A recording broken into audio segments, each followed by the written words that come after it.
Good morning. Ding ding. All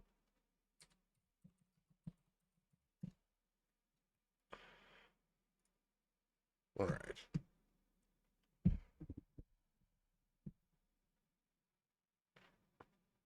What was I doing? Oh, God.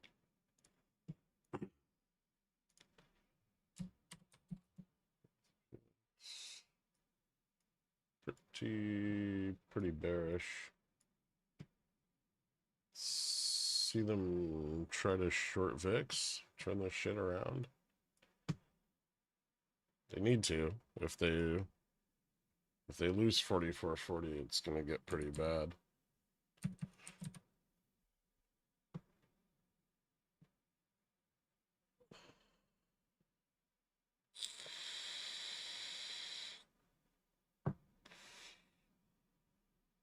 What's up, Christine Lagarde's mascot? That's rough. New yearly high. Yeah, it was a pretty good one.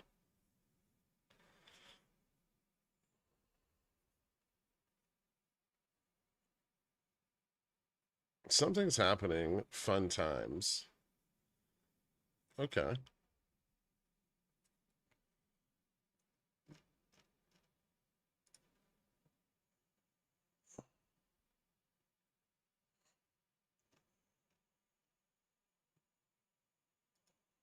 Hmm.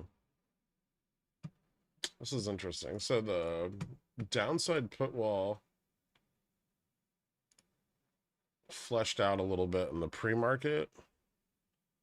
A pretty nice ramp down to 44.25. Should this continue to fail? Although how much of the 44.25 is sold is probably a good question.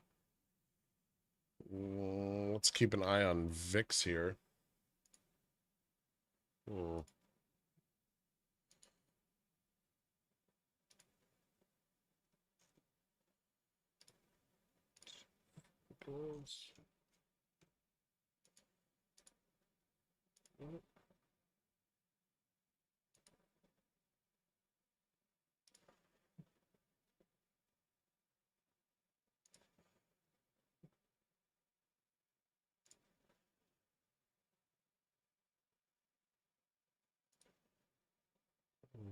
That's kind of bearish.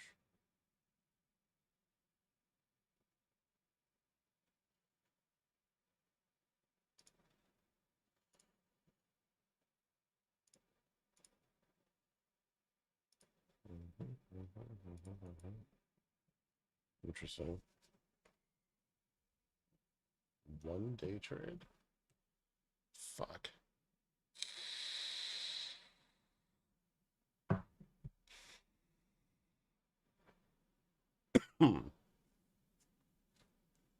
That's annoying.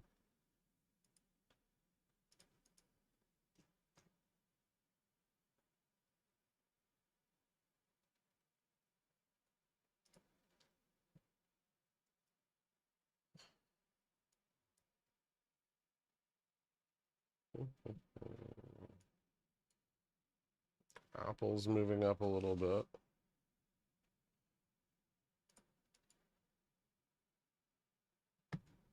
Futures is finding a tiny bit of support at 44.90. So I think any selling on the MM's part is probably done here, unless we drop further. Careful entering anything right now.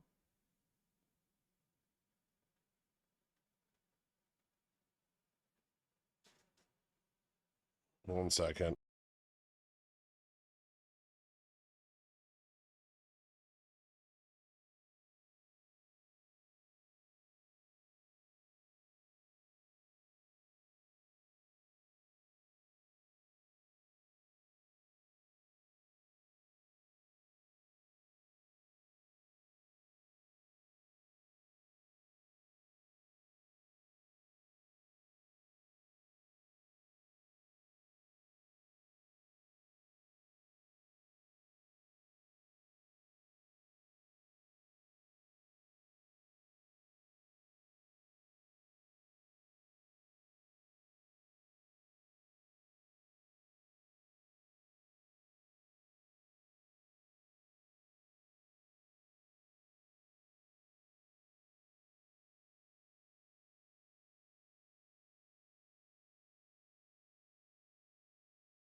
All right. I don't think I was going to miss anything there. Sorry about that. Just forgot to turn my espresso machine on and make a coffee this morning, so.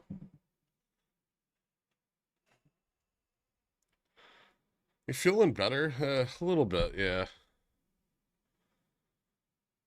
Jimmy needs some Forrest Gump leg braces due to the... Dude needs to break free and just feel like running.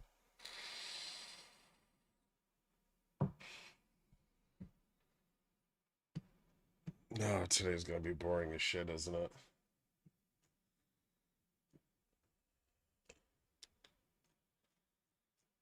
Alright. Apple pump failed. Abort mission. Start NVIDIA pump instead. How is NVIDIA doing? It's trying. Broke up through resistance in the pre-market. Actually doesn't look too bad.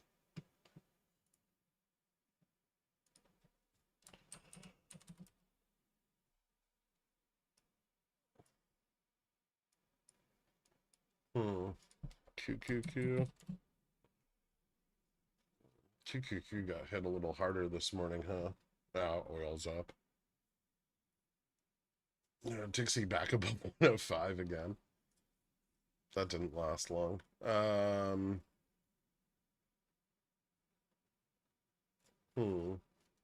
Eurozone core was up overnight on their final print, which was a surprise. Home builder stats don't look super great. Building permits are up, but housing starts are down quite a lot and significantly beyond forecast. Red Book's down, which is part of the reason we started dropping in the pre-market today.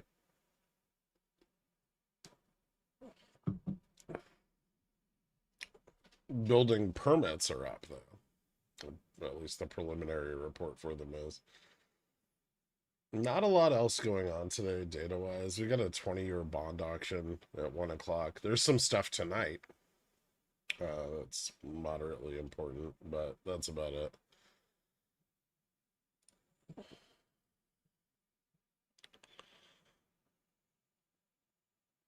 Have you seen the new espresso machine with instant hot water that costs $20,000? All espresso machines have hot water.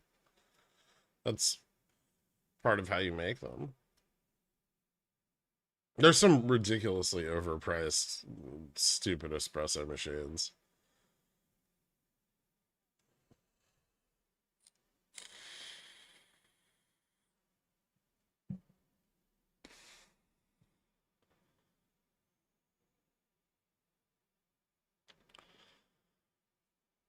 Do you think we might break down soon? I mean, below 44.40.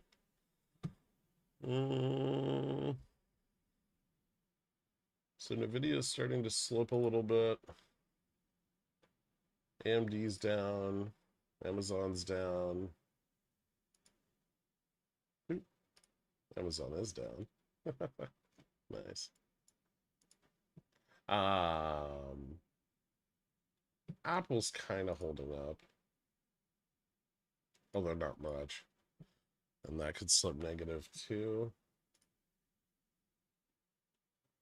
So not a lot of strength in tech today. That's not going to be a headwind. Or tailwind. Opposite wind. SPX just tested 4,500. I guess we'll see if it fails.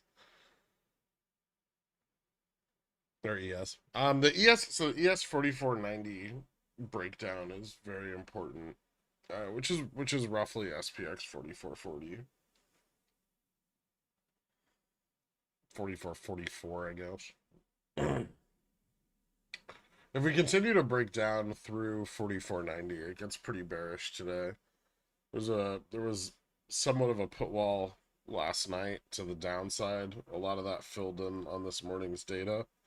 So there's definitely plenty of interest to drive prices down further. But we probably won't see that until the bulls fail to gain back 44.50. which they may have just here.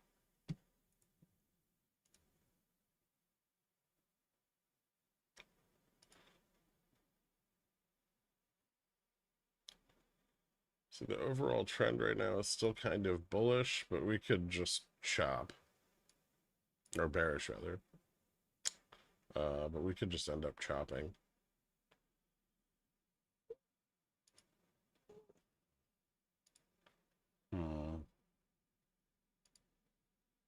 Well, that has a little room to break down, I guess.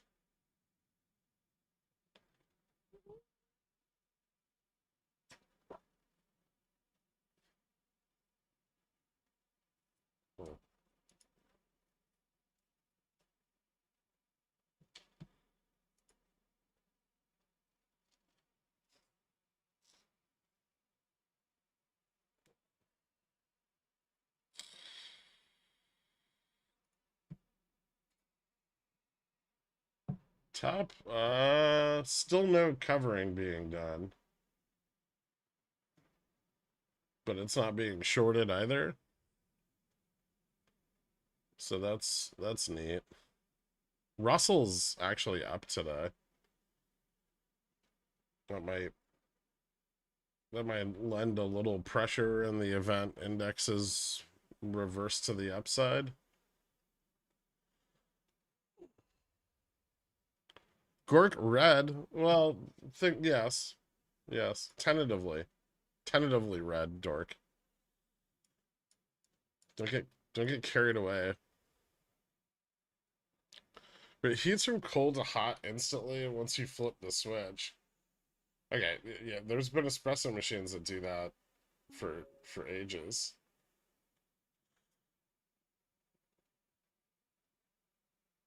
GME NOPEX confirmed? No.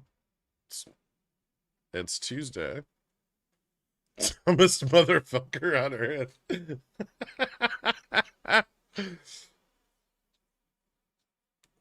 It is in fact Tuesday. But no, unfortunately not.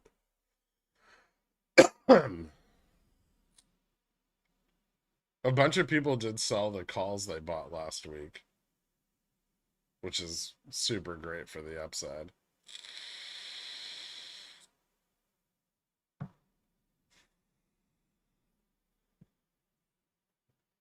Two-year yield people have been saying there were trades at those levels. So is it a false print? Maybe not, but it's still not relevant.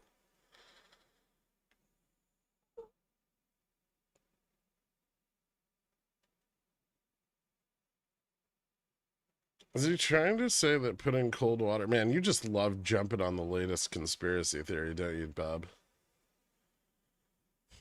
Even if yields did go up, they went right back down. So the fuck does that matter? Is he trying to say that putting cold water in an empty espresso machine that warms it instantly? Yeah. It's a $20,000 thermoblock machine, which is equivalent technology to what's found in like a Breville espresso machine or anything that doesn't have a boiler.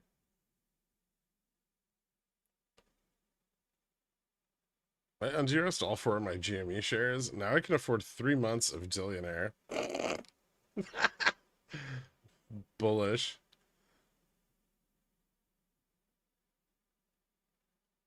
If they cover, we go up regardless. True.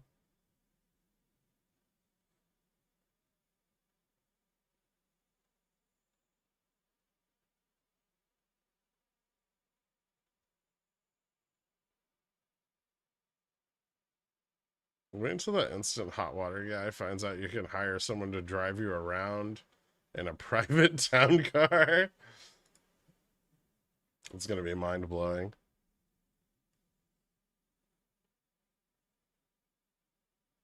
You can't DRS your treasury certificates. Make sure you clean out your espresso machine for black mold. I've never had that happen.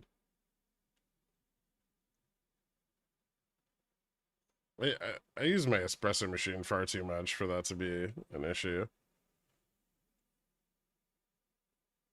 Also, it helps add to the bouquet. My cousin thinks the government's been seeding the clouds and causing tornadoes in Michigan.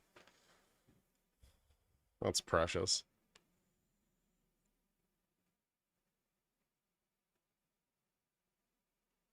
I hope that's prompted you to do outreach with the mentally challenged and disabled. I read a post that if the price of GME is going down, that means everyone's buying because of routing and dark pools. I don't swim well, so I have no idea if this is true. Can you please laugh at this? That's pretty funny. One sec.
Oh, it's gonna be another fucking day of bullshit.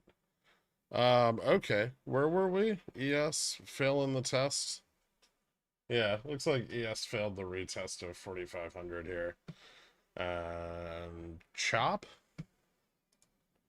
Bunches of chop?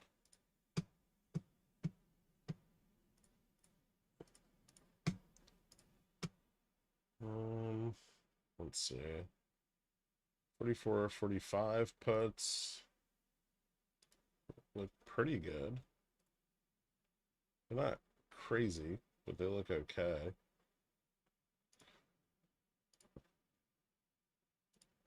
Let's see how net delta's doing. Net delta's at like 0. It's not. It's at negative 60,000, but that's super shit. Um, that's not very impressive. There's put volume coming in. A pretty good amount of it down to 44.25. It doesn't appear that they're getting a lot of VIX shorting done either. So maybe we start to slip.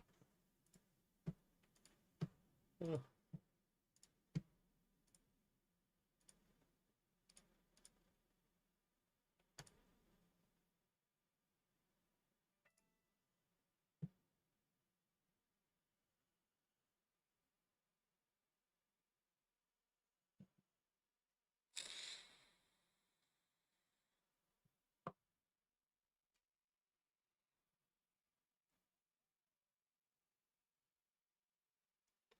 Tesla's really breaking down. So is Amazon.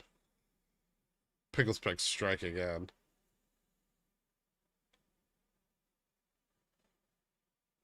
What grinder do I have? A Chato? I have a Moser and a Chato commercial grinder. They're both like commercial models.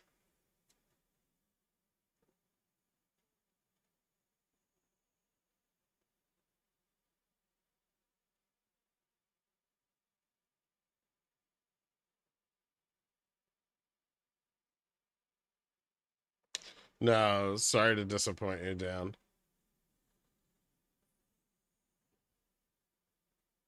It's grinder for small business owners, Odorous Dan. My put just turned green again by 30 BPS. Time to bounce. What's your range on SPX today? I think we can move down to 44.25-ish. Well, 30 to 25. A break below that's gonna probably require that more puts come in on the drop, which is possible. Although bears haven't been super aggressive lately.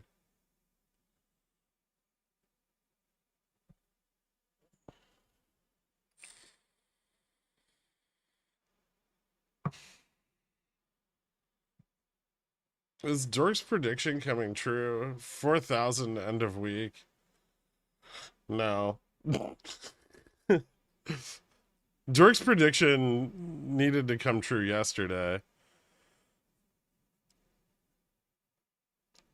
Dick. I mean, it did, right? We really needed like multiple 300 BPS drops.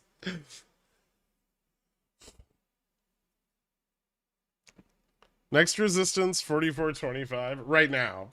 Right now the next resistance is 44. We've got a pretty good ramp established down to 44.25. So actually probably like 44.28 is going to be the actual resistance here.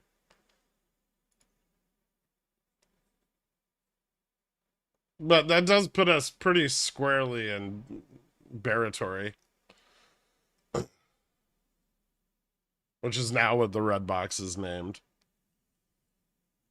The green box is going to be called bullation. Red box baratory. Why? Because we don't want to make the community overly inclusive for anybody new.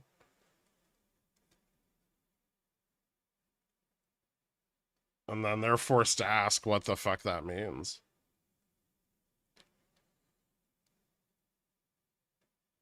This seems weird for them to not defend 4450 into FOMC. Why not protect that Vega risk?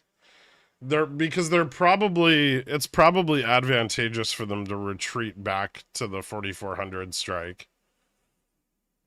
Right? Like there's no Vega for them to sell here. It's like VIX is fucking bottomed out. And they tried it yesterday and it didn't fucking get them anywhere. So if they let VIX run up a little bit, then they can continue to compound risk at 4400 and try to squeeze out any put positions that built to the downside. So it's actually a little more advantageous to let it drop than to. They can also leverage the flip on delta neutral, which could be worth it as well.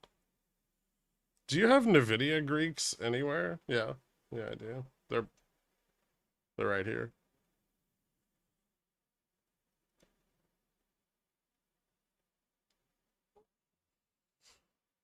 So like all finance terms already. You should inverse those names. That's too much. That'll just confuse the people already here.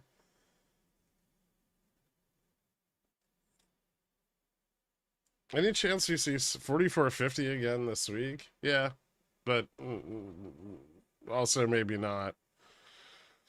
My expectations for the FOMC meeting are not super bullish. I saw a conspiracy on YouTube about September 23rd. Supposedly 3 days of darkness and a zombie apocalypse. Looks like a fun weekend. Cool. I'll lock my door. Thanks for letting me know. Okay, we're now officially in Baratory.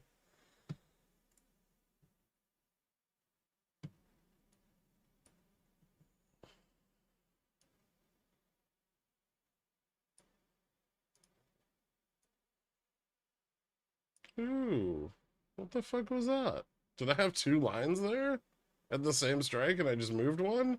Or did I click it and it created a new line? That's fucking hot. I don't know what happened there, but if that's what happened, and WeBull just read my mind like that, that's very sexy.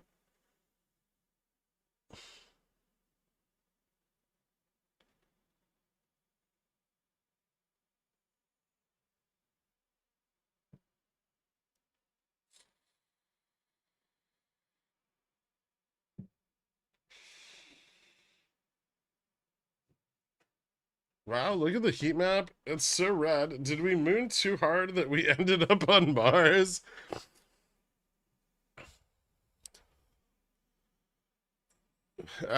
Maybe. We definitely mooned too hard.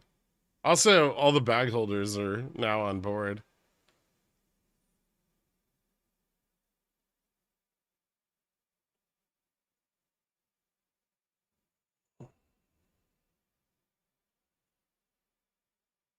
The duality of lines.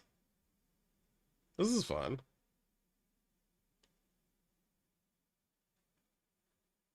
Gherk. Fuck Airbnb. Fuck you too, man. No, seriously, fuck Airbnb. They're the worst. Should I buy? That's greedy, right?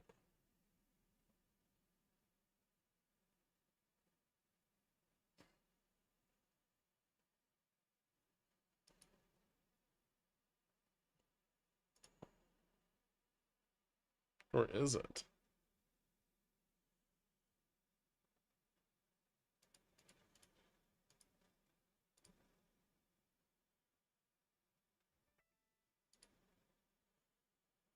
Hmm.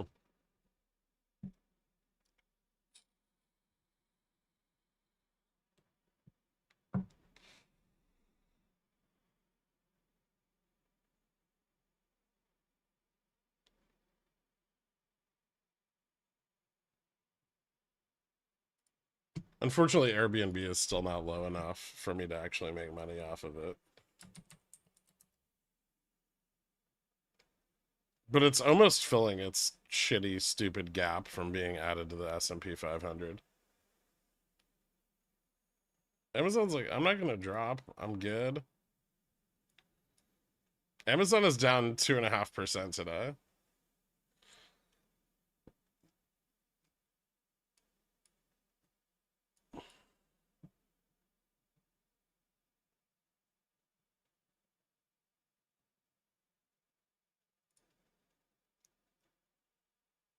The index, I mean. This is pretty bearish. Okay. We're at a resistance here on SPX. Close to one.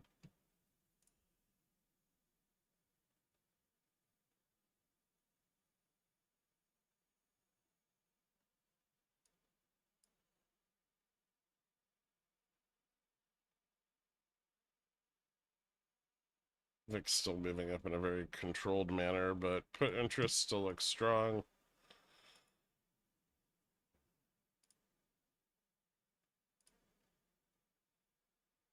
Quite strong.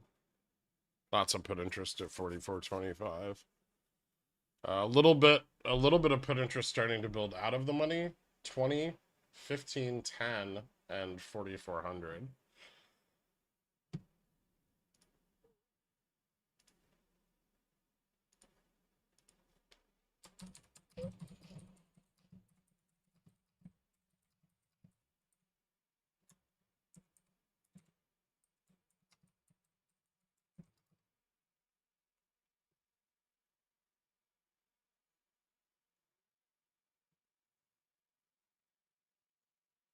Someone tell the Bears to take profits here. Papa wants to close the short leg of his spreads.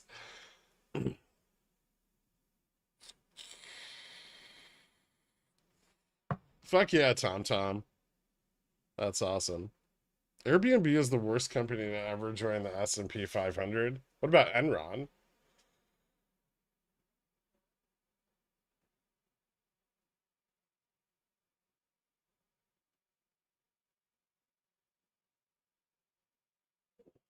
I'm ready for the mythical bounce back to 44.55. Where did anybody discuss the bounce?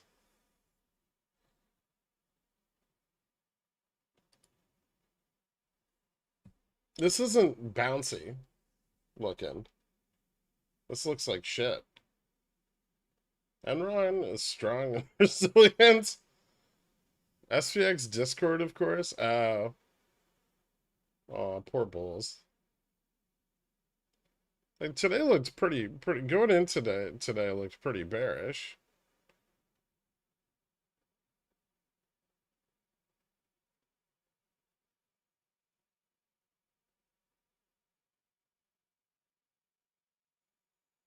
Bounce off 44.30. We could keep dropping.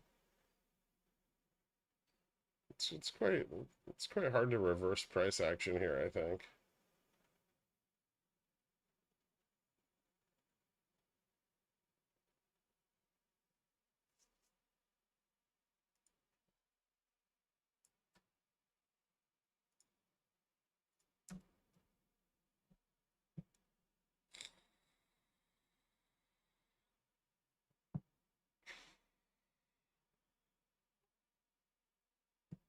What do you think about Upstart here at 28? I think they can still short it a lot more.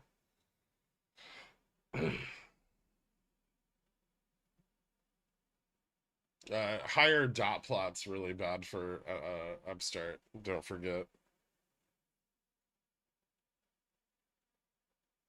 Once Todd is done with his 20K espresso machine, he'll be back to facilitate the bounce. Uh,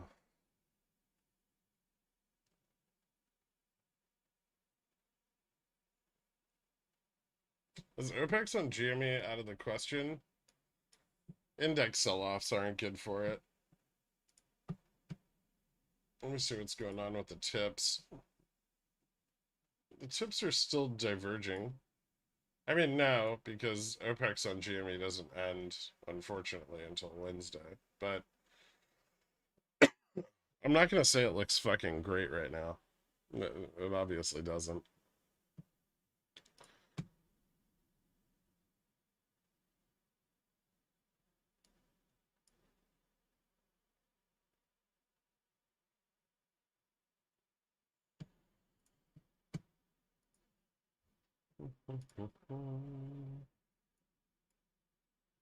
Ugh, that's gross.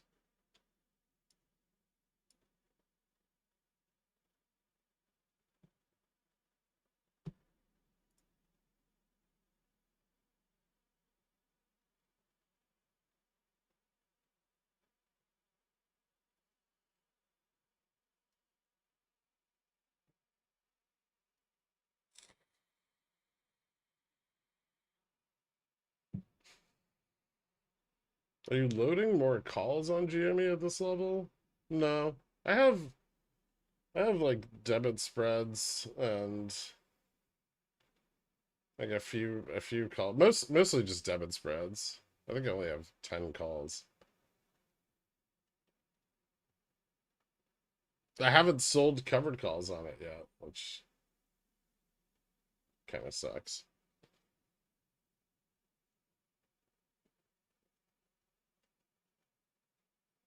Was Upstart going to find its way above 50 again, or was that the squeeze? And most of the short interest on Upstart's gone.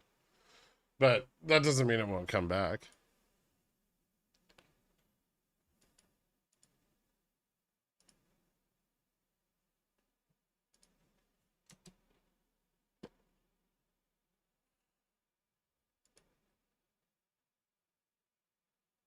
Hmm.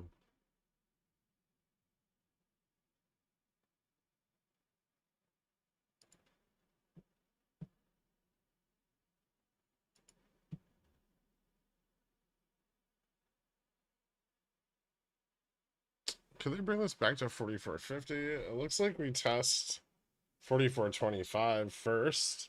We might.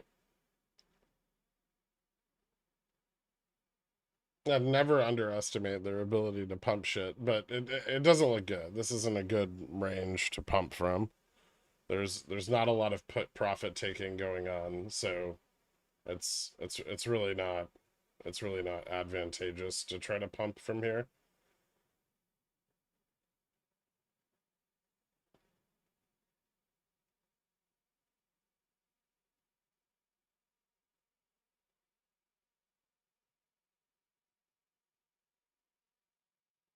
Now, did Jensen sell even more? He's been selling like crazy.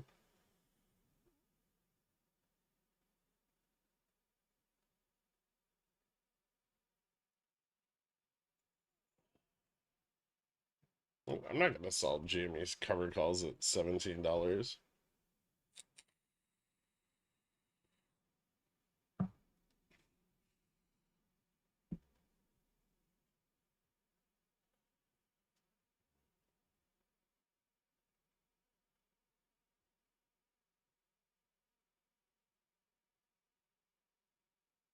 Do I dare say put accumulation is occurring? It is to a small degree.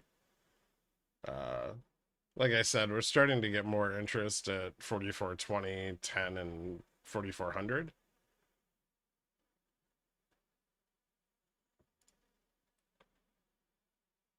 Even like the upside call positioning here at like 35, 40, 45 to try to catch a bounce is pretty fucking weak. So yeah, it still looks bearish. I don't think anything's changing significantly there right now.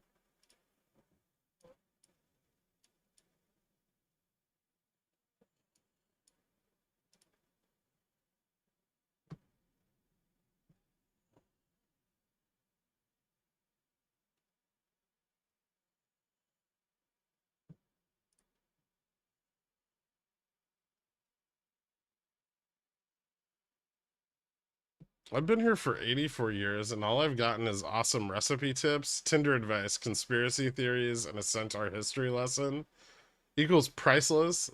Thank you for the infotainment. Oh, and port up 70%. Let's fucking go. Nice, dude.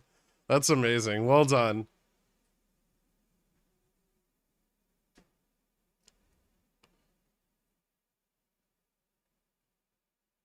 Why would they do it to us? Confirm the pronouns first. I wish they would drop a little more so I can put a stop in.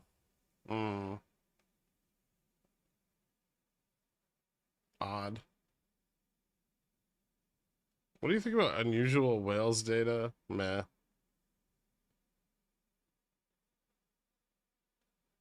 I think most data services aren't really very valuable.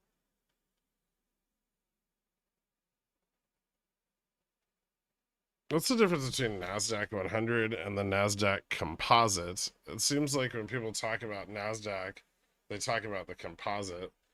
Actually, they usually talk about the NASDAQ. No, the NASDAQ 100 is the largest 100 companies by market cap in the NASDAQ composite.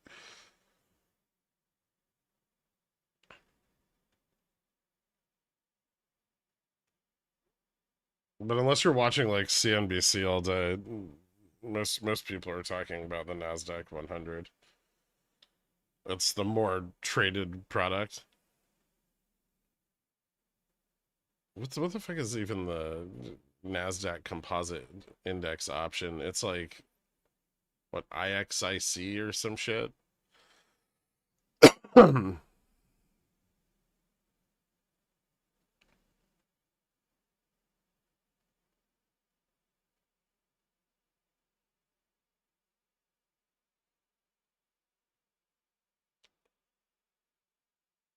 What's the most popular meme stock in the market, and why is it Apple?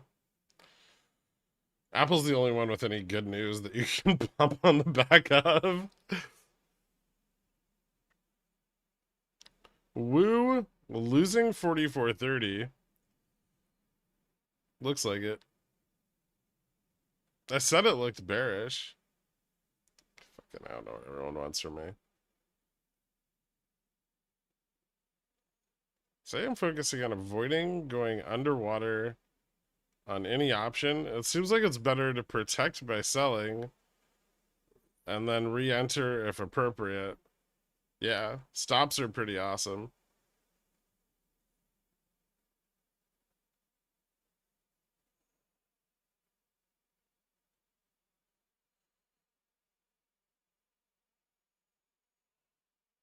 Just took one candle to lose it. Well, it only took one candle to get it, but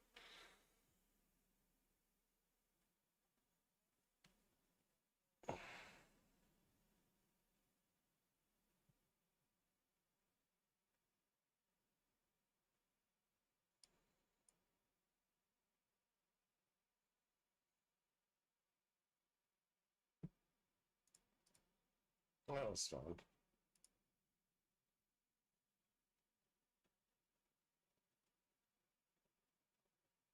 $44.20 put interest is accumulating.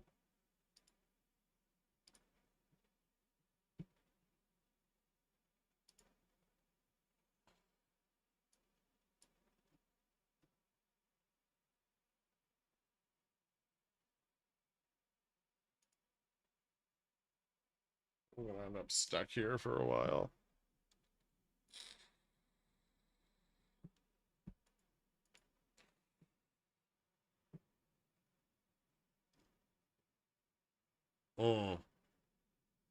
Lame. Well, that's our 44.76 test on futures also.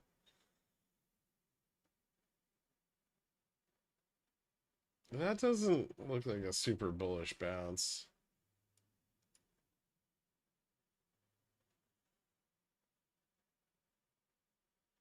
But it's what, 10, almost 10:30.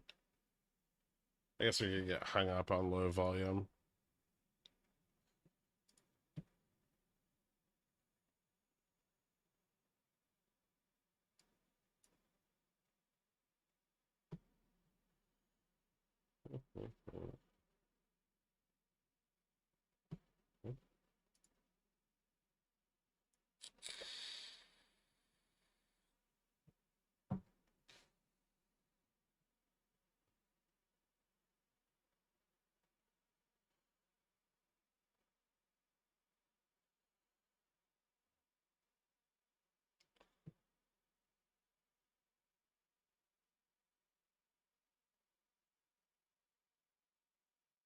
We sold some to buy a stock options at like $4 a share. Okay.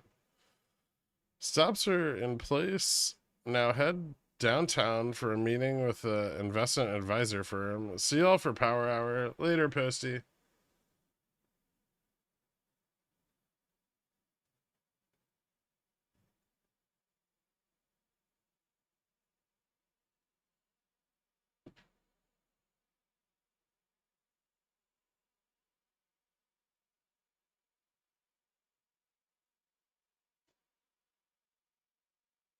I decided to exit on Tesla. Perhaps I did not get a good entry. I don't know. Did you not?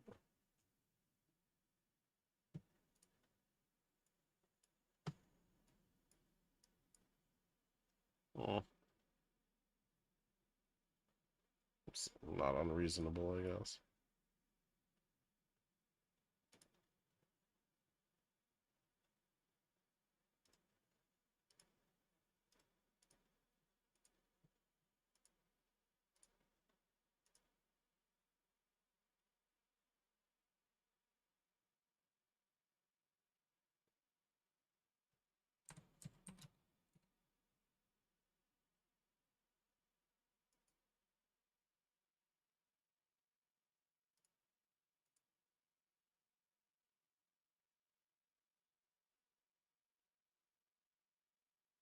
A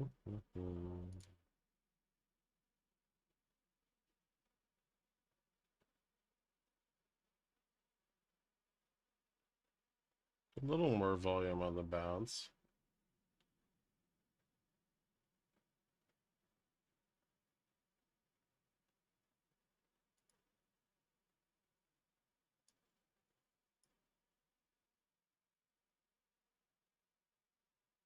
Though, still think it might fail.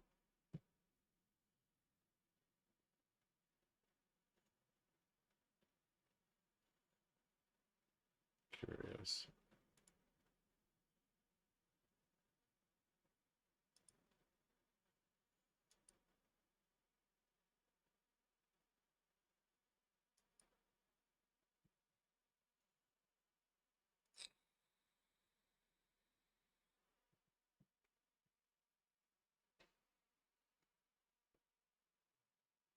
One, two, three, four. Chase 2-5.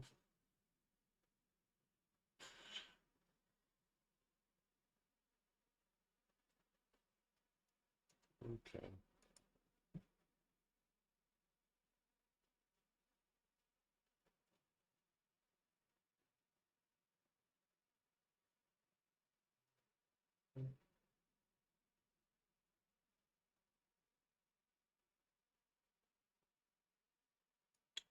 There's a surprising unwillingness to increase Vega risk here.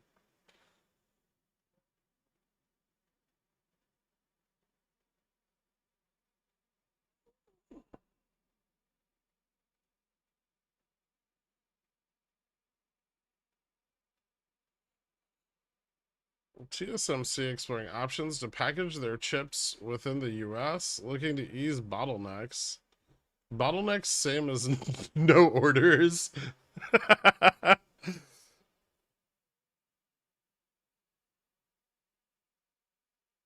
FOMC's tomorrow.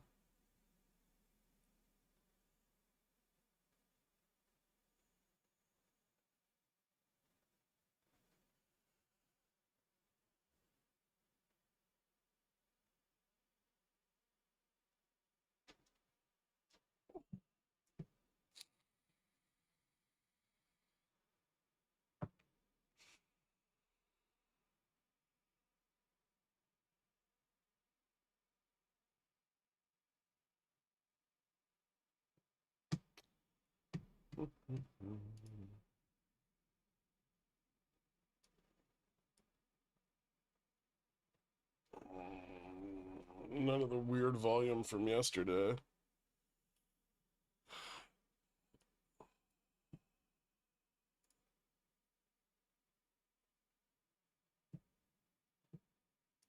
Oh, that's the 15-minute. Oh, look at the 5. Okay, the 5-minute, it looks like futures is running into a bit of resistance at 44.80. Not a ton of it, but a little bit.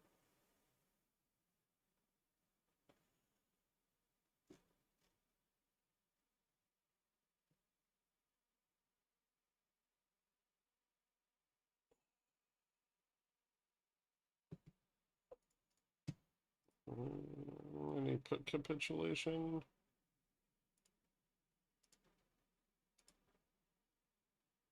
No, not particularly. A few more sold puts. Delta's staying very neutral right now.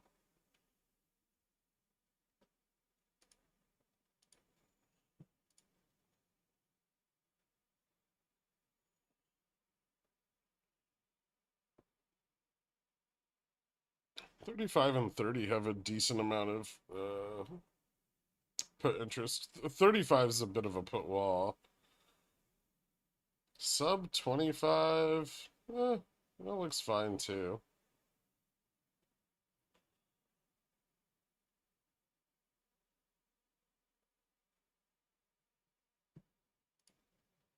So a rejection somewhere in here to get additional put interest buildup. Volume's dying off on the bounce quite a bit.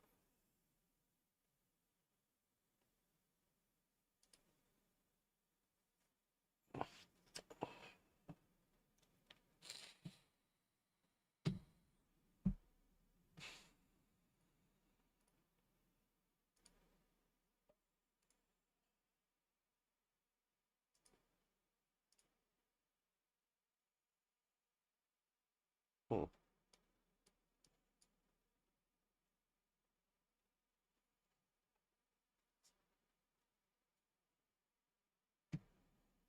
Can they squeeze the 35s out? It doesn't look like they've been successful in trying to do that.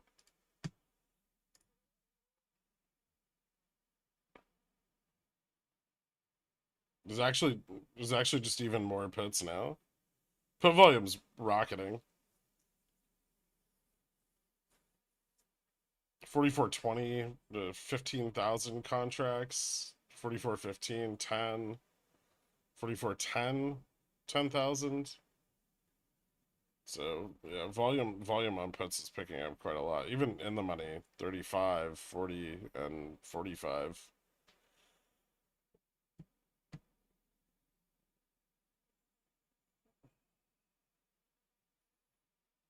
Bears are getting hungry.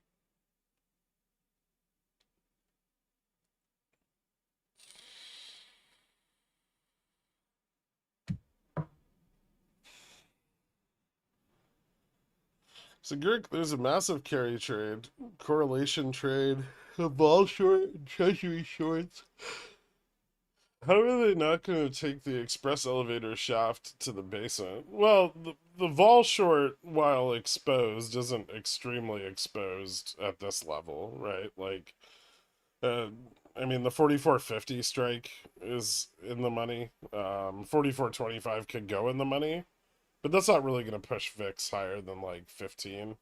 The majority of their local Vega risk is at 4400, right? Like the vast majority of it, almost double what's at 4450. So that's a significant milestone as far as Vega risk goes, and that applies to the correlation trade as well.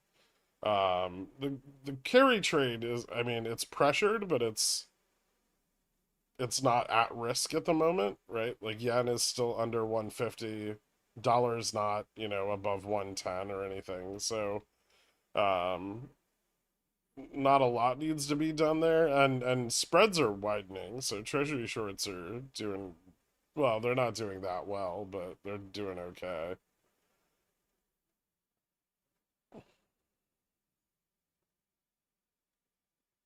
Audio is cutting out. Like the fucking stream, so they give me more bandwidth. I don't know what to tell you.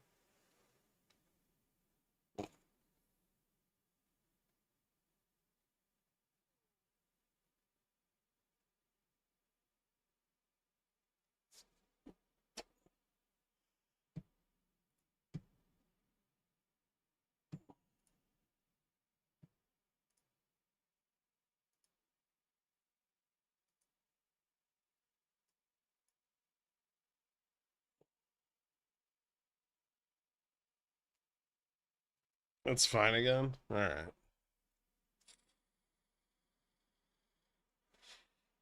If Gert goes down, we all go to the Gangnam style video comments. I can just stream on Discord.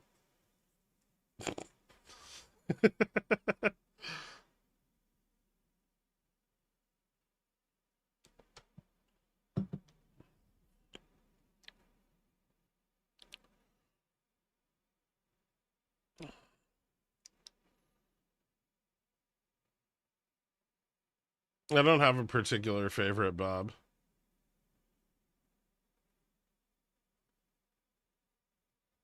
If you're trying to pick up centaurs, though, you can just buy a box of quick oats. It's usually good enough.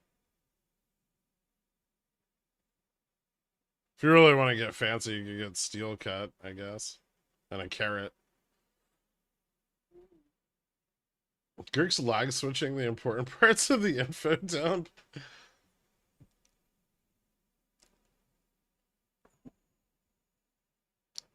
I mean, we're very intentionally in a range where not a lot of risk is exposed, right?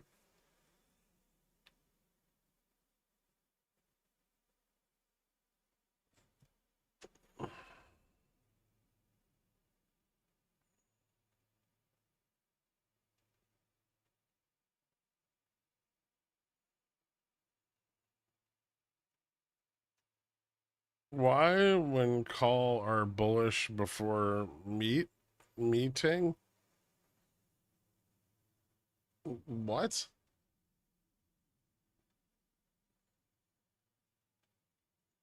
Studying to become an engineer is exhausting as fuck, I guess.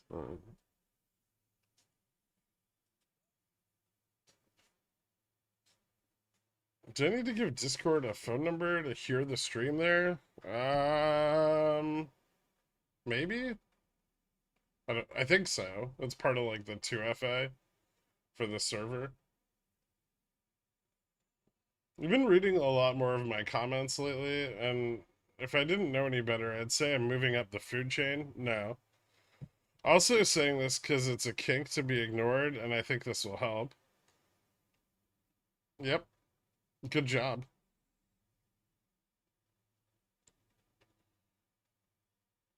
Ooh. Hello, Vix.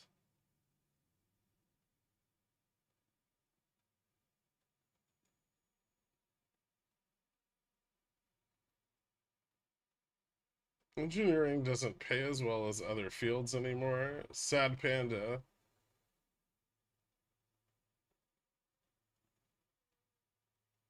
It still pays pretty well.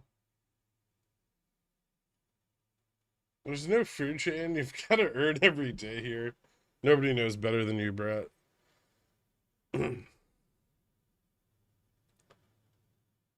3,900 end of day? Let's get it, Bears. That'd be cool. I Zero complaints from me.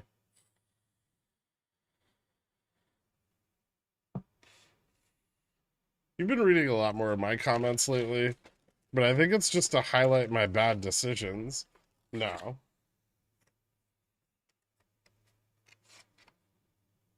Haven't you been doing pretty well lately? Nope. That's a good catch. Hello, Mr. Pi-Fi. We from the WeBull customer outreach program have begun to throttle your bandwidth. To prevent this, please play more sponsored WeBull ads and wear the merchandise we sent you. They've sent me a couple, like, partner offers. Ugh.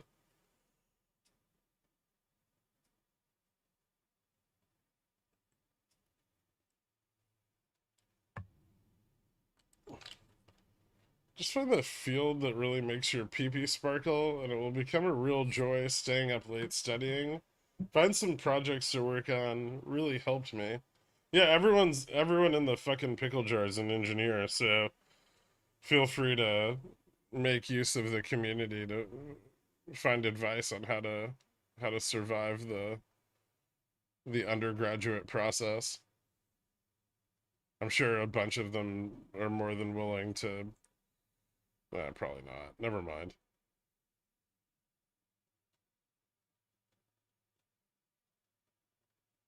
Food chain is popcorn trader number one. Then there's everyone else.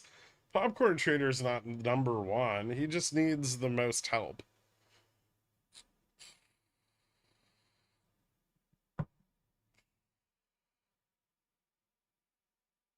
Are we just gonna dive right through this zone to 4,400? Positionally, we can. Yeah. It's not. I mean, wait, hold on. Fuck you. I already covered all of this in the DD last night. Go read it. 230K a year in salary benefits? Why did I even go to school? You should have just started assembling cars. Get wrecked. Or, alternatively, you could strike.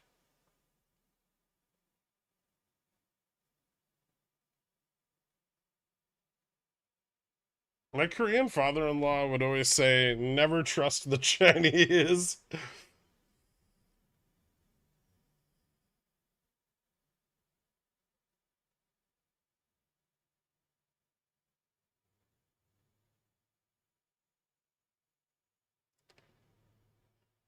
You know, nothing I find nothing more interesting than intra-Asian racism. It's so perfectly refined.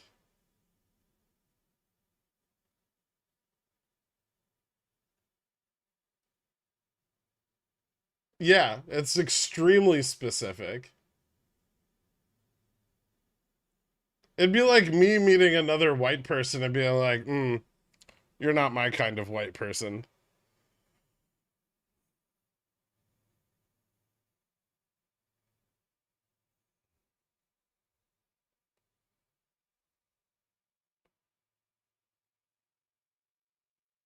Gingers.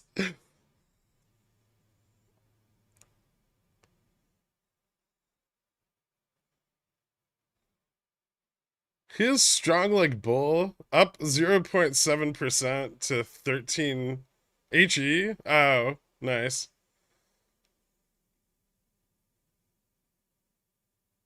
My British great great grandfather always said, "Don't trust the Irish." And we had it. I think we had it at the in the early part of the century, right? Like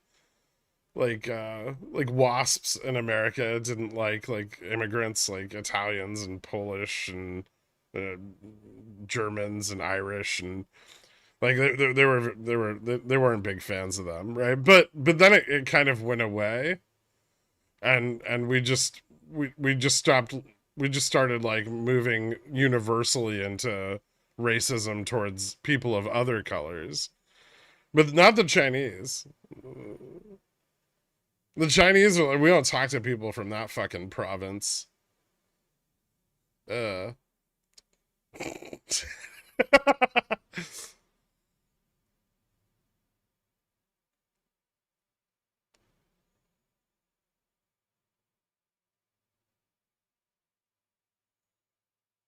There's a bunch of inter-European racism. Weird.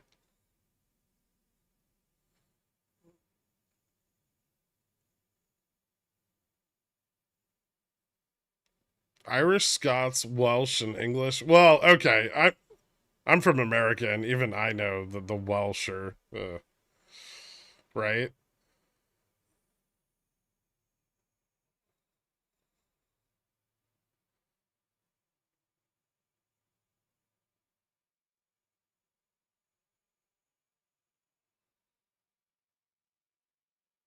There's a stereotype for every region of people in China. Literally, China has a region where there's beautiful girls, and there's a region that's known for stingy girls.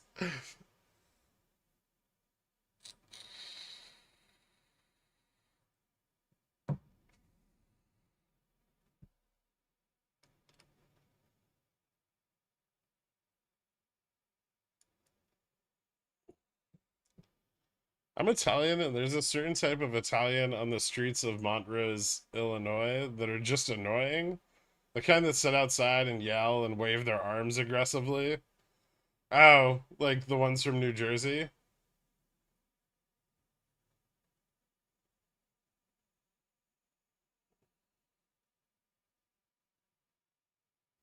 The British guy I work with freaking hates the Welsh.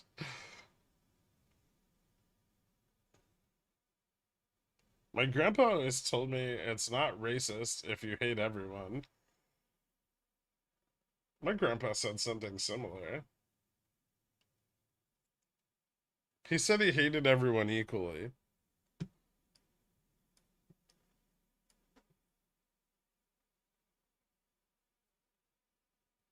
It was kind of true. He was a very antisocial person. Goodies? Dork, the candles are red.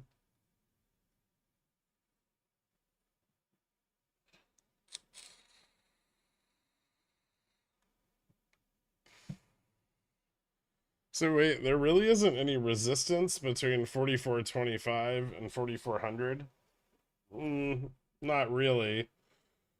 There's some Vega risk.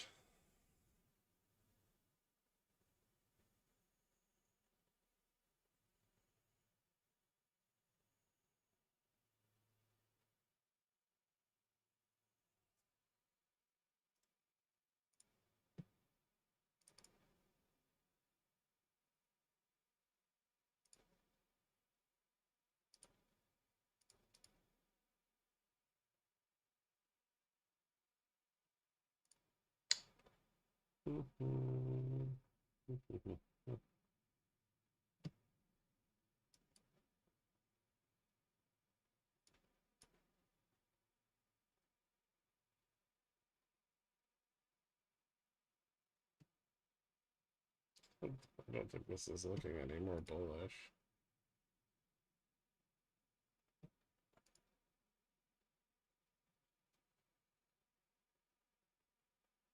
Dork, 45-day returns are negative for 3 consecutive days.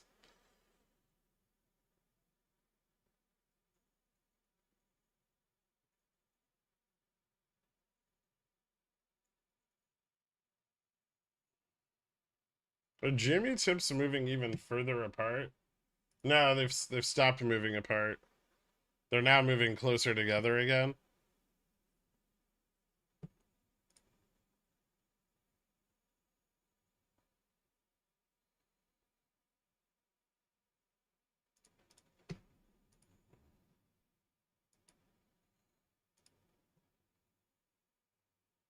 Mm.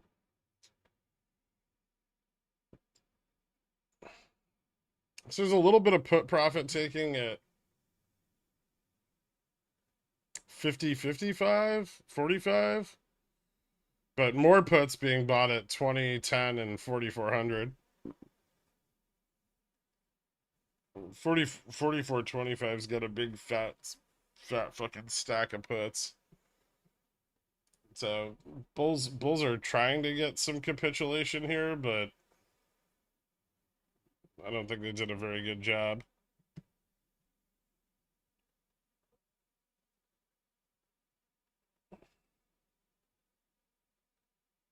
You showed us the tips. What about the nips? Jimmy'd have to run pretty hard for that to happen.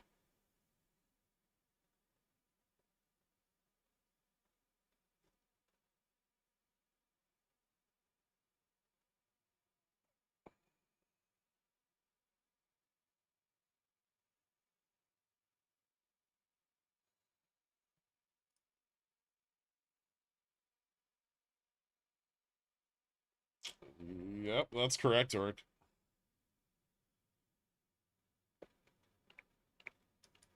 Although under like 44.20, it starts to get it starts to be more important on the longer dated puts, which aren't as strong. Ah, oh, Barrett's Axel. Why did you say Bips? You know that's gonna trigger Dork.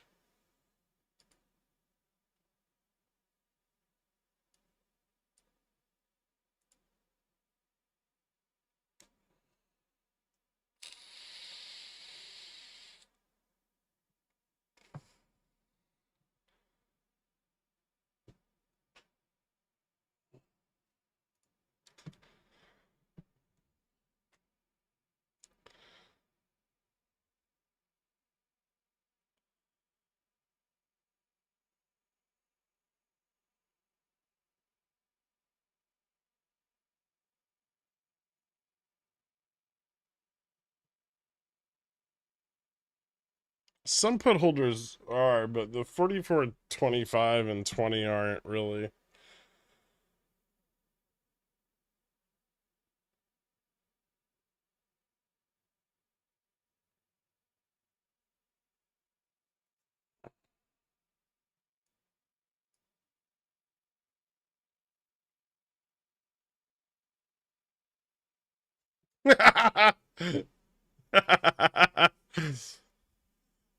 Nice, J Fresh. Got him.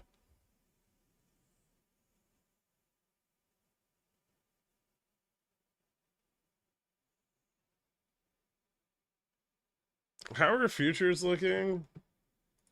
Uh, like we slipped weighted VWAP, bounced a little, and now we're retesting it on low volume.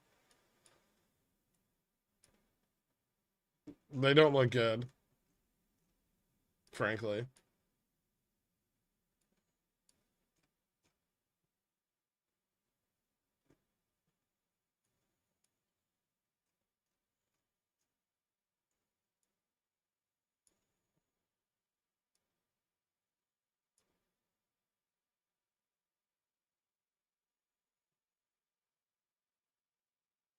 Historically, this range doesn't have a ton of support. like the 44.75, 44.70 range. It's usually pretty weak. 44.61 has been a resistance in the past, not but also not much of a support. The biggest support locally is at 44.50 and 44.35, which we're still quite a ways away from.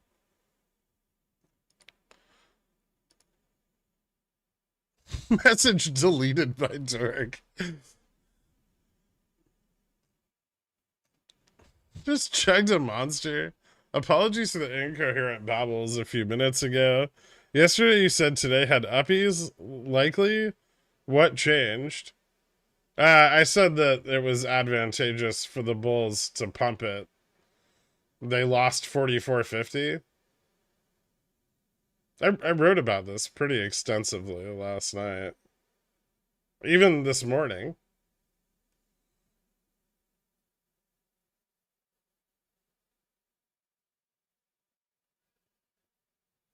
They lost their support level. So once that was gone, doing bullish things is dead. And a week below 44.50? That's possible.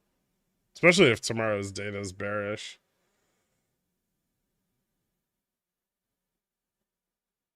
Are they doing the same thing to NQ as they're doing to SPX, or more so on SPX because of VIX? I mean, well, NQ has its own volatility index, which is higher. But yes, there's vol control on it as well.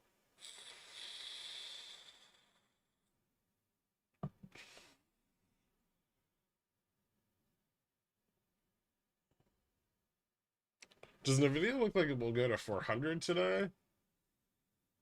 422 is the next resistance. I would say it could find support at like 420, 422 again.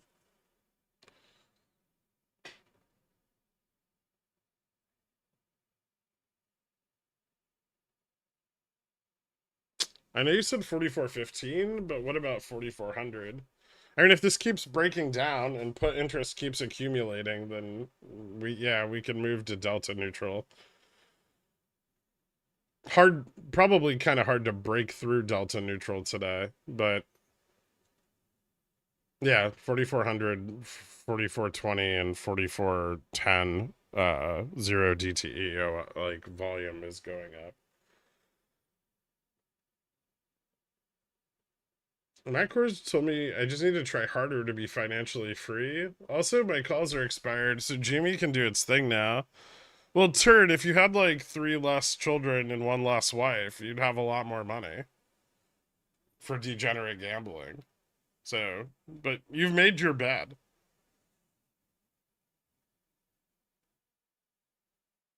How could Gork do this to us? Bips being nickname for my cat Bipsy, of course.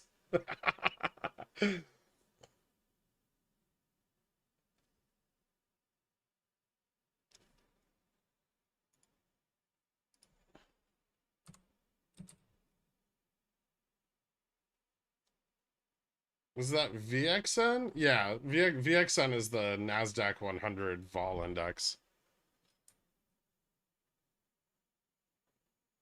Fubo CCs have been great to me. I'm forever grateful for Pickles Picks. Nice, man.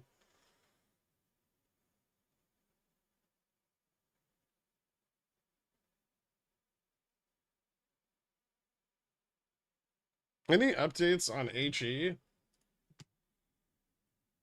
I mean, it's flat against a dropping market, so that's kind of not bearish.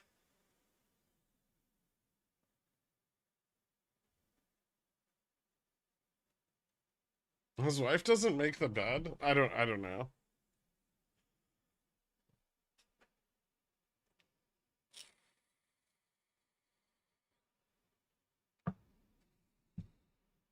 Can you help me with my online IQ test? The last question is what is Spib backwards. Is there any chance of 0.5 hike or just 0.25? Ooh. I don't know. Is there any chance of JPOW growing a fucking massive set of balls between today and tomorrow? Because if you wanted to shock the markets, which he has the opportunity to do since they're so confident in his decision, he could. Am I crazy? Are they selling 4420Ps to buy 4450Cs? Or is it the inverse, do you think? I don't think anybody's buying any 4450 calls right now. Selling them, sure, but I don't think anyone's buying them.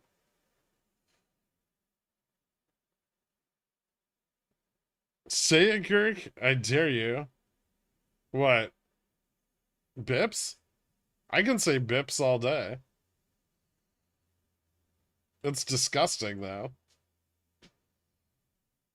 I just read them out so you know who to target.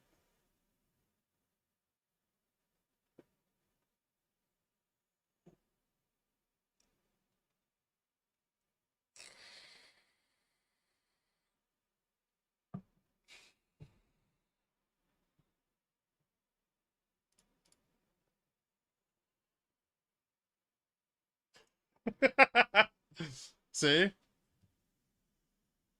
Otherwise, you'd have to be constantly scanning chat.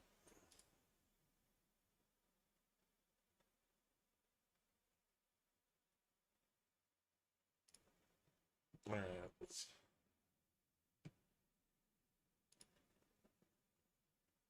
You know what's funny, Dork, is that like I think most of our downside today is just the MM going long Vega.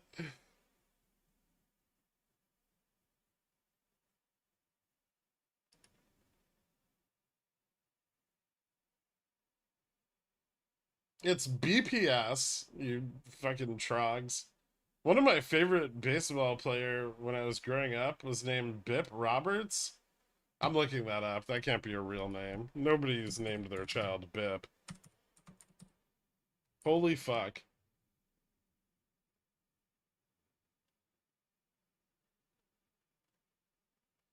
That's a real thing. Nope. No, it's real.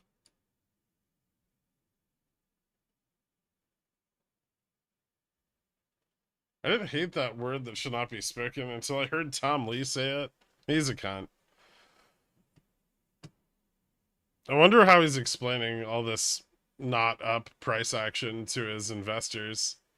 Has anyone done a wellness check on Jackson? I know Jackson invested very, very heavily in fund strat. He's you know what hooked him was the granny shots in the shareholder prospectus.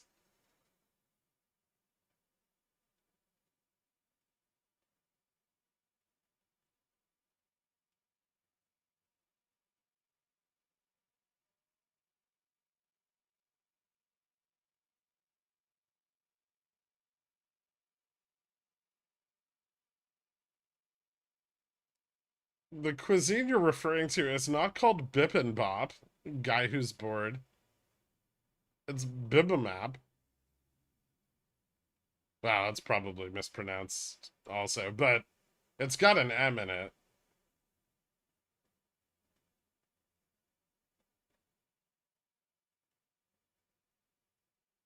Jimmy is resisting the index drop off a bit.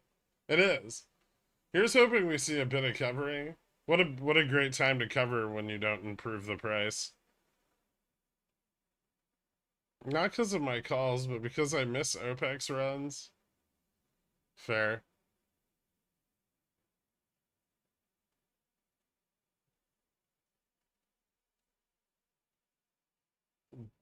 Bibim bop?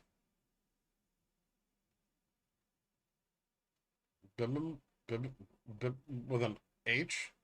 Bibim bibimbop? I can't do the thing where you pronounce words from the back of your throat. I'm not good at that. My Asian language pronunciation is atrocious. Well, you see, the market is just having a period of relative calm while we wait for the Fed decision, which will be overall bullish. So I'm maintaining my 57.50 end of year target. Tom Lee, probably. If you draw a trend line on the VIX, you can see that I'm regarded. Thanks, Danwich.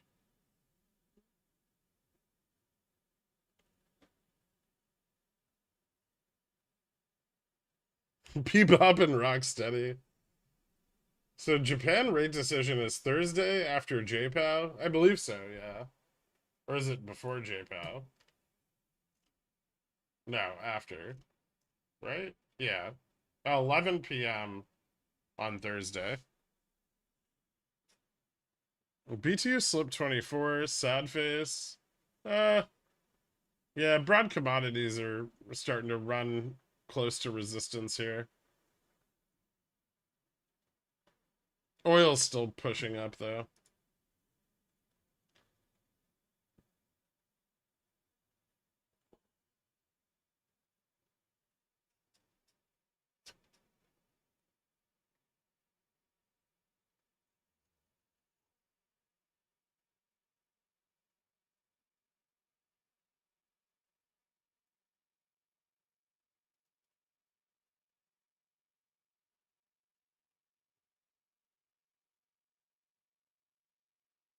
Bippity boppity boo? Like from bed knobs and broomsticks?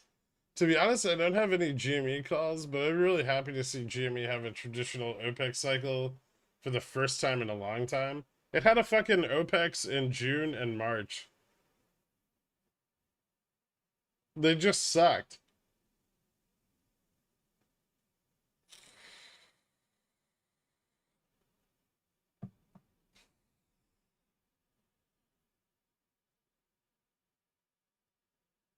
Don't worry, my used to say. El Polo Loco. All you have to do is say I like R. You got this?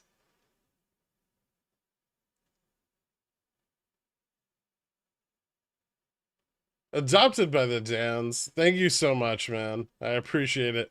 Was there a message with that and you just got censored?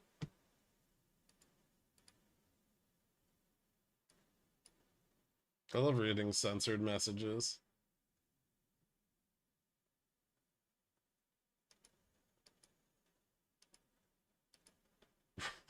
Report abuse.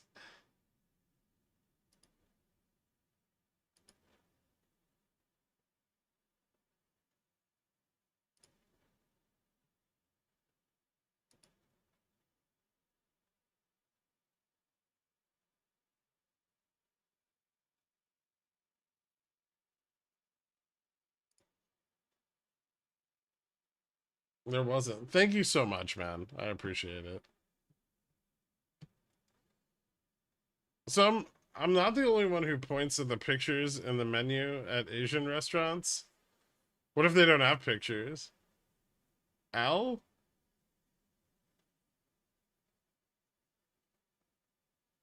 Wait, what? Will this bounce? Are you gonna ask that on every green candle? Do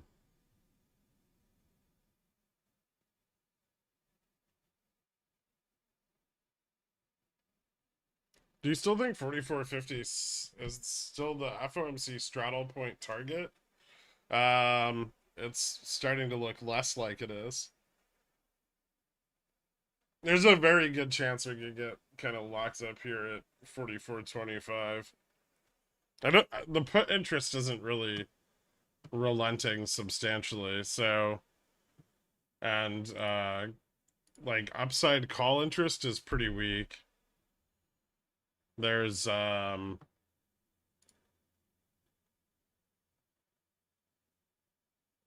a few calls at 30 and 35, couple at 40 and 45, but nothing even remotely close to the amount of put interest on the chain. So there's no bulls showing up to the party right now. Like I said last night, if we start breaking down further from here, it's very likely the bulls are just going to retreat back to the 4400 level where they're positioning stronger and they have more vol to sell.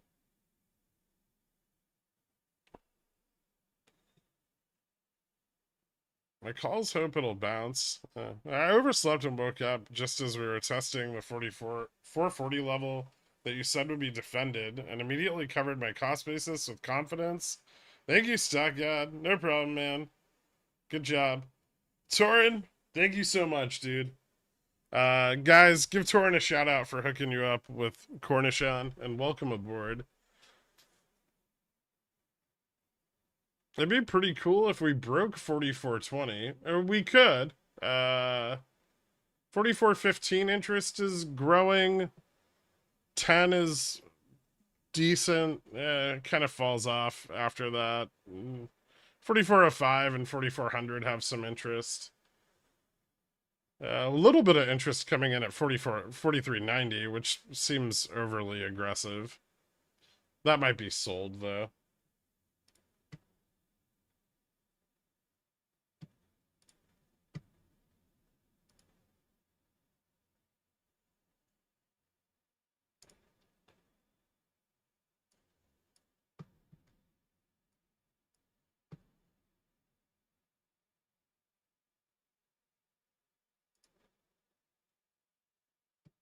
Hmm.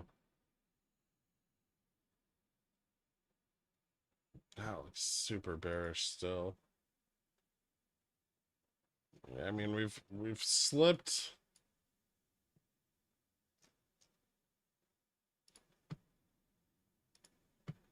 the local volume weighted. Hmm.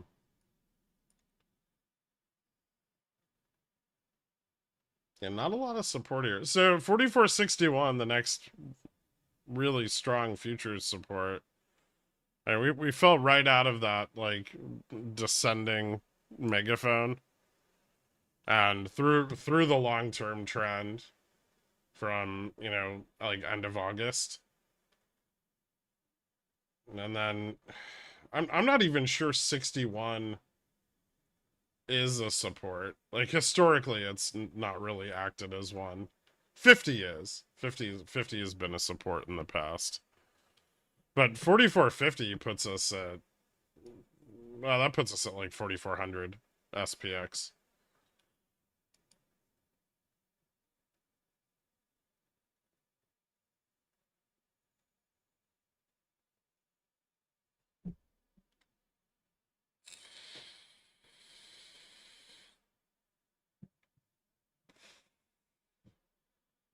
I'm the proud owner of a 4400p. It's free, don't judge me. What color should my Lambo be? I don't want one, but how will people know I'm irresponsible with my money? You can just buy expensive watches. Those are equally cringy. Hey Gurk, I bought an October 20 4500p a few days ago. We were trading around 4500. I'm just wondering how you'd go forward with that position. I was thinking of selling and buying 4400p, same expiration. Um, you could. That's an option.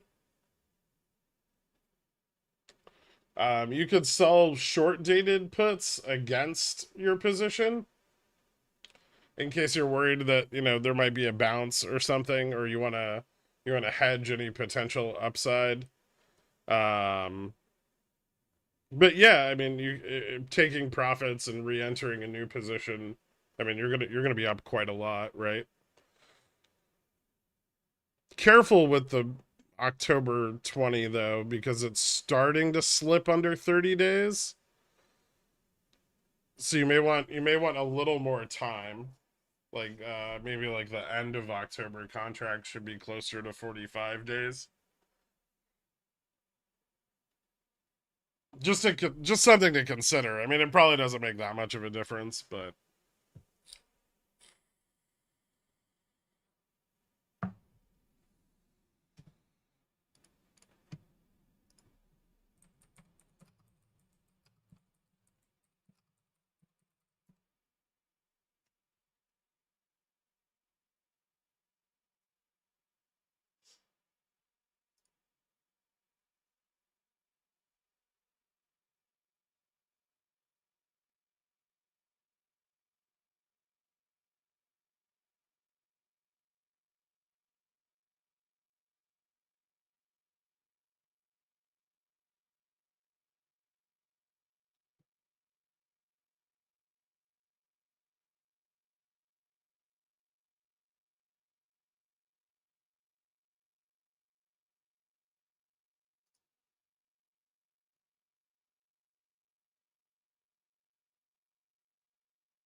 Someone get Dorka Xanax. Have you heard of smart money concepts trading? SMC? Yeah, it's like a cult and it's bullshit. It was developed by it was developed by what the fuck is his name? Huddleston or some shit. It's been around a long time, but it's fucking garbage.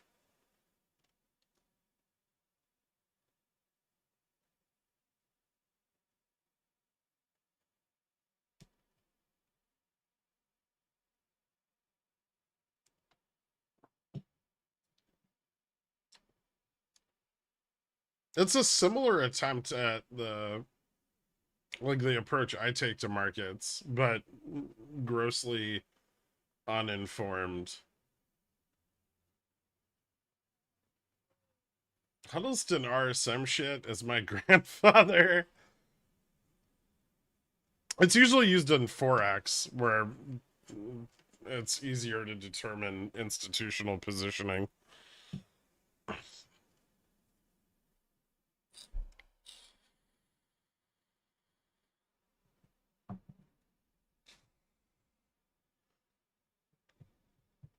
Is FXY decent yen exposure? Yeah, it's okay. It's exposure from the equity side. I mean, there's some fees associated with it, but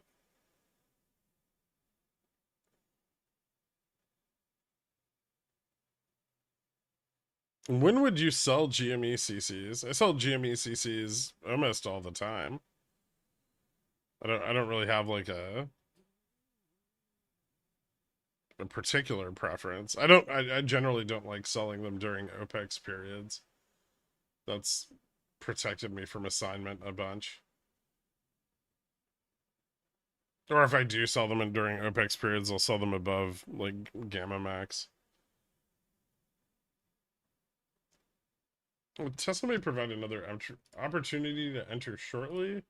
Um, it could, yeah, if this bounces back up to like 66.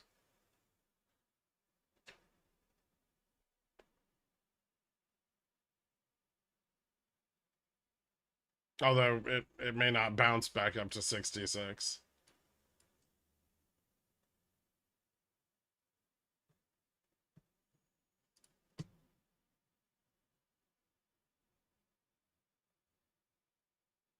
Hmm.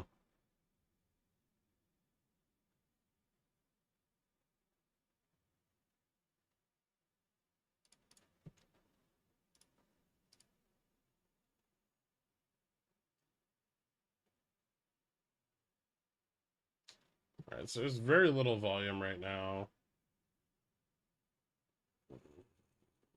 A little bit on the 44.15 and the 20.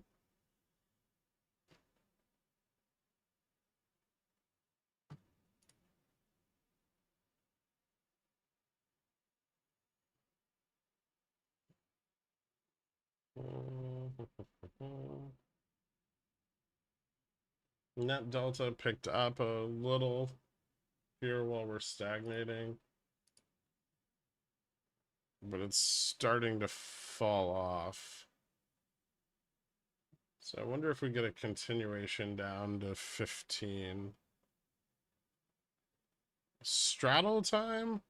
Maybe.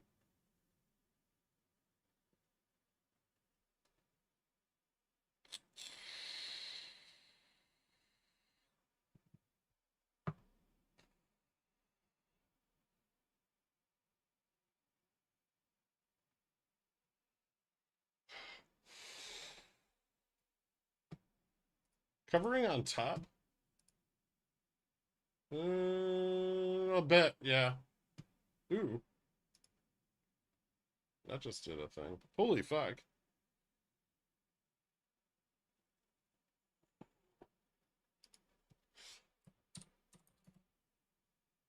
Well, hello there.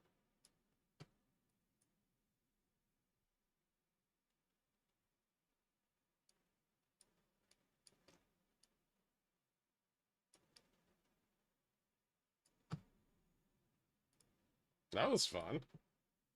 Should do that more often.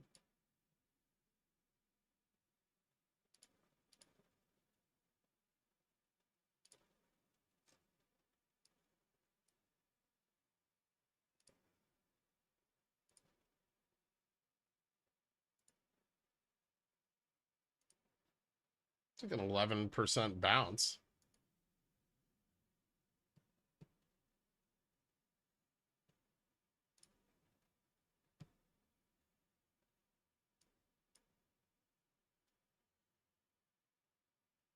It's almost like somebody's short position might be a little bit vol exposed.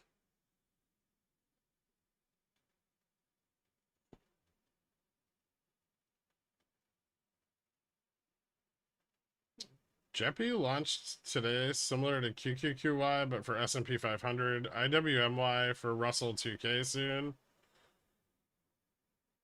Cool. I mean, those funds kind of suck right now when vol's low.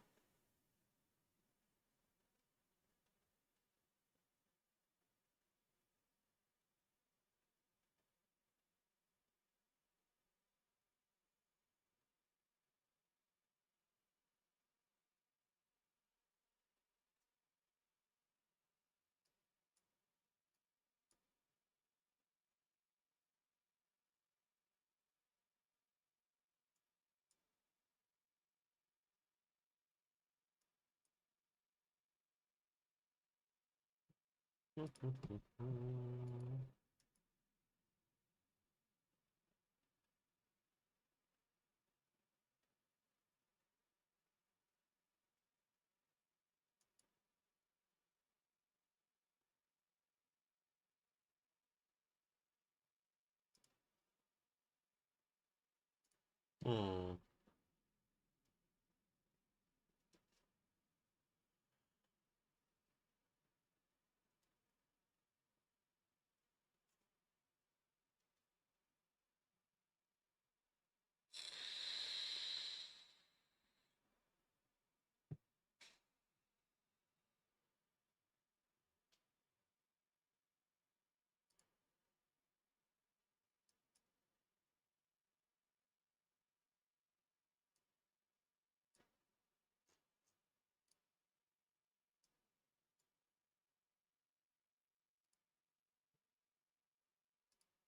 That's interesting. Well, they're covering on top, but not a lot yet.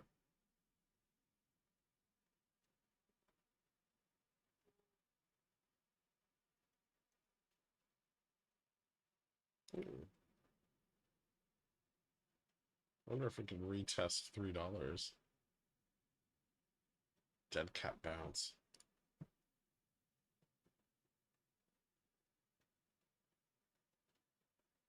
So aggressive stop loss hunting there. They didn't get any capitulation on that. Um, Nothing like making puts cheaper for the Bears. If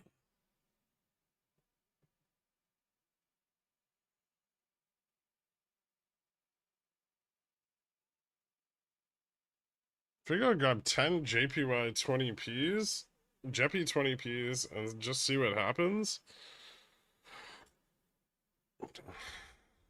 Okay. That's an interesting choice.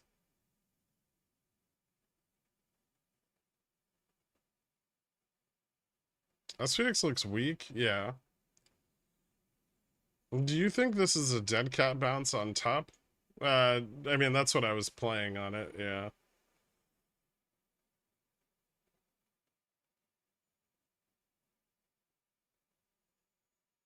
Can you do that thing where you call the exact time SPX drops? Oh, like a continuation from this point? Fuck, Gamma's pretty negative. We could trade flat for like another. Yeah, we could trade flat for a little while here, I think. But let me see. When was the last time we were down in this range? It's got a little more bearish. We may just start dropping like in the next 10 minutes or so. If we don't, it'll be like an hour. So that's about the best I can do here.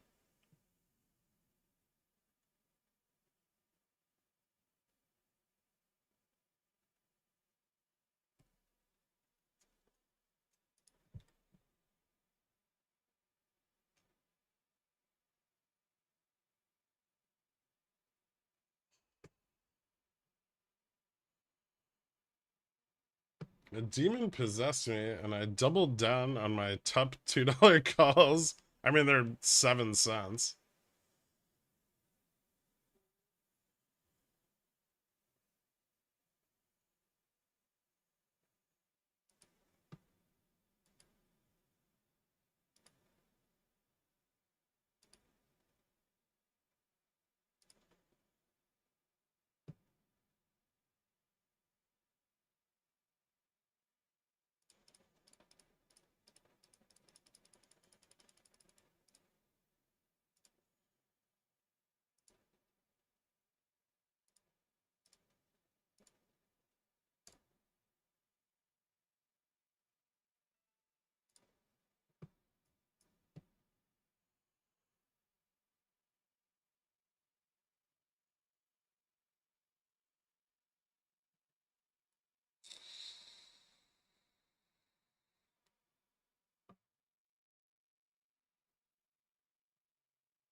I don't know.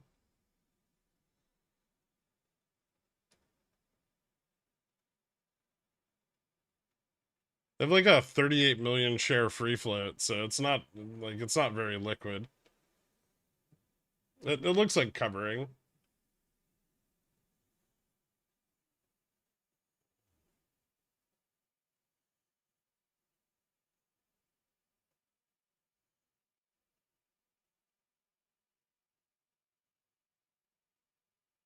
If Jebby goes to 20, VIX greater than 40, then the 10 3-year would be positive.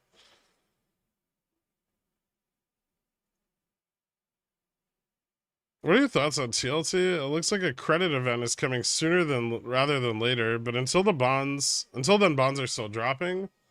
Will it break 90 and allow an even better entry or no? It could, yeah. I mean, we could still see yields move up quite a bit.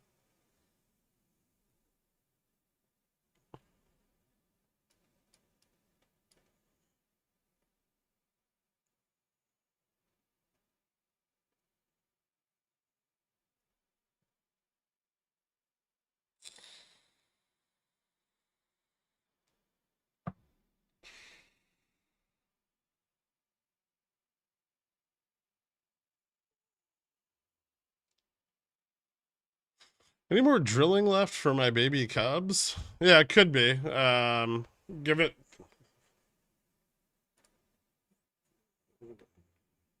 I don't know. I can't tell. It either needs like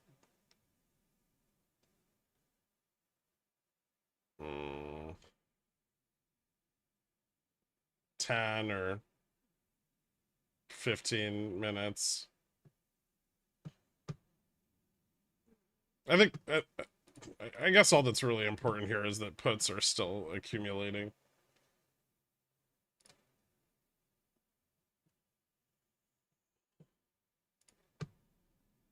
We could end up range bound here for a little bit until more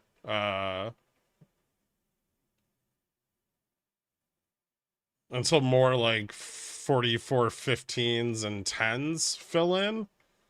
But I think there's enough 44.20s that a drop it was likely. Is there a top put wall at $2? I don't fucking know.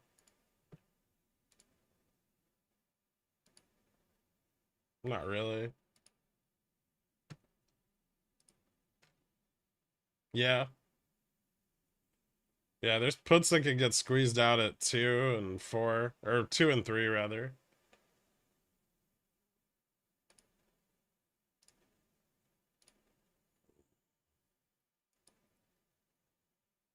Those probably won't get squeezed out. Nothing in November. Not much out there. Yeah. Nope. Where the fuck did VIX go? Oh, there it is. Tried to hide.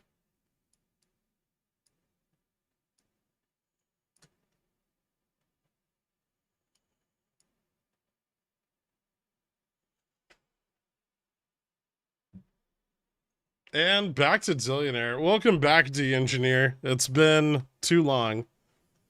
We've missed you.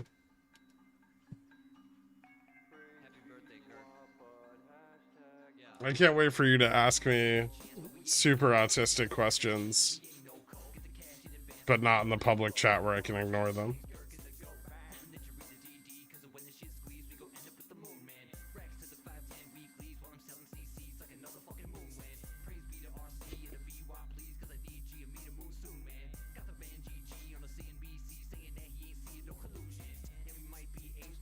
People didn't play the VUP song, so Tup started going down again. Dixie's kind of popping off. Yeah, it is.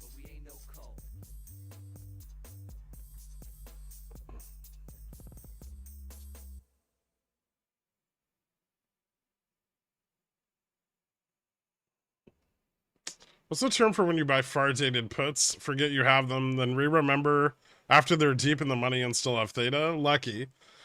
There's something weird with the 4430 strike. For some reason, IBKR is willing to me 5x my portfolio margin to buy a 0 DTE straddle there. That's odd.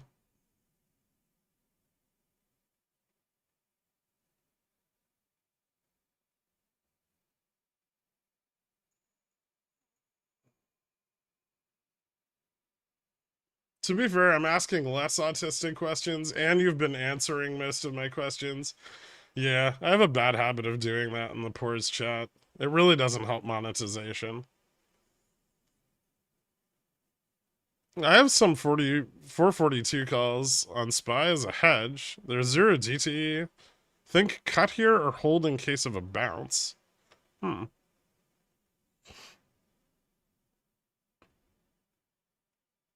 442? I don't fucking...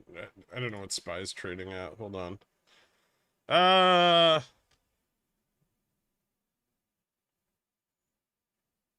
I mean, they're not terrible. I don't know how much theta you have on them. Oh, they're 0 DT. Are you making money on the downside? As long as you're still making money on the downside, then it's probably okay. I mean, you're already deeply underwater on them, right? So at this point, they're just insurance. There's a thread in general chat. If you go to the general chat and go to threads.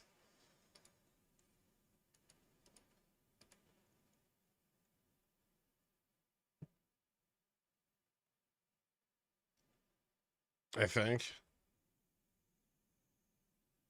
Oh, maybe not. I don't... That's the wrong general chat.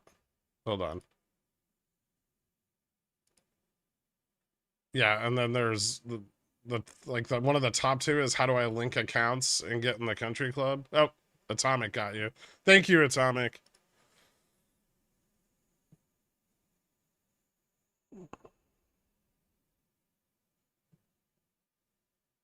Maybe time to retest 4435. You think so? There's like no calls.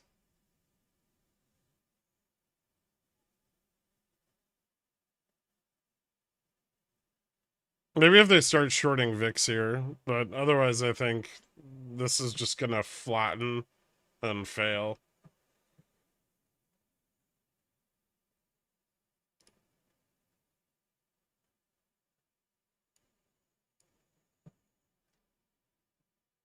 Okay, that's all the top liquidity for today is gone now.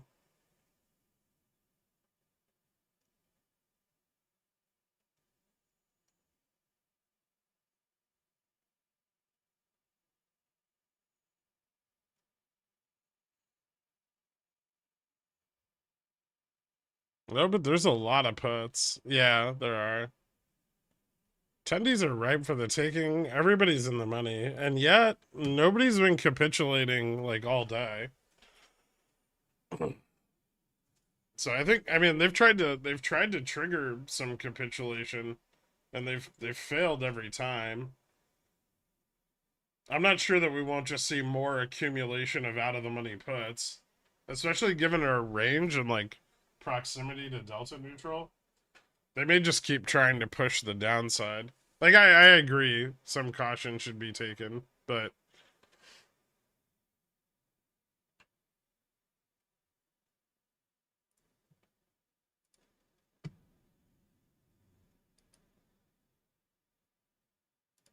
should I bet like a 30 to hedge?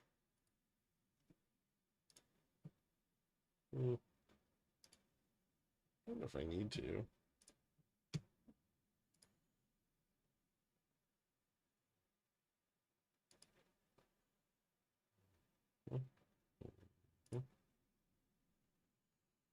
Hmm.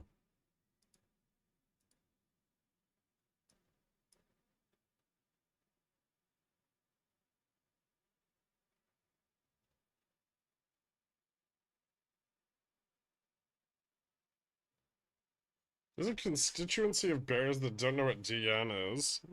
Yeah, but none of them have money.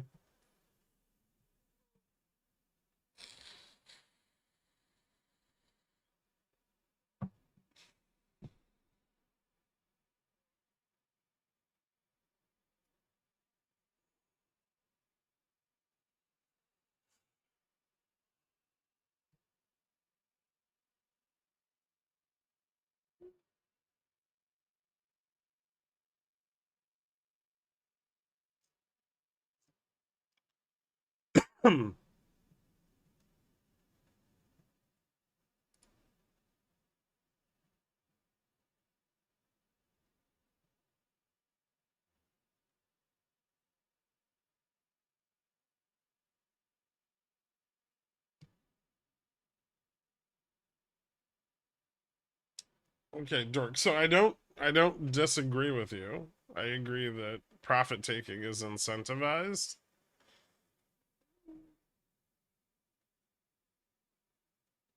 But unless there's a reversal or a significant change in the current positioning, I don't think bears are going anywhere.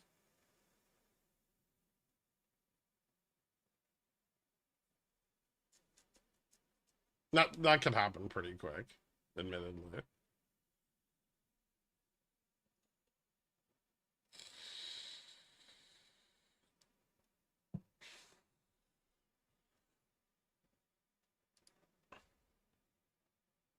Don't forget the longer dated expiries, right? Hold up.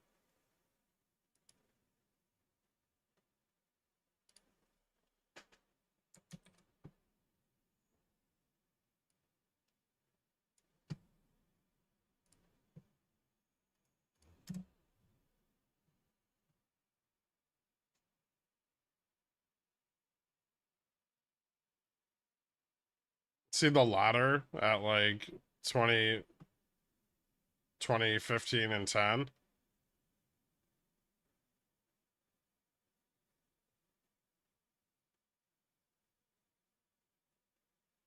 Yeah, I agree.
It's been a while since anything like that's happened.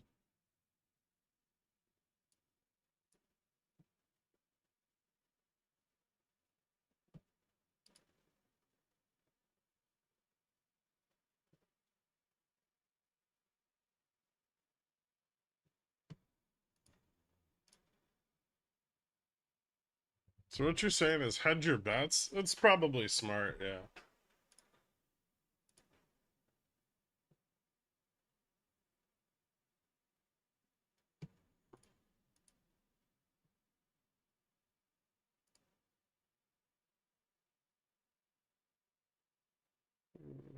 some profit taking on 40 and 45.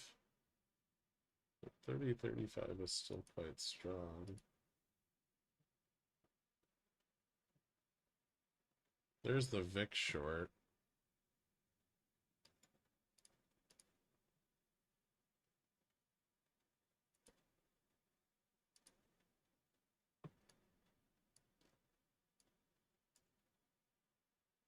Hmm.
This actually right here is very important to determine if it's going to bounce or not.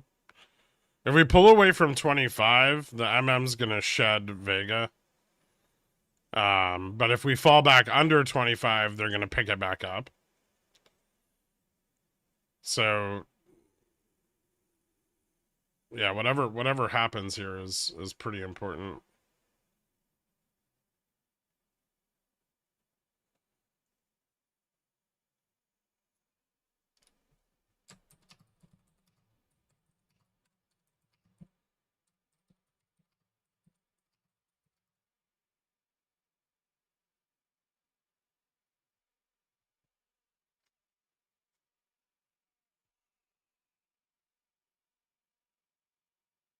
Ideally, for bearish continuation, chop is the best option.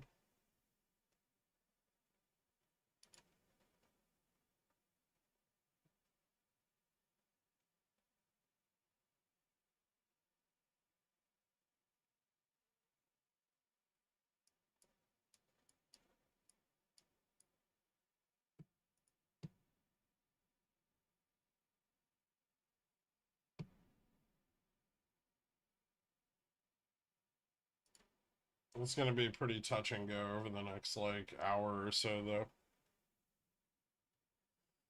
Hour and a half.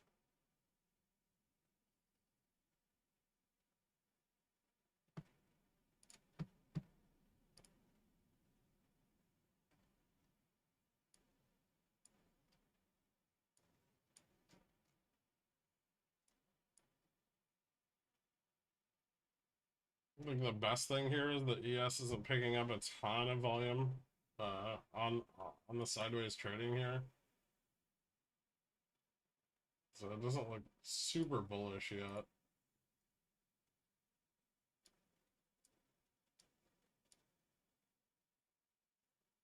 But if it breaks above VWAP, it could be. See, right now it's just trading at the underside.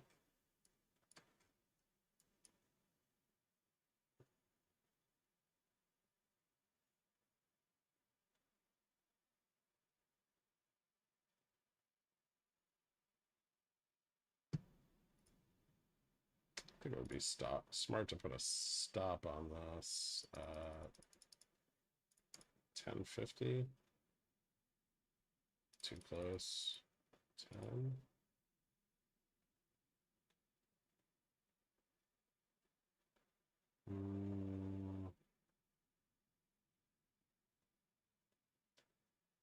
$9.50 covers cost basis, profit, and the additional put.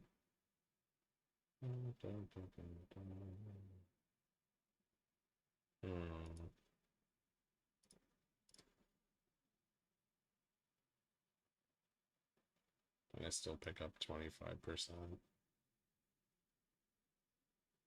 total.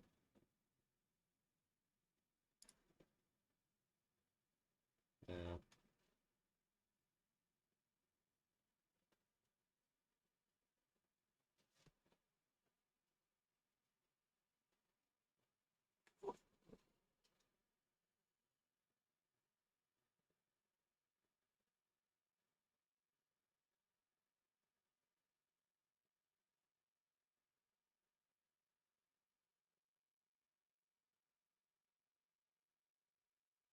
So I think we can retest the 44.28 level without any significant risk of a bounce. But above that, there's a chance it bounces to like 35.40. Because puts could start capitulating. See, right now the 25s are out of the money, so they're not likely to close. They're the majority of like gamma on the chain currently. So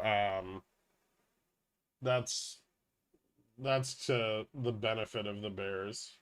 If we were under 44.25, the chance of a bounce would be greater. But also be careful on this resistance, right? Because if we drop back fast and start to bounce, those 44.25s could get stopped.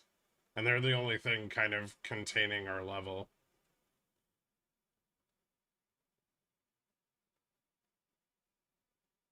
All right, so we're trading on either side of the 44.25.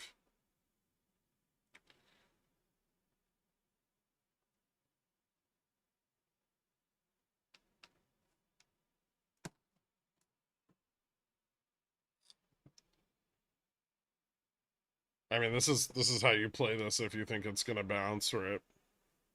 Oh shit. I'm not even drawing on the right thing. There. Like that.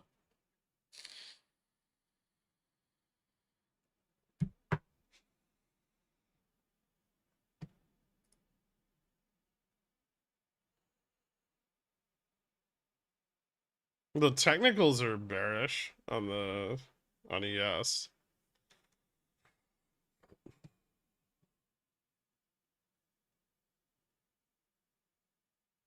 And there's a more robust put ladder down to 44.10 on the longer dated expirations.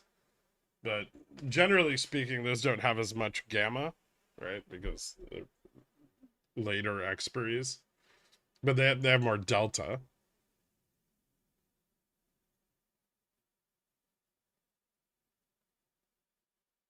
Have they reduced Vega risk at 44.50? They did a bit yesterday, yeah. Enough that it doesn't matter for tonight. And for the 900th time, there's an advantage to being at 44.50, but there's also an advantage to retreating to 4400.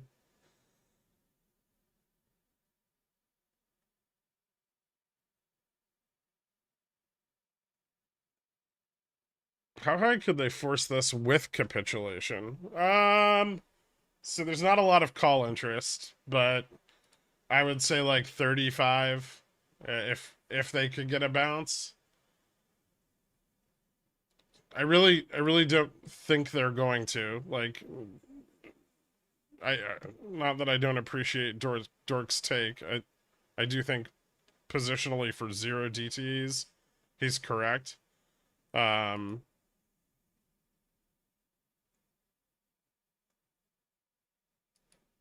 But I think Delta's taking over. And if that's the case, yeah, there's not enough calls anywhere to the upside to really. I mean, I guess 40 would be like the higher part of the range they could bounce it into. Even that would require some call buying, though, which isn't happening.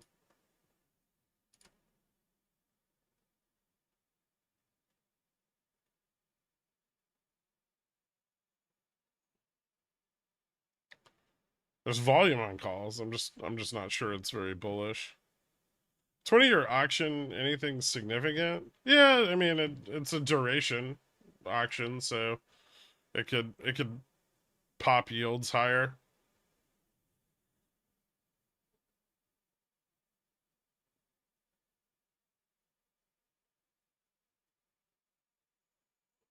So they won it at 4450 or 4400. Ideally, we're seeing in no man's land. Got it. Thanks. See you in a couple hours for questions. All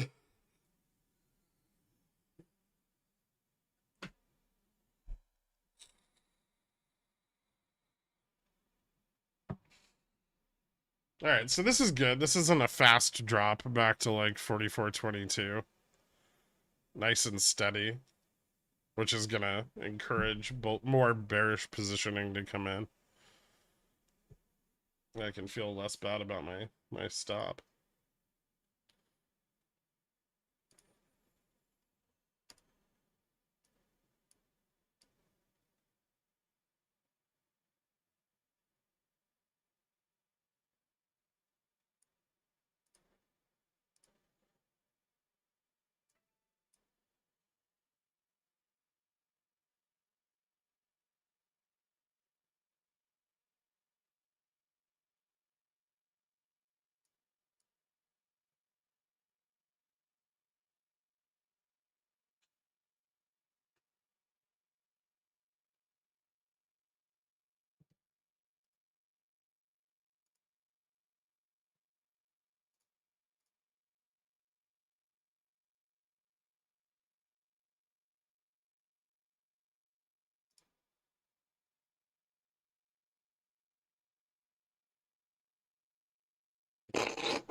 Big RSP volume candle.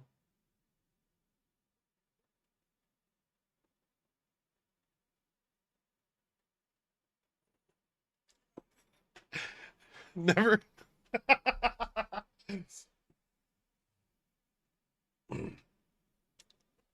It's about the implication, Dork. Last chance for bulls to bounce it. Um, could be, yeah. Yeah. Most of their risk is at 4400 currently, yeah.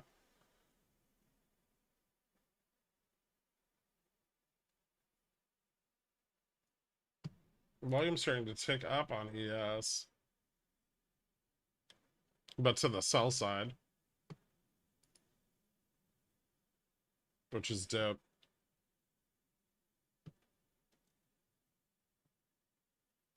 Bearish continuations are so rare on.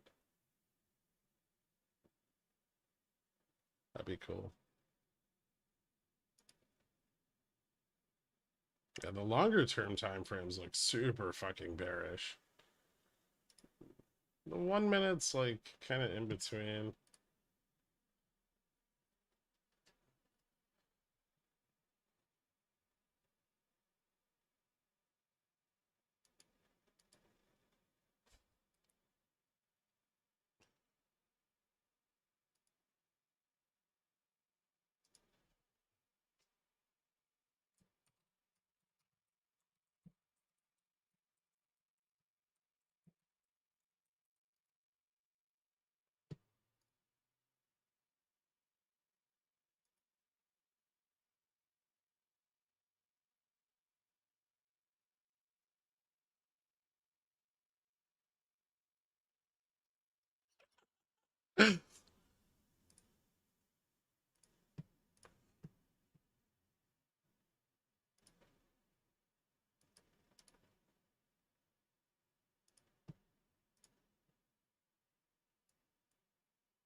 Whoa.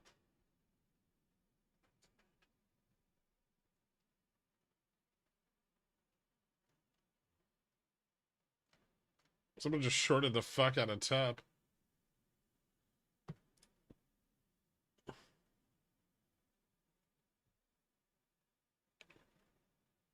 You should make us all rich as fuck so you can go on a Pontiff World Tour. What do you think the whole point of this is?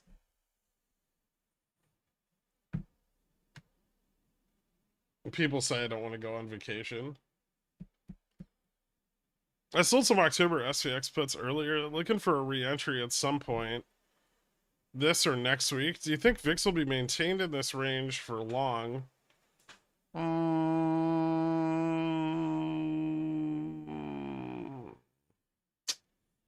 Well, it's likely to go up into the FOMC meeting. I mean, there's going to be pressure.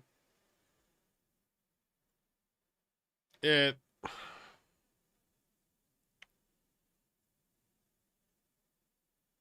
Yeah, I mean, the dot plot changes and the potential for equities to price in, um, actually start pricing in a continued effective federal funds rate at the current level or higher, could be pretty fucking bearish, man. I,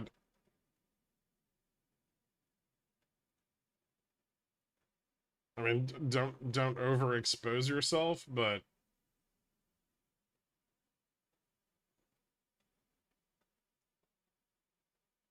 when this is all over and done with, will you teach me how to Dougie? Yeah, I could do that. Oh, now Dork's gonna get his bounce. Oh, fuck yeah, top. Let's go.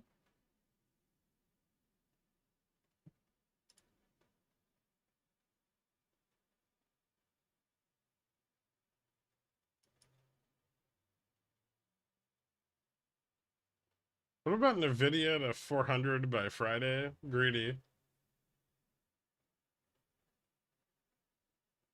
The struggle for VIX 1475 seems to be important. I don't understand why it would be. I'm gonna be the first pontiff. Don't say that to me, bipolar bear. You say you don't want to go on vacation. That's not true. I just can't.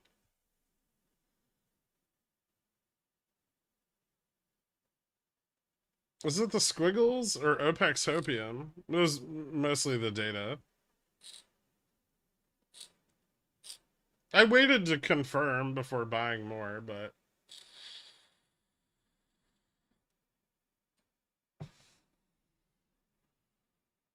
so if you make 10% of your dedicated audience of 500 rich, and they each give you 250K, exactly, then I can take that money and open up a hedge fund without actually spending any of my own money. And then I'll hire somebody to run it and do what I say. Don't overexpose yourself. Gherk for Loco Gherk. Accurate, Dave.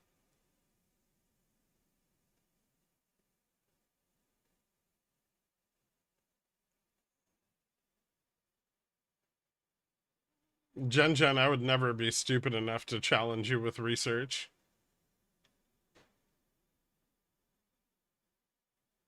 I have $250. Well, it's a work in progress.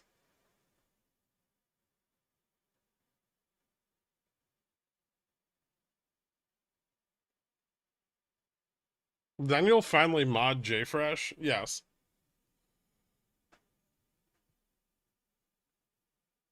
I haven't been available for a few weeks. Were you finally able to leave PDT behind? No, I blew the account up 2 more times.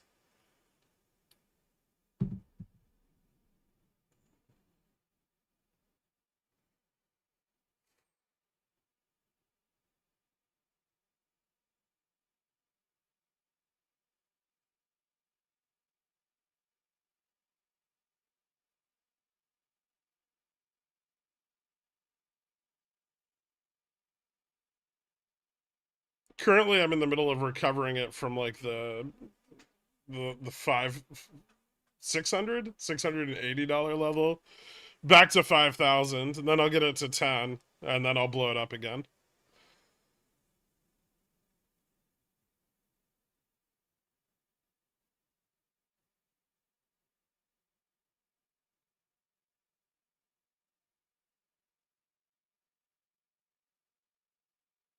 No, sorry, Wetzels. No derivatives. It's a pure financial instrument.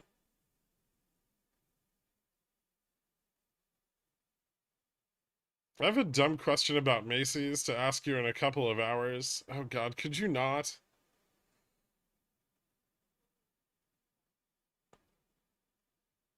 Is call interest picking up at all? No, not particularly.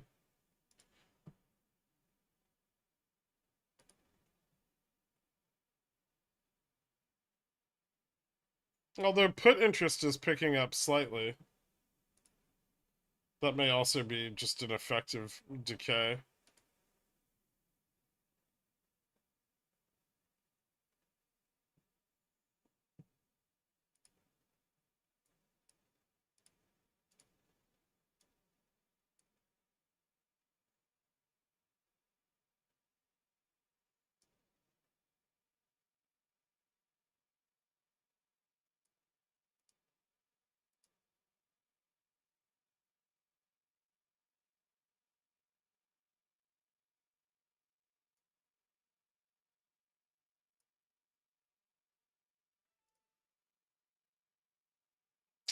Lame.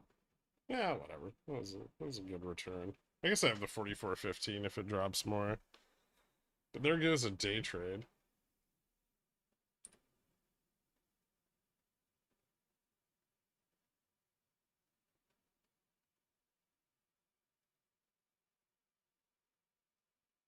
Nope, never mind. I got the account back up to 2,500. I thought it was lower. After I closed that option, we're back at 2,500. That's pretty good. I started this week with like $600 left in the account.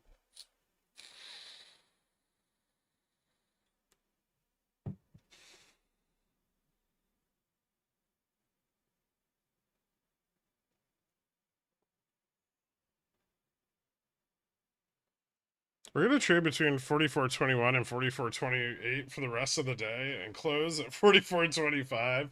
The closer we get to the end of the day without seeing another significant move in price, yes, the more likely that becomes.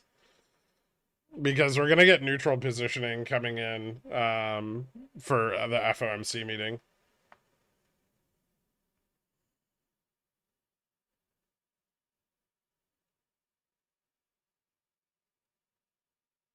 Come back, kid. Man, I've taken this account from 5,000 to 10,000 like 6 times now. Blown it up back down to 1,000 and repeated. There's like serious issues with scaling appropriately in a fucking PDT account.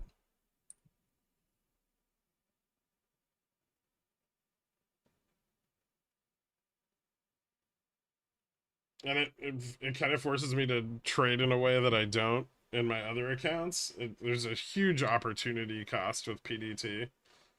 I'm not even sure that the ability to hedge under $25,000 is worth it.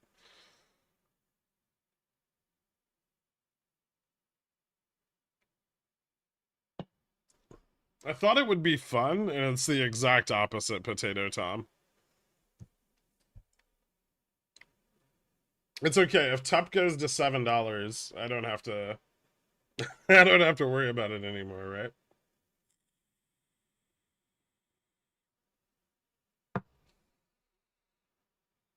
I know you knew this stuff is going on, but has it been harder than you remembered? I never really paper traded PDT because like my intention was to start trading with more than $25,000, right? So it was never something I really tried. And I was never in a position where I was forced to.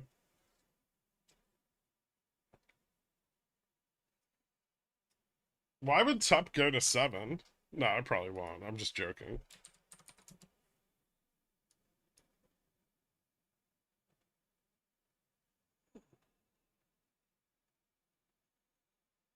Could the next challenge be 1,000 to 10,000? But you can only trade futures.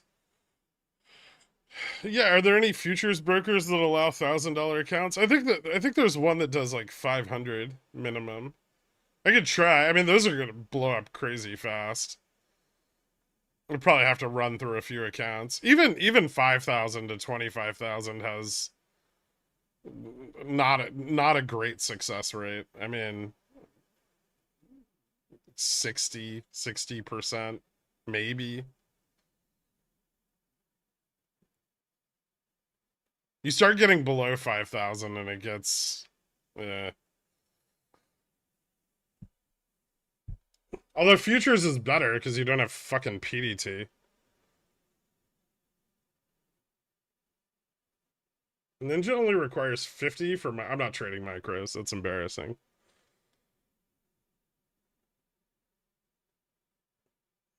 Yes, no contracts. 500 to 25,000.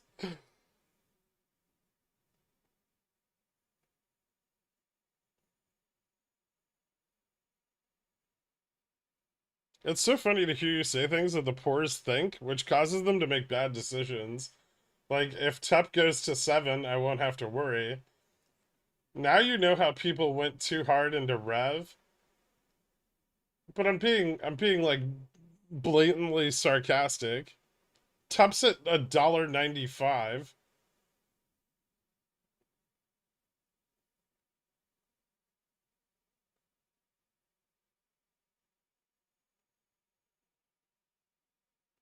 I'm not opening any offshore brokerage accounts.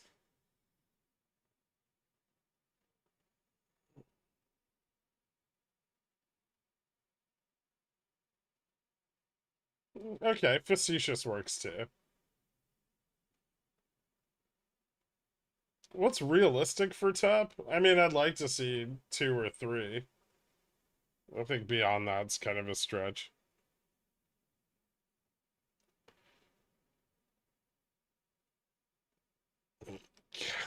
Howard, we're idiots. We can't handle sarcasm. Greg, you're too smart to be sarcastic. It confuses us.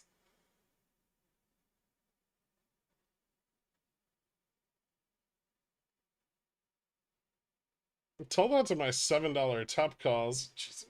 Aren't those like free? How did you even buy them? $2 TEP calls are 12 cents.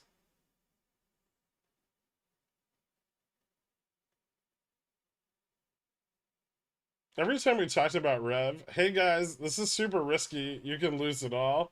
I actually said losing it all was the most likely outcome. Repeatedly.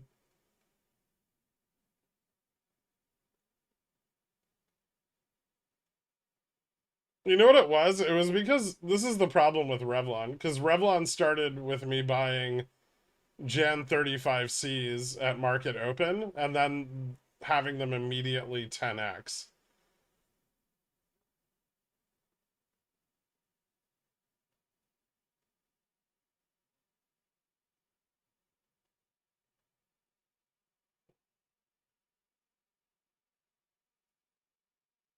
I think the market's down because it's National Talk Like a Pirate Day. R.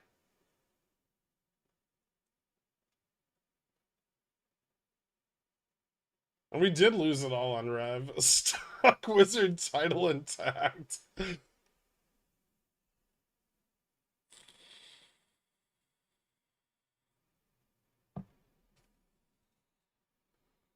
Jimmy $20 calls were free at one point. Same like top. Maybe. We'll see. Ooh, Dorcas. 44.20 push. Let's go.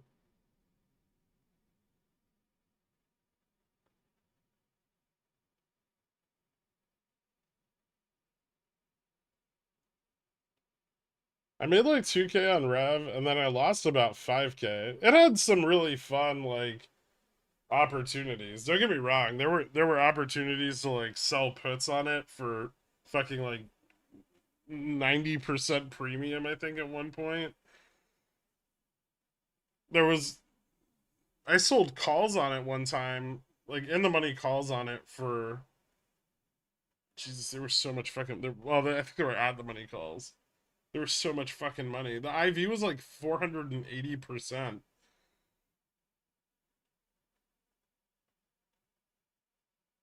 I saw that, Lawrence.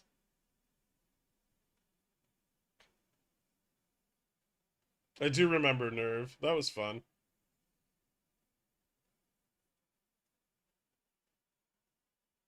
Tup's working on their AI containers that make tells you when your food goes bad.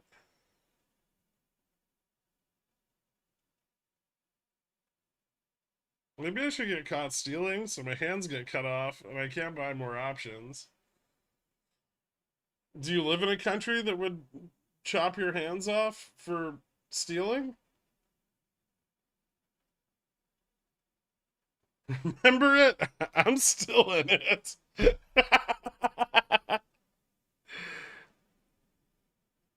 Jesus fucking Christ. You son of a bitch.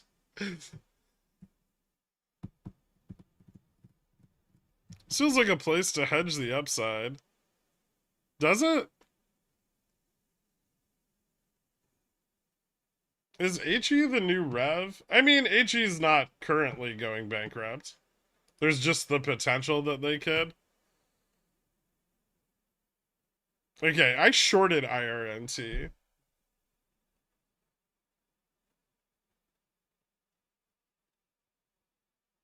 Like, I shorted the fuck out of it.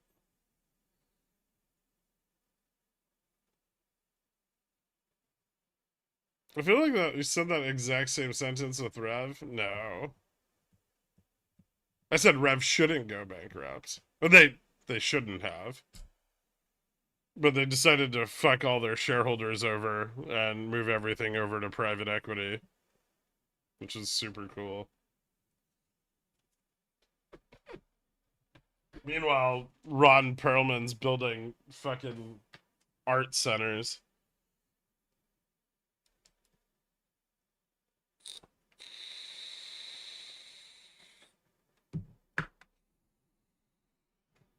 What are your thoughts on the SPY dropping another 2 points? It's not impossible.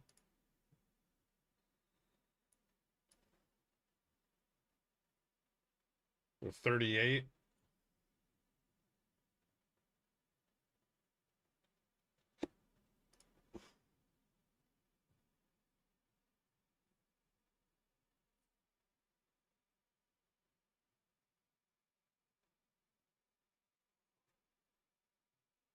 It's because he's Hellboy. It was already bankrupt. Did you mean delist? Yeah. Sorry. Try buying the bottom of SQ. Okay.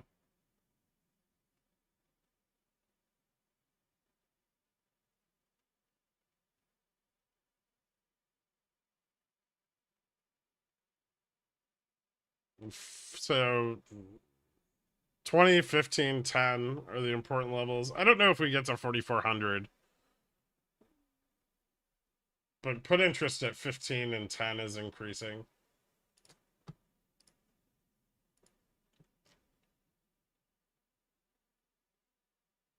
Which gives us a little bit of a little bit more ramp to the downside. Although, remember that anything below here can bounce back to 25.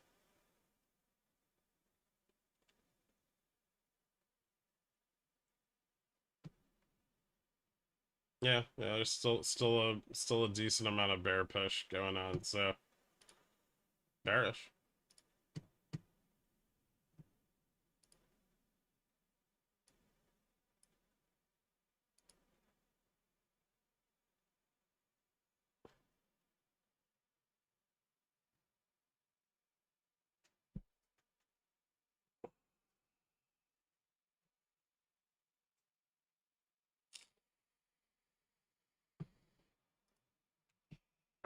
Upstart's getting the fucking shit shorted out of it right now. Finally. Which is cool. But, continued continued federal funds rate of 5.33 and a projection higher is not good for their business models. So I think there's a pretty good chance that we see Upstart return to prices that, well, near its previous low at least. I could definitely see us returning sub 20.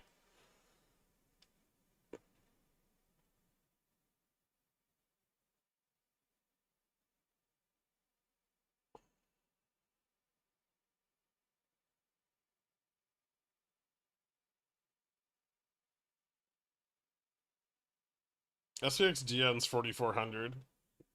They're 4402. New trading view automatic charting is interesting. Currently on top, we're in a bullish. Oh, that thing is fucking garbage, man. Ew. There's nothing worse than auto TA.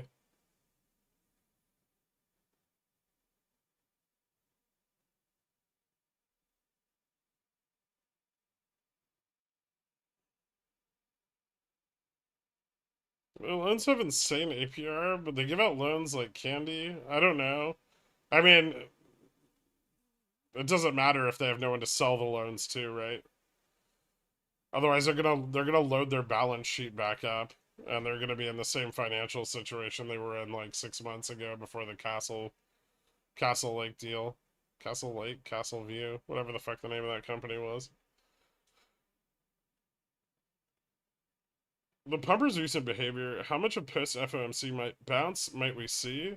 I imagine they would be fucked if we got a point 0.5. Point 0.5, everything's fucked. 0.25 is a shock still.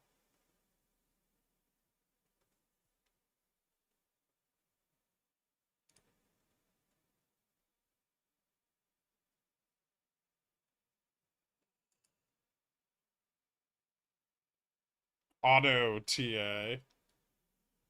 Why did you time him out, Karl?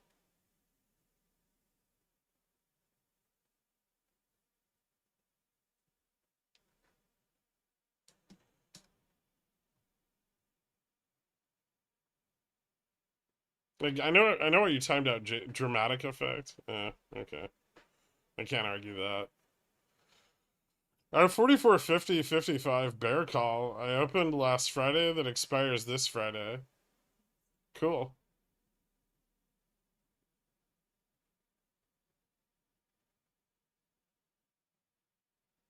That's not holding it through expiry? I don't know. Right now you're pretty safe, right?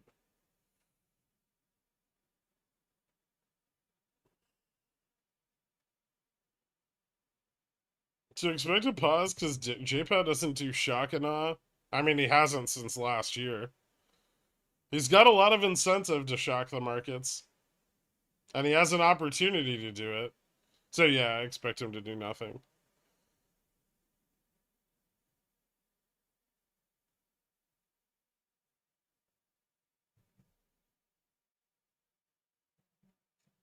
Don't think they'd find a way to leak if they were going to 0.25 tomorrow. What? Why would they? No, they've never leaked the fucking the rate decision.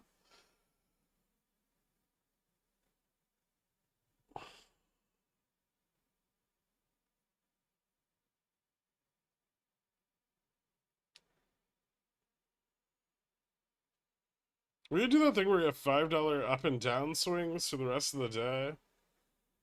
We'll pick up some like price volatility just because positioning's weaker sub 44.25.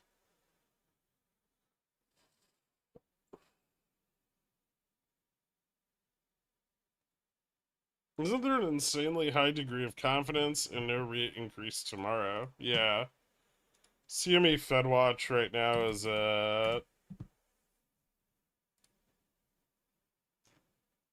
99% for a pause.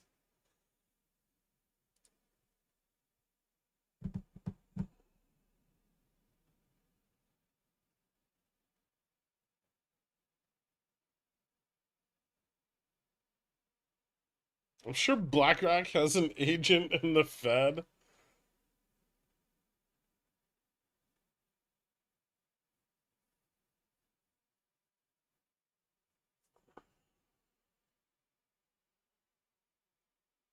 Isn't Dork on vacation? No, he's at home. He goes on vacation tomorrow. Or, well, not vacation, but he work. 99%. That's pretty confident. Yeah, it is. Wouldn't Siri do a MOASS? I don't know, it started to get a little bit of runoff yesterday, and then it just kind of died. I guess it's still pressuring the upside. See if volume picks back up.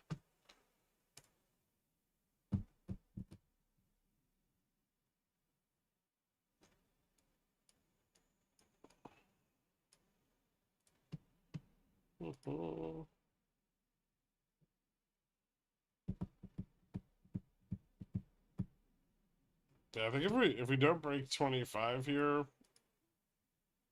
substantially, we're gonna slide back down.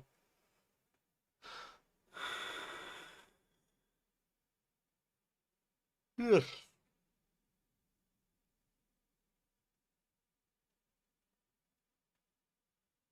I'm 99% sure I should go long Tesla here. Hmm. Yeah?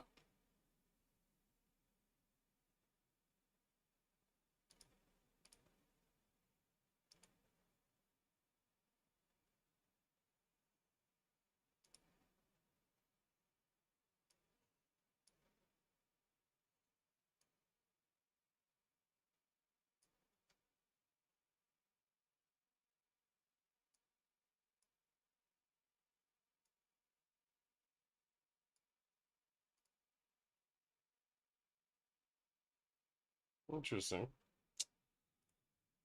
I can't say I agree, Karl.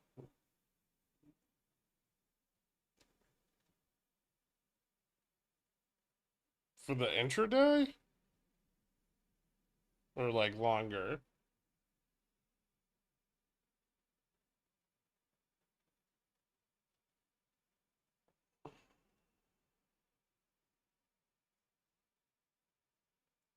Got a SPY 445 put.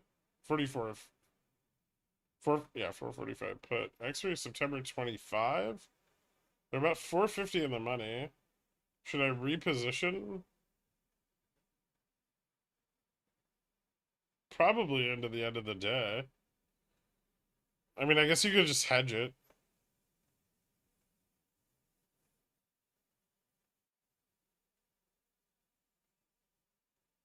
If they do a 25 BPS increase, do you think they will pump to facilitate more de-risking? Or do you think they may not be able to? I mean, the knee-jerk reaction would be Fed fund futures pricing in the higher rate than whatever the dot plot brings, right? So bond markets pricing that in. I think tips would have to reprice.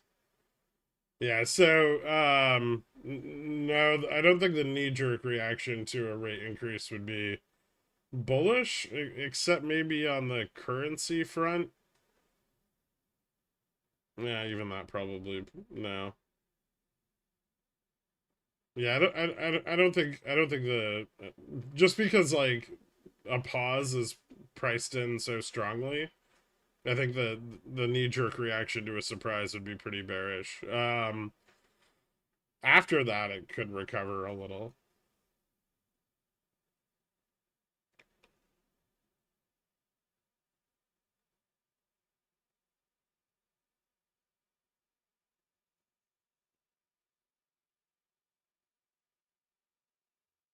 Mods, read The Prince to prepare for today's stream.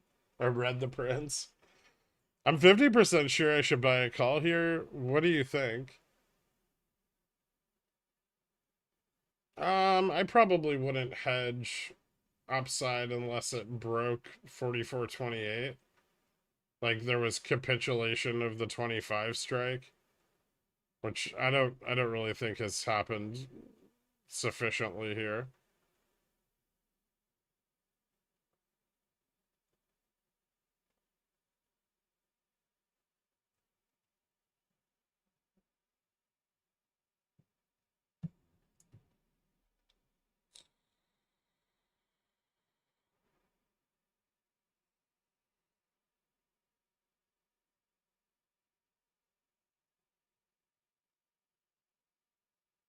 If you had November puts that were up 25% already, would you hedge?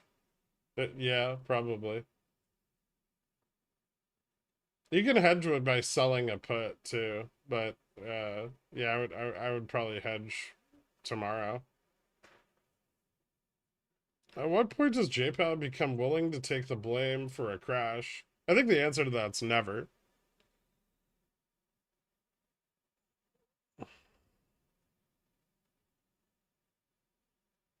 Can you discuss Tesla a bit here? I literally wrote about it last night, and almost nothing's changed.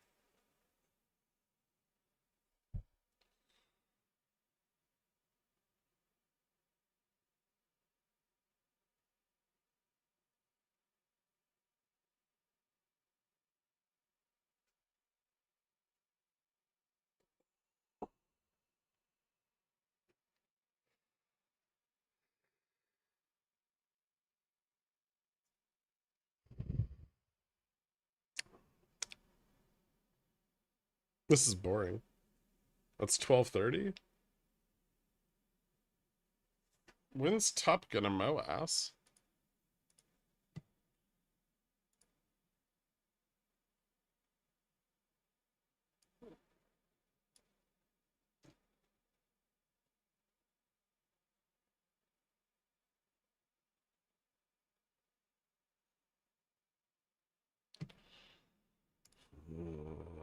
Yeah, I'll look at it, but I hate that stock.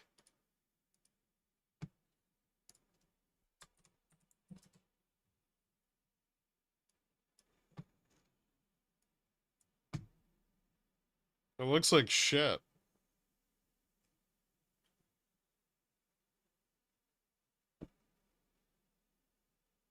You hoping it does like an OPEX thing?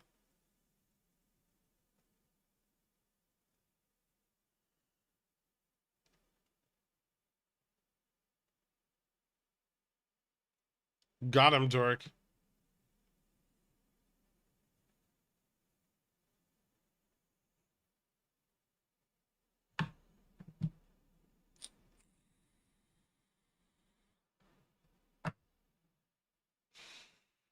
How's Neo looking? They had a proposal of issuing $1 billion more in debt yesterday. Investors don't appear to like it. Yeah, that sounds about right. I don't know. Bros doesn't look very good. Neo's getting fucking hammered. Ooh, back to like $6. That'd be cool.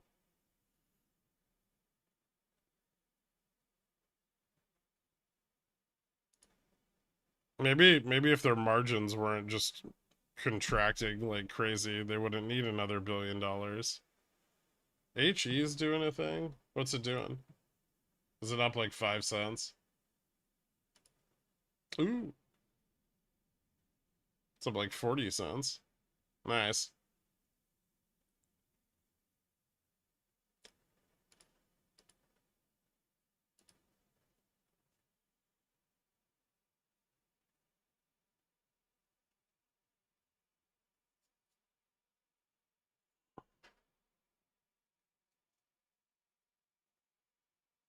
I know you don't have a crystal ball, but is all of this positioning with some Fed result in mind? We know what the Fed is going to do tomorrow. So what they say even matter? What they say matters a lot. Equity markets are pricing in aggressive rate cuts into the end of 2023, early 2024. If those aren't realized, equities need to reprice all of their forward valuations. Which means go down. A lot, substantially. Even bonds and swaps are they've priced in significantly more than equities have, but they haven't priced in more, even more than that, right? Inflation's hot.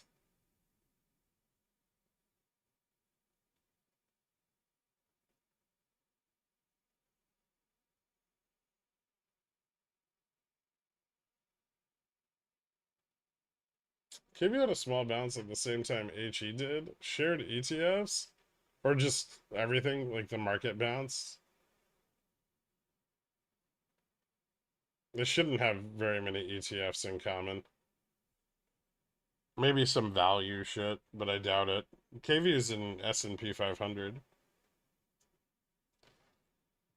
I believe HE is in Russell value, Russell 1K value.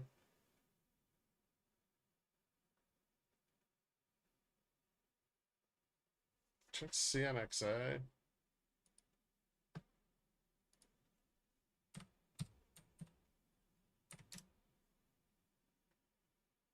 Ooh, that's fun.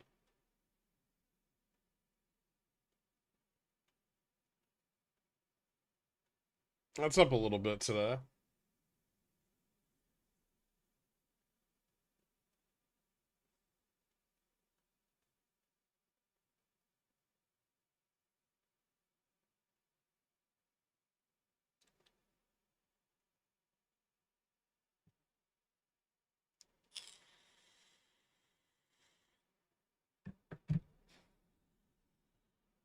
Your Pickles picks positions entered sometime on Monday. Yep.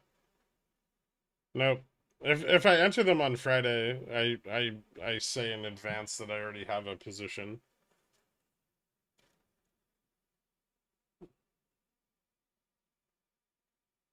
And that's pretty rare. It's pretty rare that I'll post something that I already have a position in.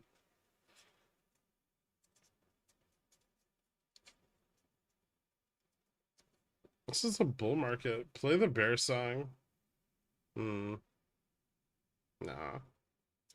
Decent news about Maui fire for HE. It appears that the firefighters battling the blaze were in large part responsible as they left the fire assuming it was out to go eat lunch. Bullish. Bear song below 44.15. No. Delta neutral, but not 44.15.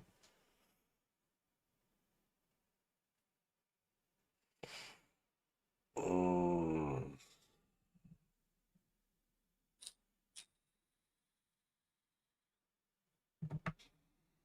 DN's at 44.02. HE is looking squeezy. No shit.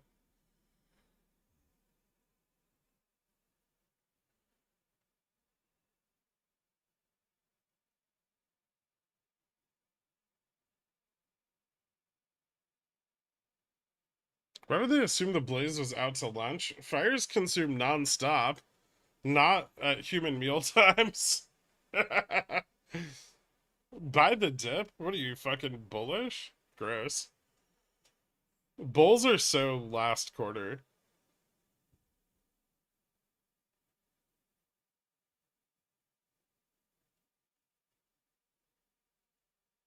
Oh wait, do you mean HE? HE, I mean, I have a position on it.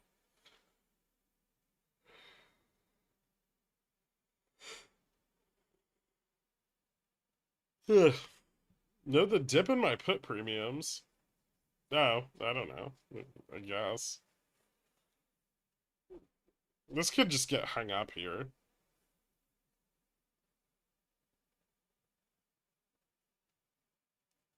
Like I think if we don't get below 44.20 by like 2 o'clock, neutral positioning is probably just gonna stabilize us in this range.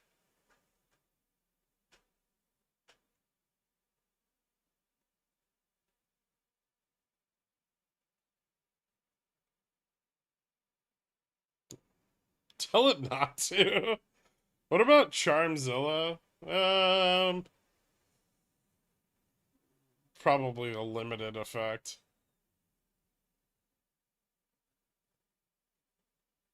There's actually quite a lot of longer dated positionings like put positions between 44.25 and 44.10. So they're not going to be affected by charm. They're just going to sit there. That's why when Dork said it was going to bounce earlier, I wasn't so sure.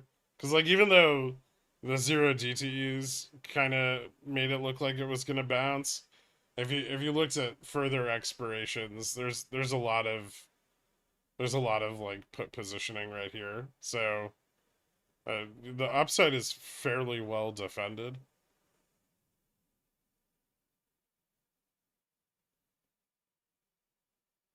My calls need a pep talk. Why does everyone have calls?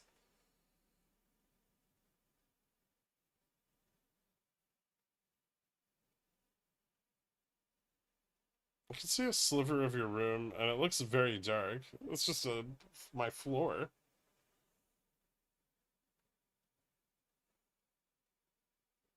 I should probably fix that.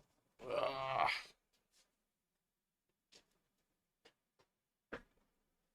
Nope, I went the wrong way.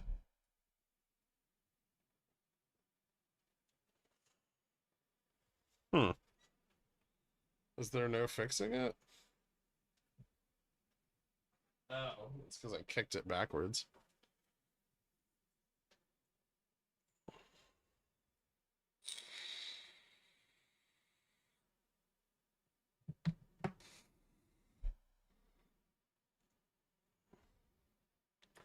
I don't have calls, but my sold puts need help.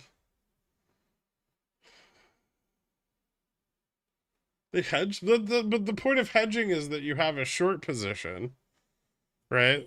Like, so why would you assume that your hedge is going to print? That's not how hedges work. Hedges are to ensure that if the position reverses, you don't lose money on your main position, not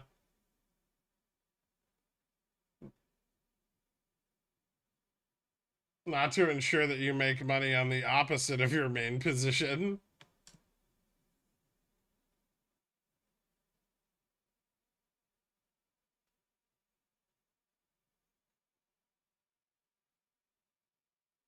I don't have red carpets. There's some wood floors.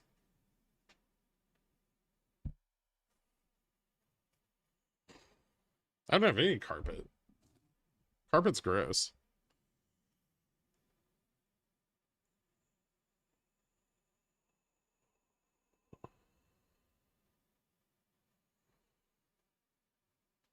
Do your carpets match your drapes? No.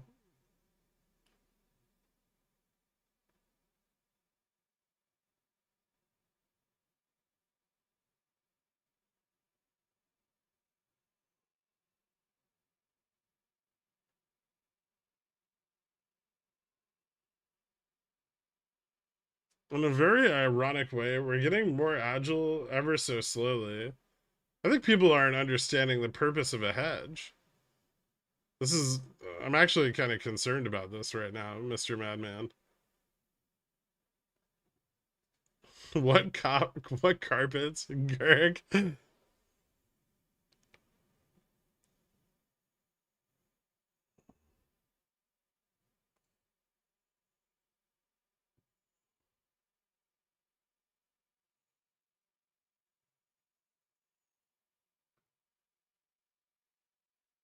I think it's PTSD from NVIDIA earnings. Those were the best hedges. My hedges are to keep my neighbors' prying eyes off me and my stuff. Smart.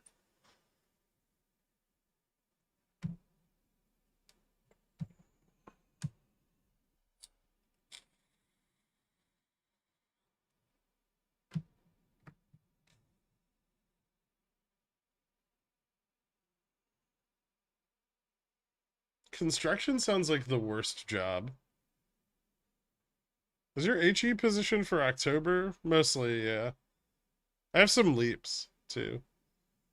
20 and 25 for Jan.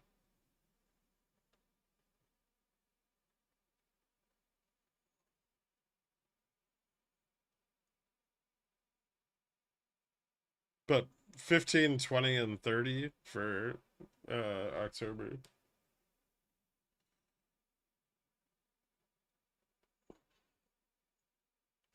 My hedge for my spy put is a HE14C. Bullish weekly.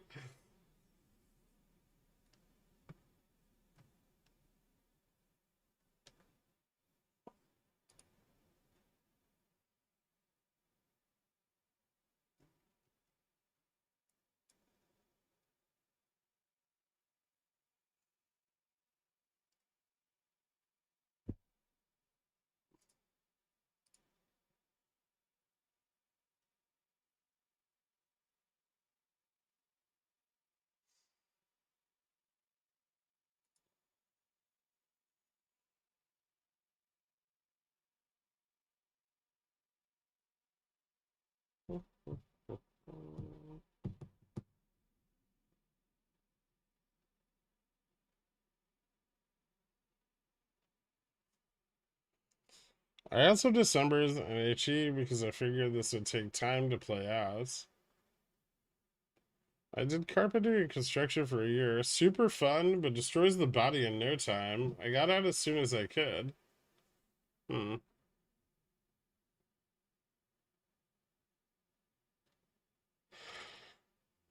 This looks pretty bearish. I bought more puts. It looks pretty fucking boring right now.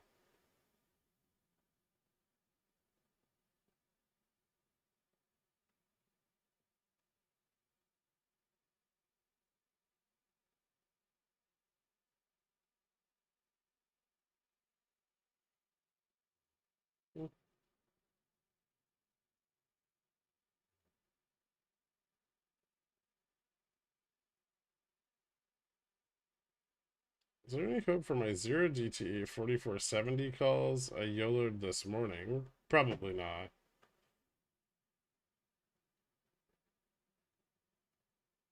My construction job allows me to be here all day, so that's cool. How?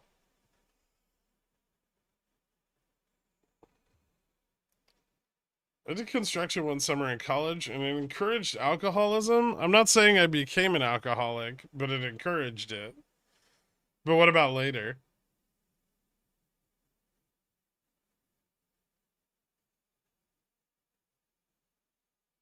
Why is 2-5 less likely than a pause? JPAS used the same speech basically all year because the current dot plot indicates that their last rate increase will come in November. However, dot plots change. Later, McConnerberry.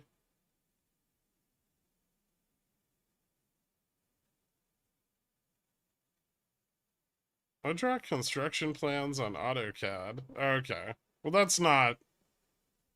I mean, I guess it's a construction job. It's more like architecture, right? Like, well, it's somewhere in between.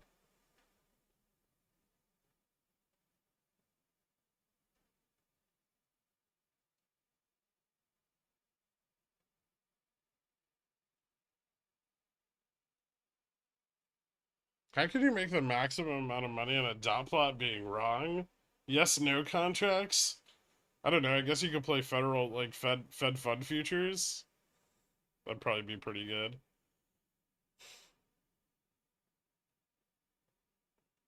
You could short bonds.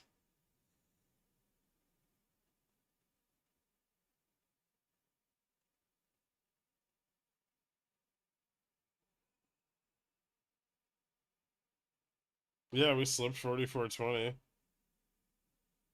Eyebrush.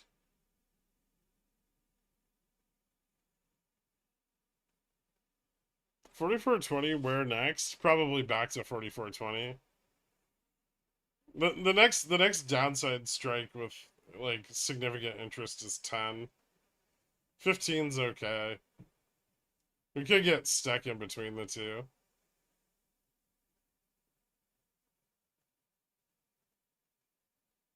My port is up 130% again. Where do I sell? When do I sell? What's a stop loss? Are you excited for the BOJ meeting Thursday night? Kinda, yeah. Let's assume no rate hike this meeting. What does the market do over the next few weeks?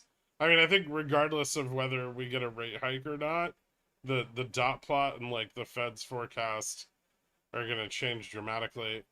You know, I wrote about this like extensively.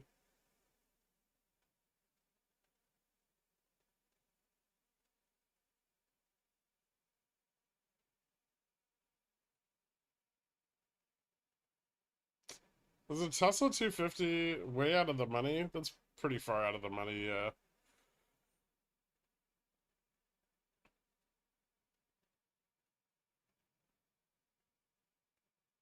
Do you think it's too late to buy Tesla puts?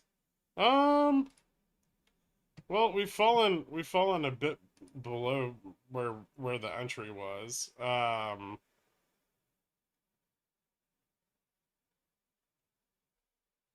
Not necessarily.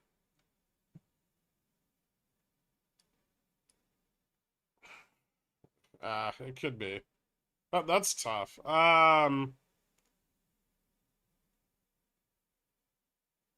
Oh, Tesla has a 6250 strike, right? So no, you could target a slightly lower range. I mean, obviously, it takes on a little more risk than the original entry, which is now already up. But I don't think it takes on a substantial amount, like a substantially higher amount of risk. I mean, you would probably just lower your risk level slightly, like your risk off level.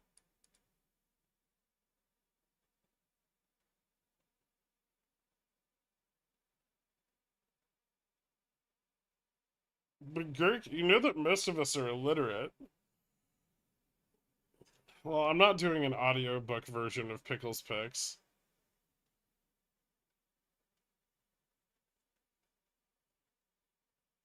I like my calls like I like my women. Out of money and probably worthless.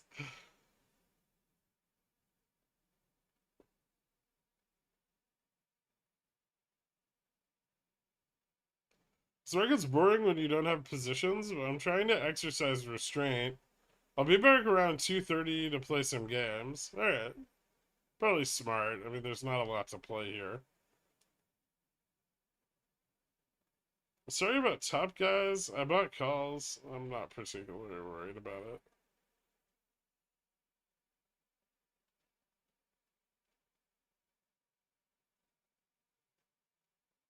Pickles podcast.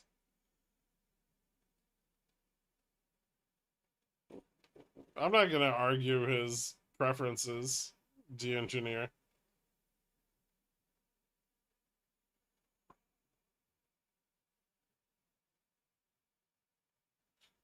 I wonder if I puts on Baba again out of spite. Baba's starting to break down through resistance. Bearish.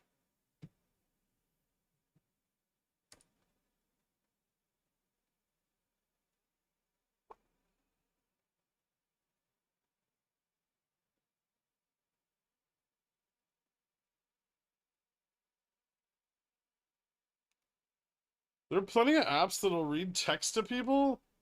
One could probably even use AI to deepfake Girk's voice if they need that briny. If they're in need of that briny ASMR.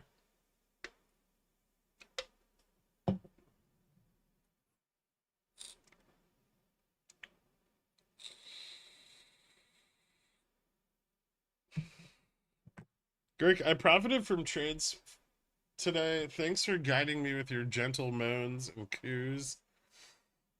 Anytime, man. It's not an audiobook. Can you at least do Porkle's picks where you give us tasty recipes? No. I do that sometimes when I feel motivated.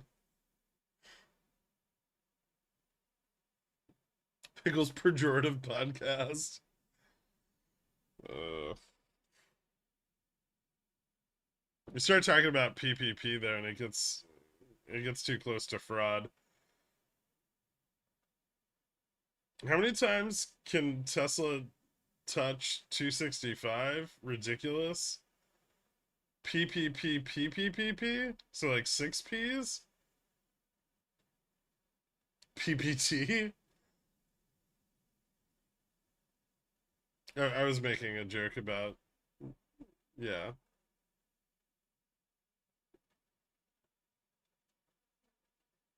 payroll loans. Pickles Pontification podcast. I should have been a small business owner. Dang, they shorted HE back down quick. Is there some AI tool that can convert Pickles picks to audio? Probably. Would a portfolio martingale strategy be a surefire way to get to 8 figures fast? No.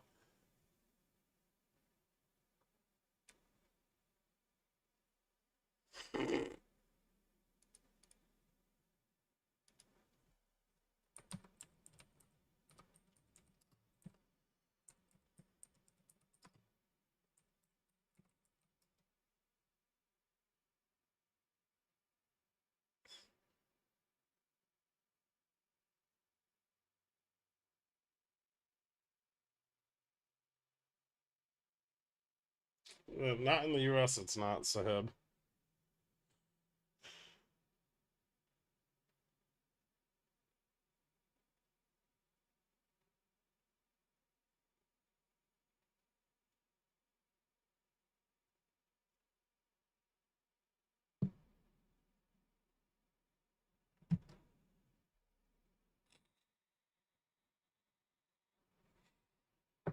No, I get.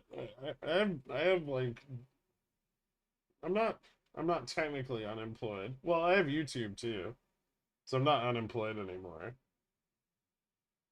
But for a while there, before I got like tax approval for day trading, yeah, the IRS just considers you unemployed because all of your income is capital gains instead of income. And you have to file a year in advance to get approved for like trader status through the IRS. So you have to go through a period of, and the first time I got denied, and then the second time I got approved. So it ended up taking like 2 years. You have a Twitch channel though? That's true, I do.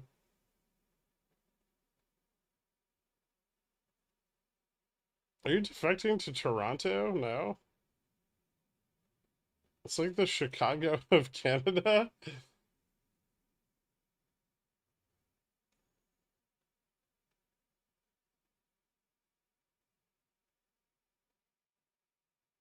Can you claim unemployment while trading then? No, because you don't have any you don't have an employer.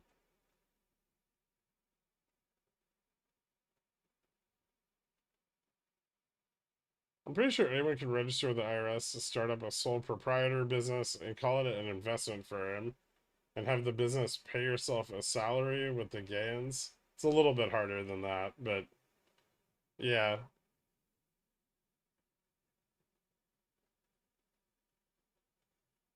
This is what I was talking about, de-engineer.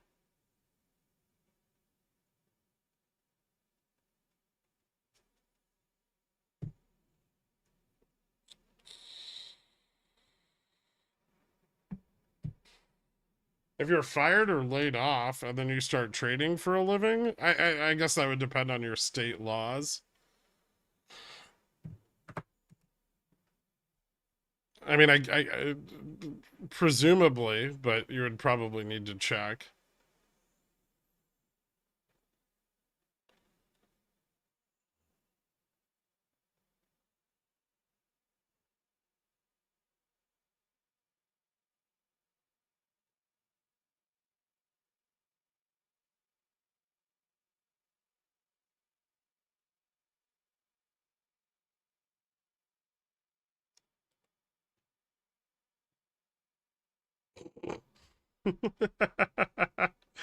I got laid off and I was too scared to trade because I didn't know what would happen.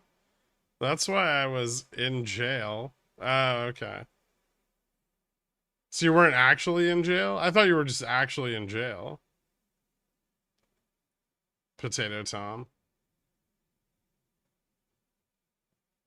If you're making such little money trading that collecting unemployment is a concern, you shouldn't be trading for a living. That's pretty accurate. Full port up about 5% today. Sold my puts at the bottom. Cheers, Gork. Congrats, Baradactyl. That's awesome, man. Play the SCX 4400 song. We're not there yet. We probably won't get there. We'll probably, if we're able to fall and hold a price lower than this, I think 4410 is more likely.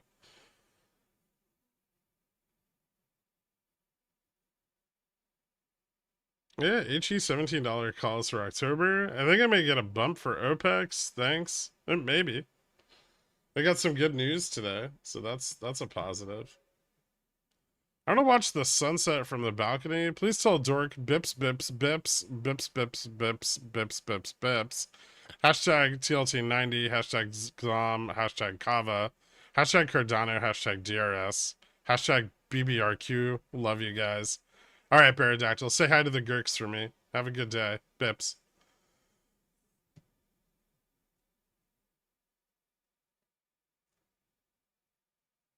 There's a SCX 4400 song? No. My new fire plan is prison for 10 years. Oh, okay. But so bank robbery, but unarmed.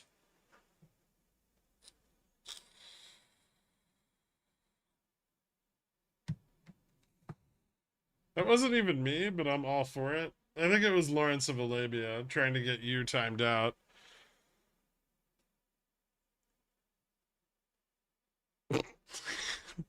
And it worked. Yeah, and let investments grow. That's disgusting.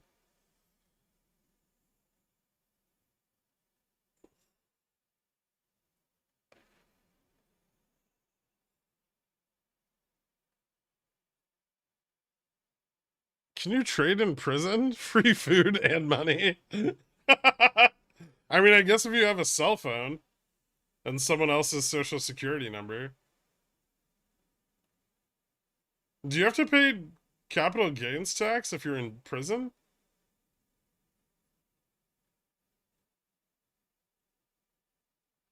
Do you feel more nummies when you consider TUP or HE? I mean, HE is probably way more reliable than TUP, but TUP's pretty sexy too.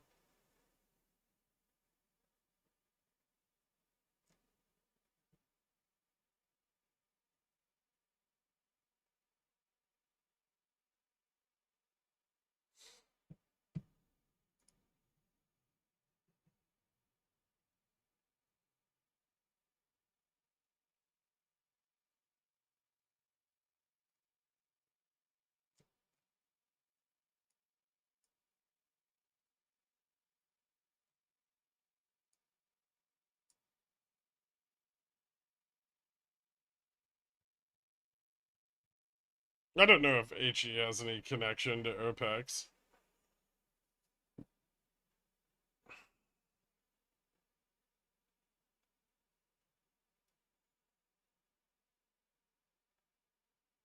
U.S. Capitol Police Station evacuated due to suspicious vehicle? Goodness. What's suspicious about it? Is it just like a car with a giant bomb on top? They're like, hey guys, we should get out of here.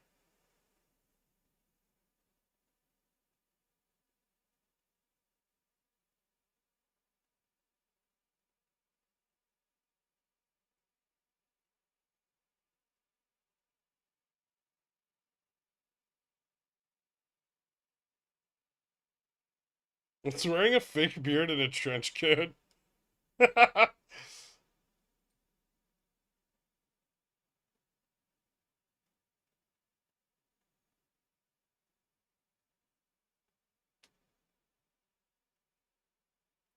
suspicious vehicle was just the F-35 they lost a couple days ago.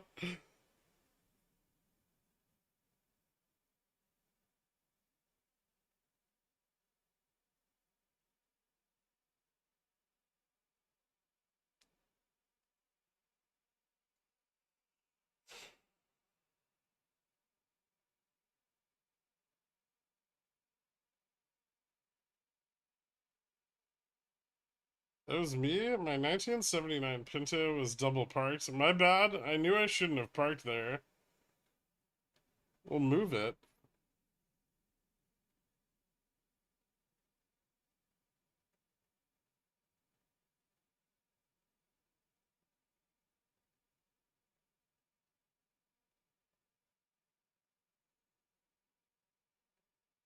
A police dog indicated interest in the vehicle. It's dog food. Probably just full of drugs.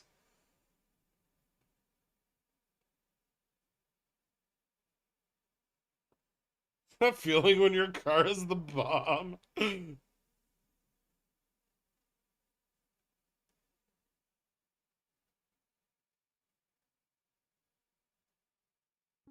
Is the pump on? If you want to call it that. Does anyone remember what Beaker the Muppet says? He just goes around saying bips, bips. The same exact thing the Roadrunner says in WB cartoons. Is this a conspiracy against Dork? Roadrunner says beep beep. He does not say bips at all. Beaker might, but not the Roadrunner.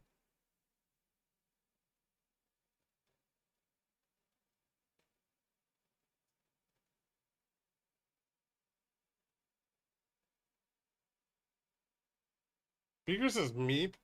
Hmm. I'm an inch away from pulling a JFresh on chat.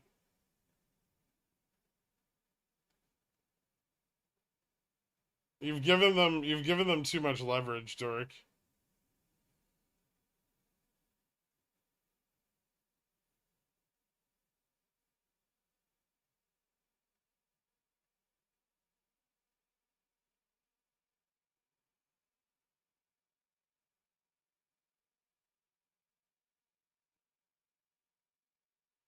The red Teletubby says Tubby Custard. I will punish everybody for the transgressions of the few. No, you're not. You like people way too much.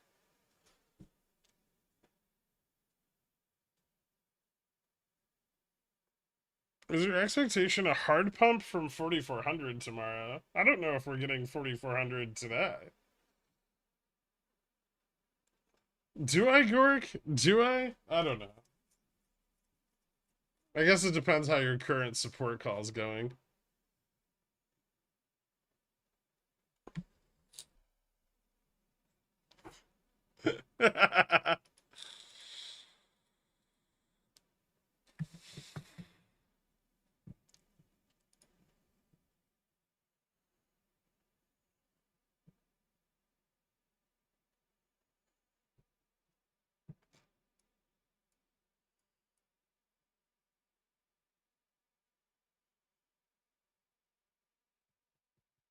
What's your top position? I have, like, some contracts.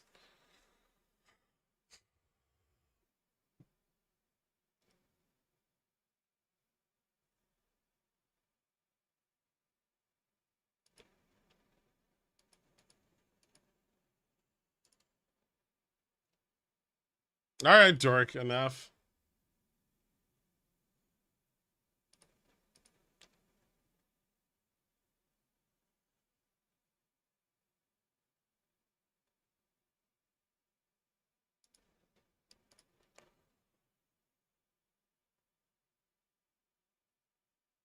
Hmm.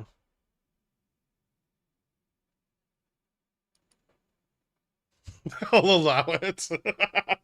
I have 3 calls out on HE and 0 stonk because... Okay. I think I cooled the riffraff enough for now. You've put them in their place. Do you think the regional banks could make some percentages these days? Off lending? I mean, they need to try, right?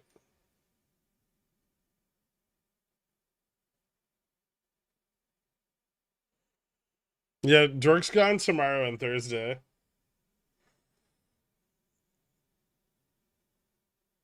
It's 44.25, a massive amount of sold calls on 0 DTE?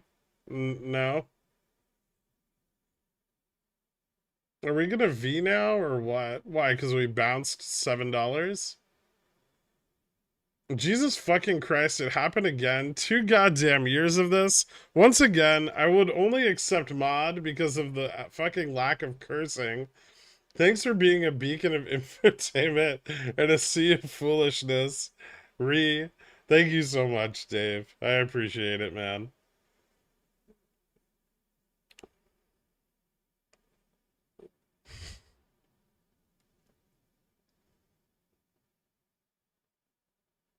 Dirk wields more fear than JPOW. What Dirk doesn't understand is every time he times someone out, the market goes up 5 bips.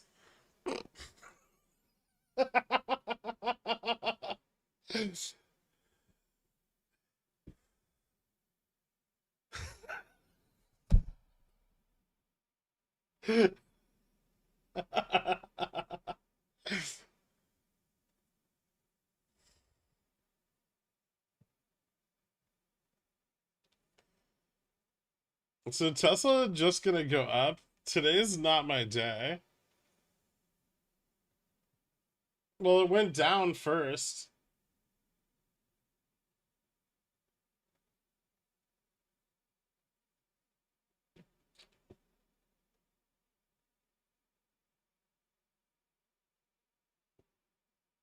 Dirk pulls out a singular chest hair each time someone says the B word. Are they gonna push out any actual puts here? Hold on, let's look at positioning.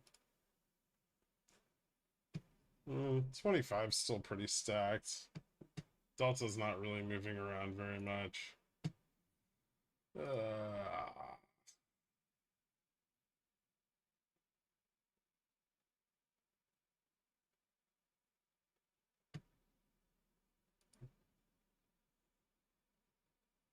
Yeah, this is probably where the bounce peaks.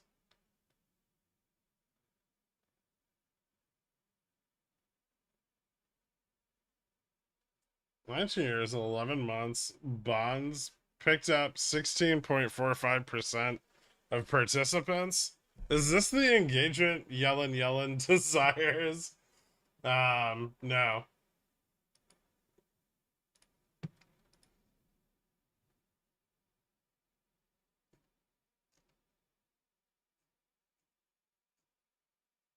Speaking of which, 4.6? Dixie's gonna go up now. Thoughts on cost hitting 550 before October? Um, hmm.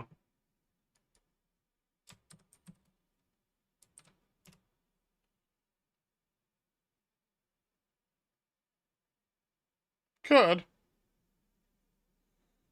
I'd be careful of earnings, though. Earnings are next week.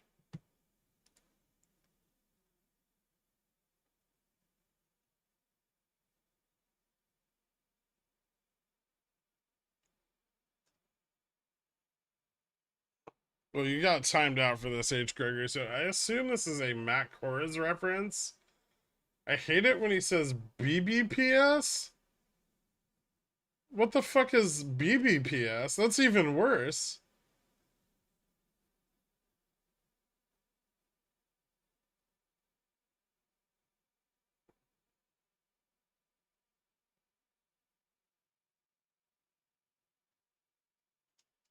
How long have you been into stocks for? Most of my adult life. Do you have a source of education that you really like? Well, school and working in finance was helpful, but I have like a reading list. Do you want to get a master's in financial engineering? There's a reading list on the subreddit in the wiki, I think.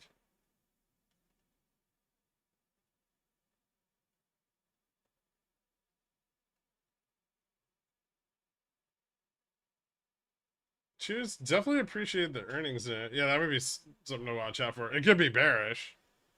Um, if consumer discretionary spending's down, it'll hurt Costco's earnings.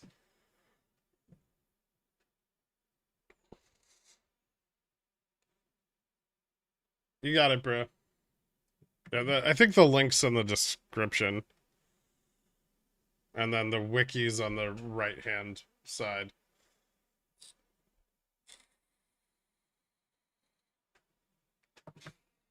I kind of want to get a master's in economics. Don't you think there's enough useless cunts on the planet, Odorous Dan?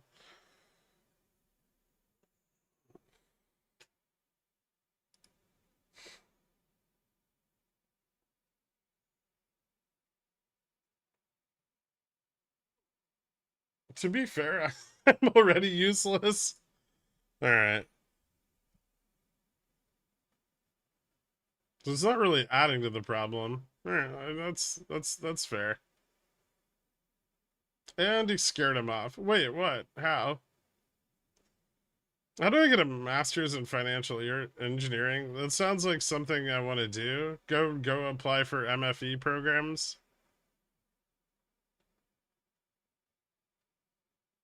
Do you have a BS in finance or, well, math?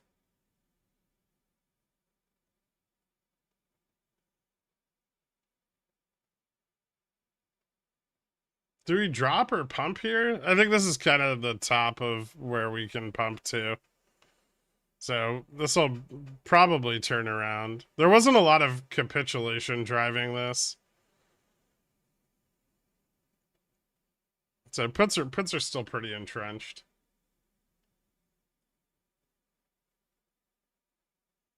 I have a BS in accounting. I could go back for finance. Yeah, you could. I will say that it's not that it's a worthless degree, but it's worth a lot less if you don't get it from like a top 10 institution. Because you're not going to get into like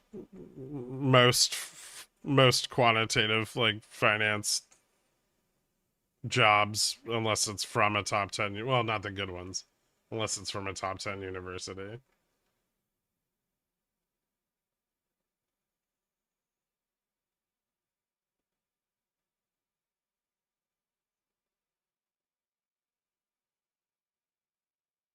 Is it better than psychology? Like clinical psychology? I don't know. That's maybe with bonuses, probably.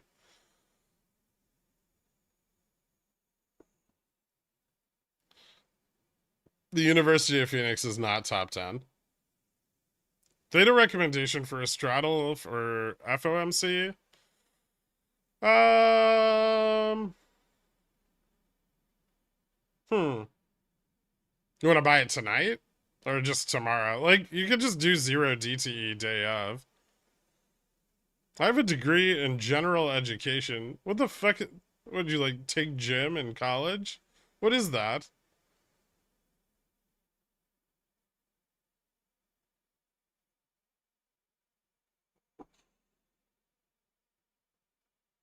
Greg, I was unfairly targeted for a timeout, but to reduce my chances of recidivism, I'm subscribing to the behavioral intervention program standards. You're really on one today, Brett. Good job.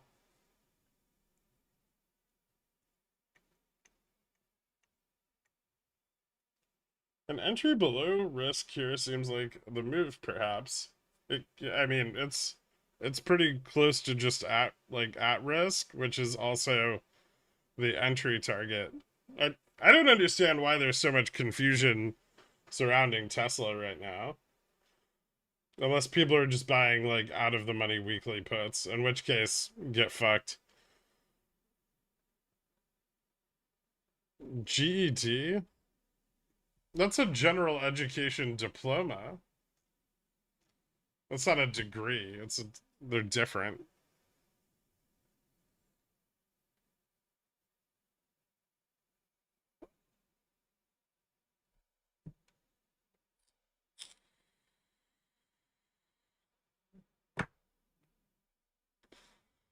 I have a master's in finance. Would an MFE make me a better trader? Probably not.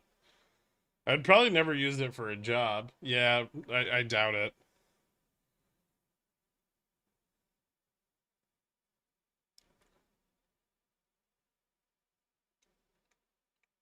Unless it holds some sort of professional or educational interest, it's probably not worth getting.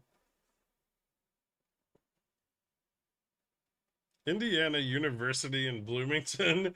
Here I come. I was timed out for saying BBPS instead of BIPS. Yes, you were. Well, it was too close and arguably way worse than BIPS. BBPS. Oh, there it goes again. Never mind. You shouldn't have.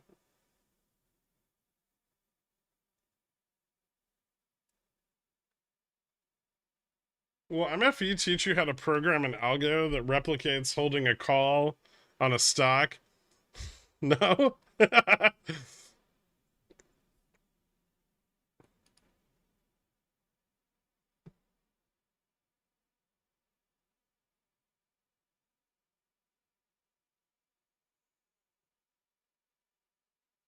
If I go to the Cal MFE program, will I significantly increase my earnings within 5 years? You're a urologist, and I assume in private practice. What?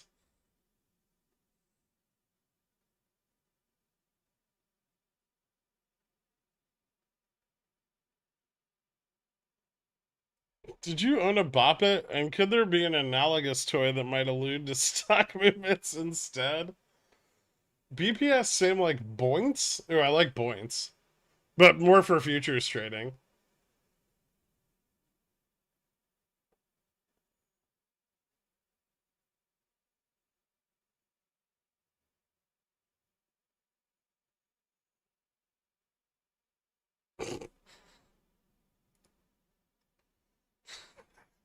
MTB. MT Bips.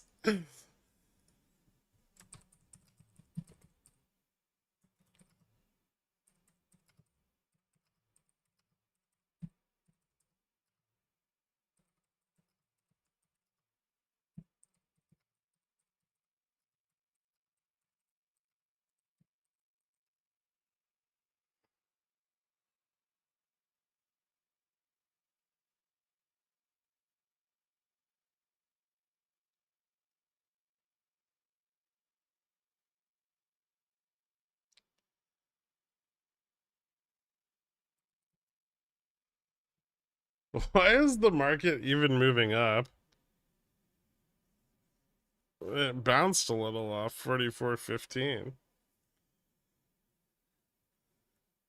Futures almost tested resistance at 44.61.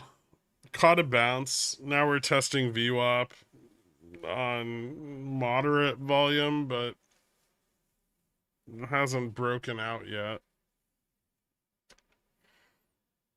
It's trying to. I just don't think we get any significant capitulation unless we push up above 44.28. Hey, what's this? Okay, so a little bit of capitulation. Not much, though.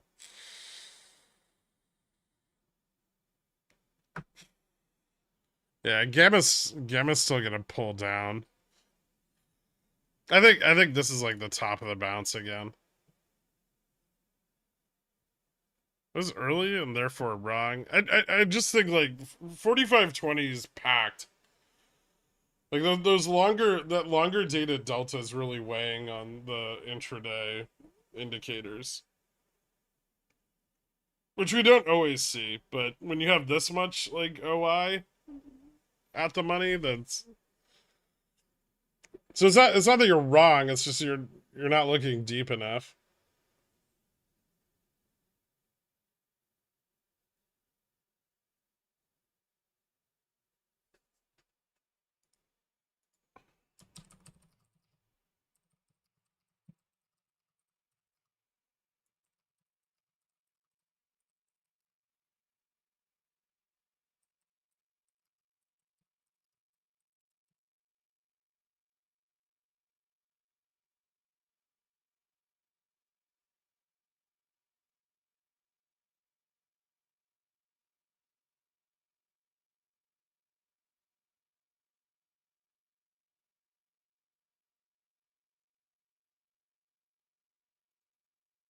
What happened with your college courses? Are they still on the back burner? Yeah.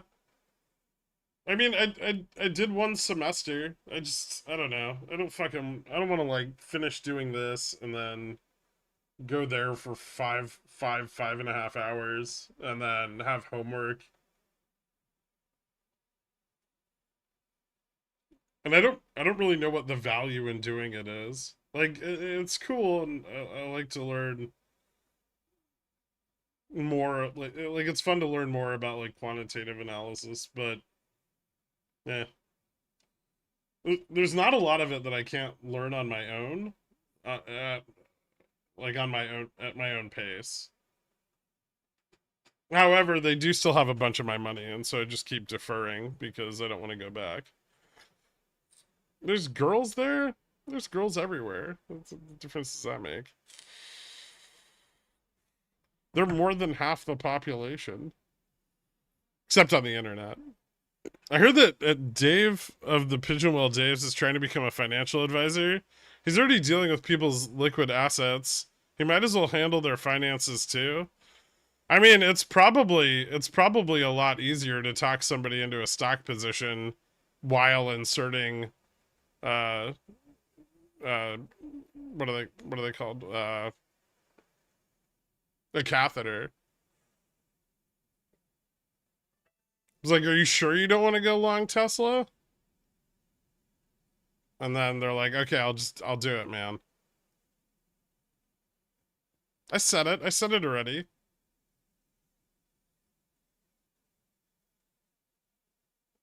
There's no Mrs. Gherk.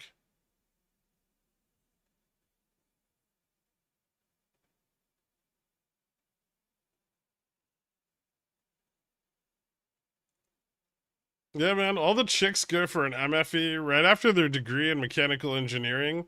Actually, uh, like the first two courses I took, there was only one other dude in the class. Everybody else, females from China.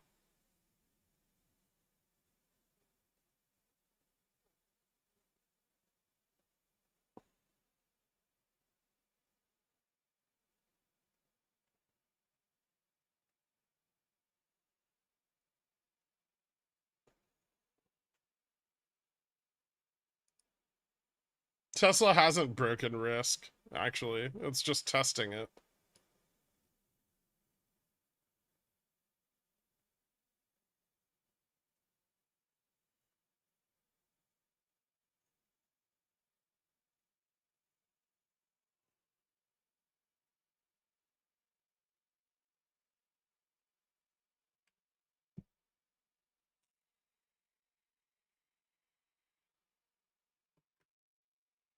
When rejection, oh, this is where things get bullish. So if it keeps breaking up above 28, that's where puts would capitulate.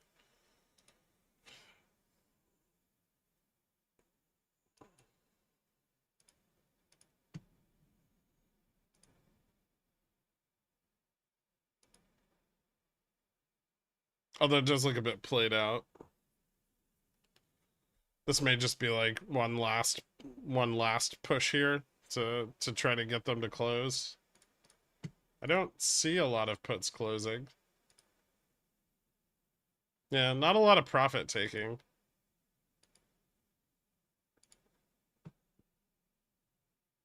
Lot of short put selling.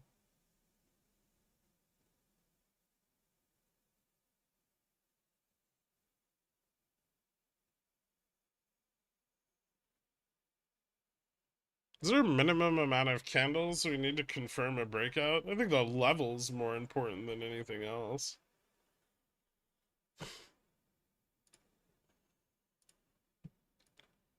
Ooh.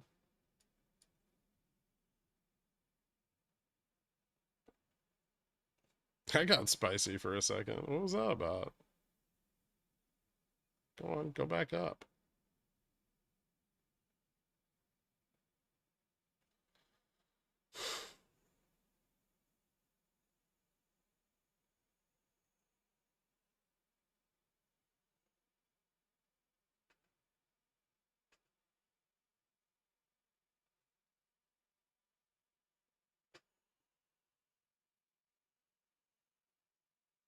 How dare you suggest I'd encourage anyone to go long Tesla?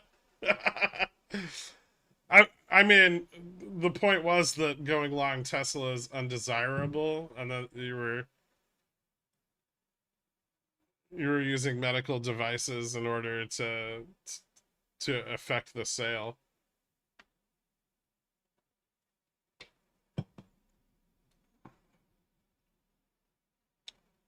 Is it too late to enter top?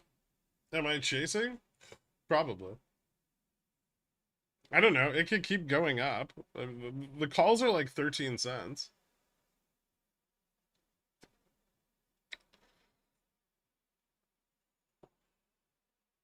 Where can a poor buy a live options feed? They can't.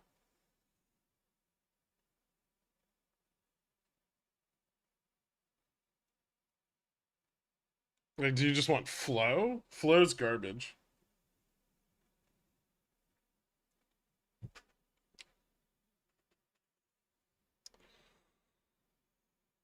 That's just options volume. Just use your broker. Just like fucking look at the options volume on your brokerage if you want to look at flow. Like, open this in a separate window and watch it while you trade.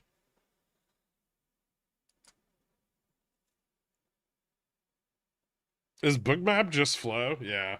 Well, flow and then a bunch of assumptions. Flow v order book.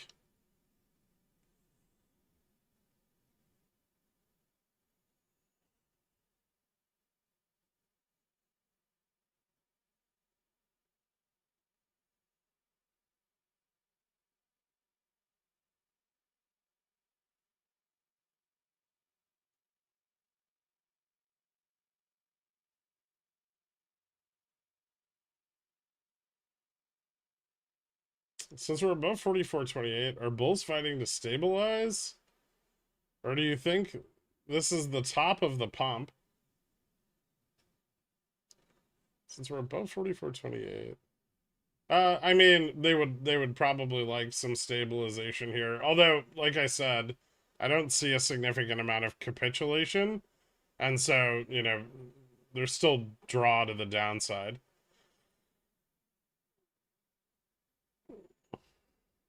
Can you view live options OI without waiting a day if you're a market maker?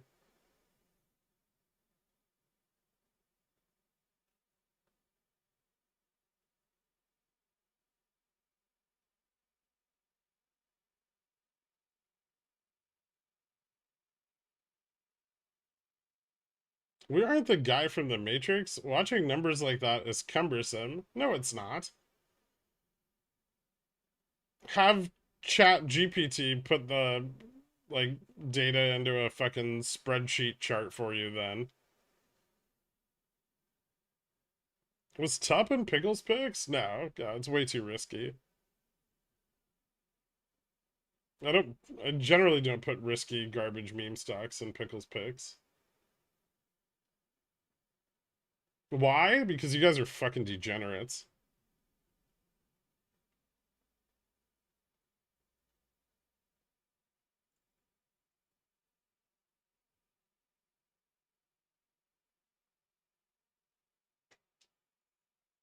Where do you see Tup going from here? Still a put wall at $2.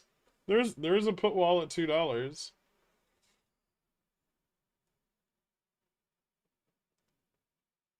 And there's puts at $3 too. But there's also calls at both of those strikes.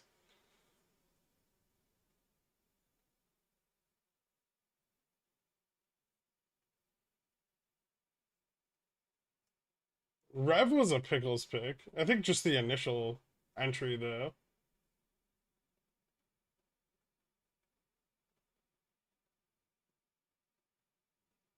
No, it wasn't. Actually. No, I bought Rev before that. I don't think I ever wrote about Rev. I just bought it at market open. Me and Gaff stayed up till like 4 in the morning looking at its like FTDs and shit, and then I YOLO'd a bunch of 35C at market open.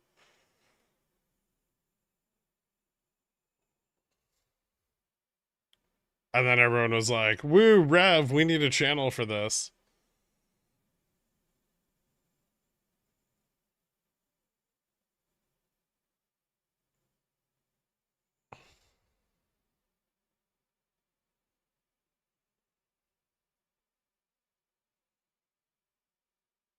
Yeah, that's correct, Daniel.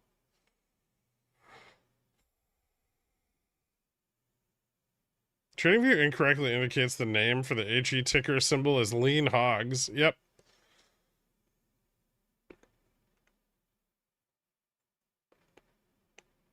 My story with Rev, I bought a $70 call and went up to a $1,200 call, and after that, I doubled down.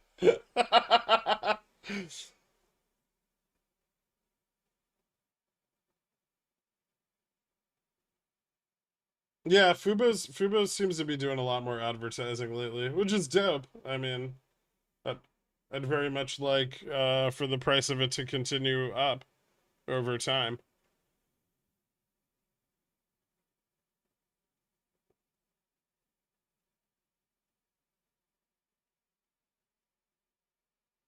Is Gaffin FA? No, no, he's not. He he's finance adjacent.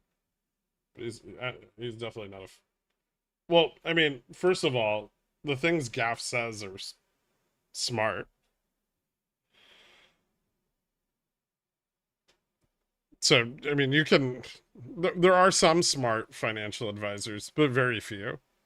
So you can sort of assume that probably not. Dwayne just insulted Gaff and doesn't know it. I don't know if Gaff's a furry.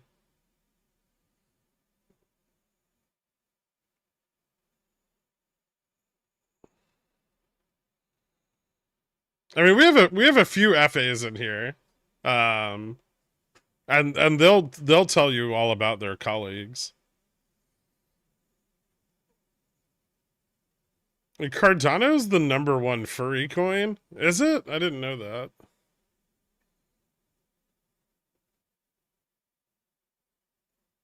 Where do you even get that news?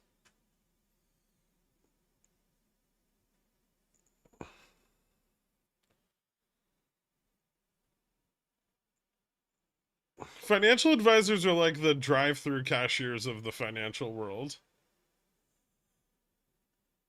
They're somewhere between car salesmen and they're kind of just like car salesmen.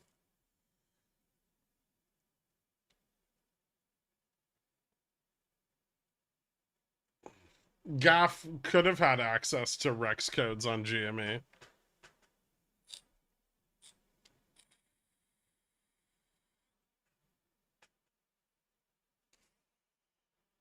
Same like realtors. No, realtors are worse than car salespeople.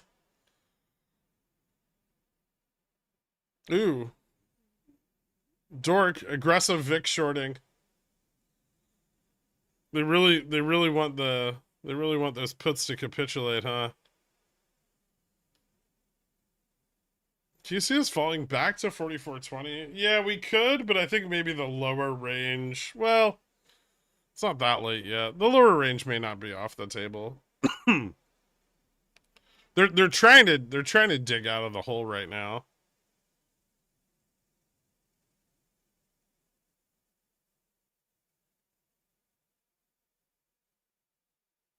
Ooh, maybe my call side of my straddle from yesterday will print. That'd be cool. Those were dead. Pront.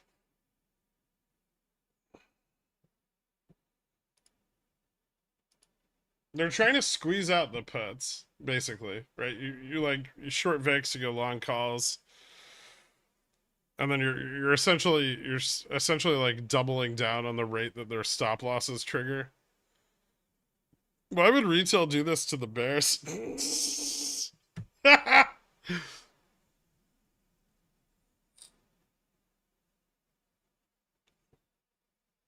like to hear his conversation with a realtor. I don't. I try not to talk to those people. They are running out of time here, though, Dork.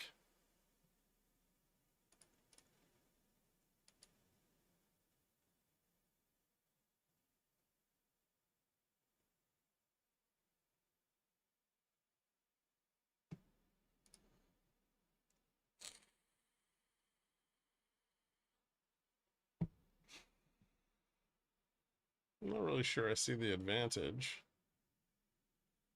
That's kind of the top of the calls. Well, the fuck was the point of that?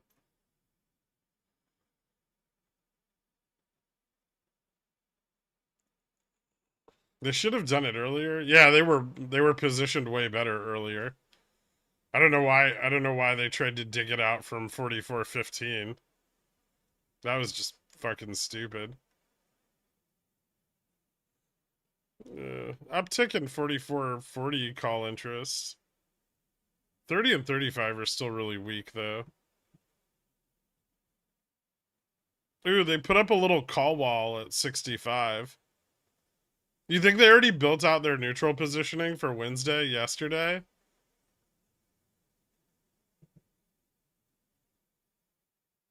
It's hard to tell because the chain is swamped in puts.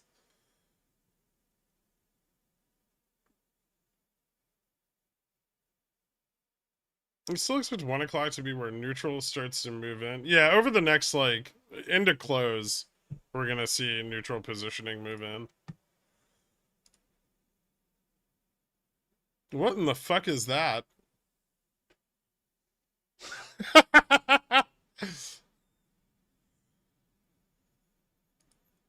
Nice.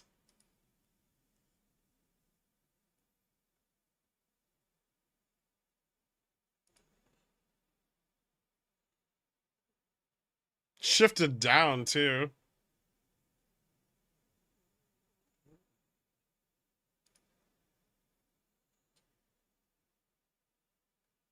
Yeah, they could have had it at 35 instead of 30. I mean, this is just going to get dragged back down again if put buying continues. So it's... I have 100 GME shares and would like to start selling options. Where do I start? Probably with learning how to do that. You need a brokerage account that allows options trading.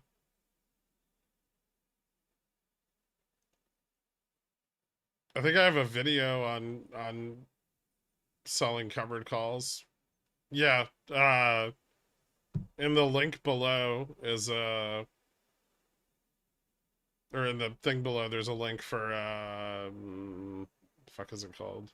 School of Stock, which is and there's a video over there for covered calls.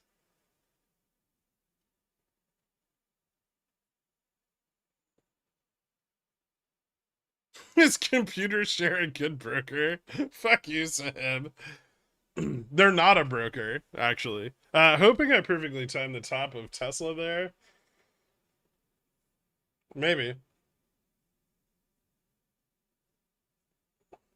This is like a good reversal entry, but you have to have a tight stop.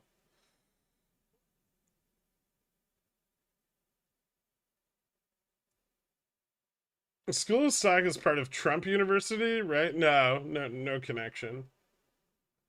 Yeah, no problem, Shade Tree. Another organic new viewer. This is getting suspicious. I mean, my publicist did say that they were going to be picking up a bit of the slack lately, so you may have to search for it. There are a lot of videos on that channel. There's like 2.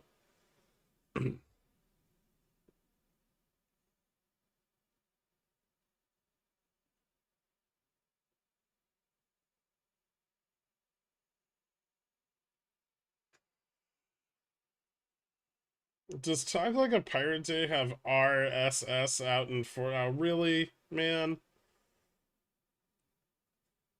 Are you counting the intro video? Maybe. Did, didn't I make 3 videos? No, I just made 2, right? Gotta hate making videos. I've been writing Pi-Fi on bathroom stalls. I'm doing my part. Nice. It's that grassroots campaigning that really brings a sense of community to our community.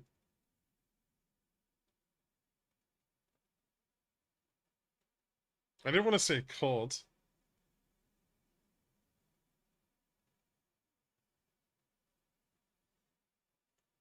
Imagine being so full of yourself and convinced you control the market that your neutral position for an FOMC 48 hours early.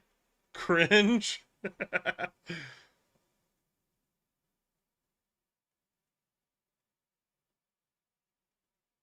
Parasocial relationship. I saw some amusing graffiti on a breaker box. What's inside this box would shock you. I wonder how many people then open the box. Oh, you know what you should have done? Above it, you should have written what's in the box. And then in an interrobang.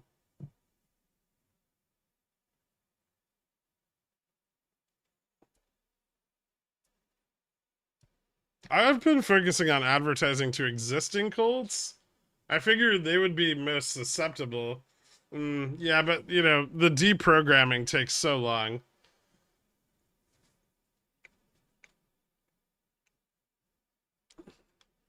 Euro USD 1.0691 is a good time to exchange my Europort paper into Bald Eagle Superior Military Complex green paper. That would have been a good idea like 4 months ago. Utility companies hate this one weird trick. Did you just say interrobang? Yeah. That's like when you have it's like it's like this.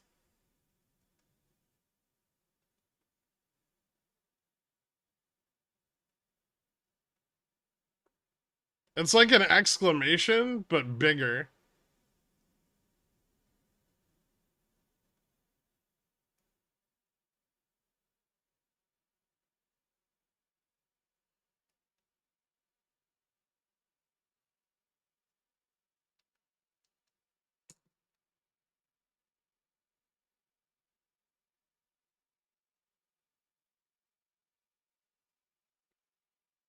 It's also called a snark.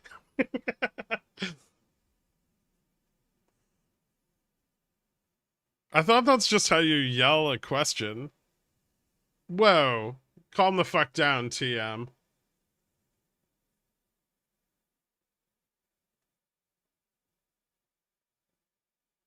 Alright, Dirk, the pump is on.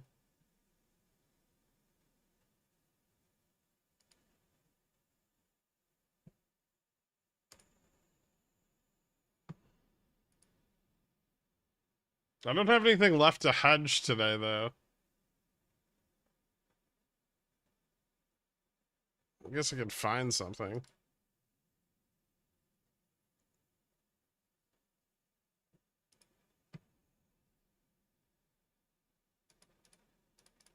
I don't get high.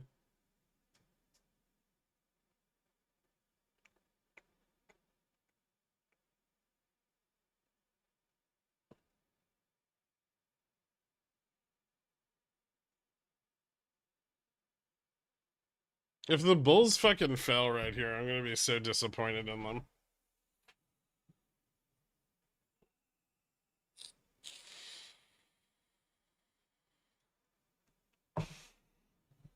Yeah, we're crossing the bullish line, but now it's failing.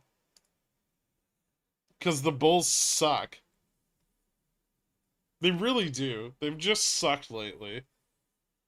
Every time I wanna go deep on the V, they fail the fucking breakout.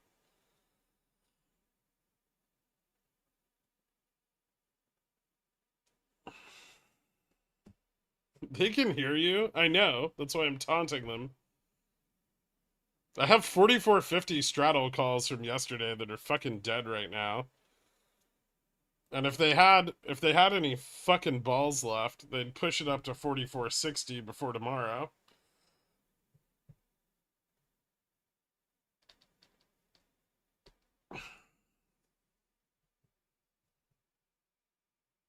Good, I still have one put left.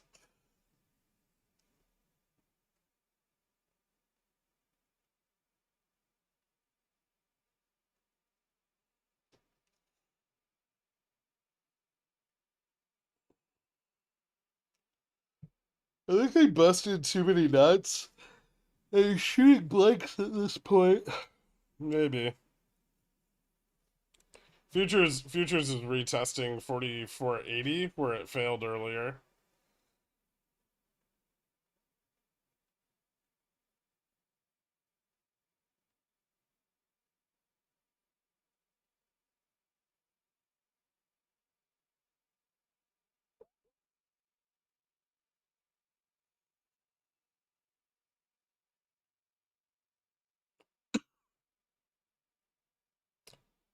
I inverse your straddle. I got short dated puts, long dated calls, and they're great.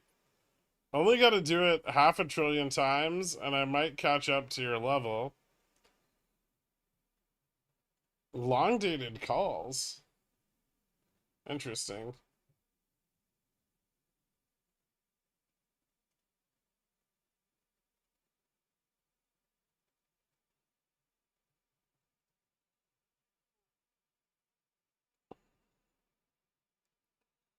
I'm gonna I'm gonna say something, and I feel like you're one of them. But biasing your positions based on the fact that you've gotten burned being short again when momentum is obviously bearish is not gonna make you a lot of money.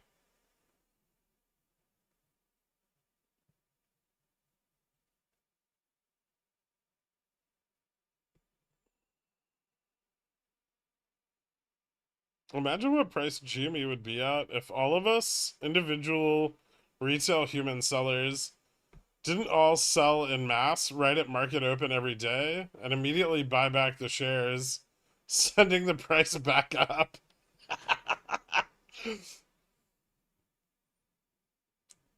It reduces variance, Volga.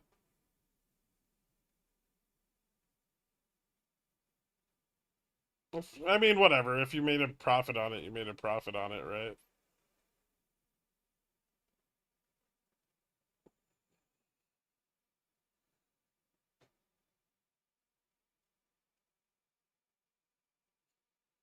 If Tesla could just reverse MOASS here, that would be so nice. I mean, it'll get dragged by indexes a bit.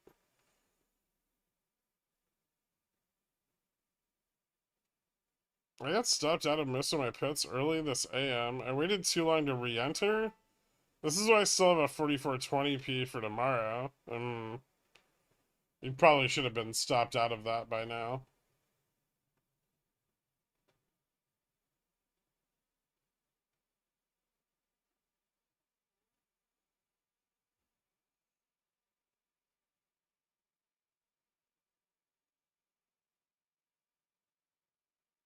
Do you think Bitcoin can get back to 30K?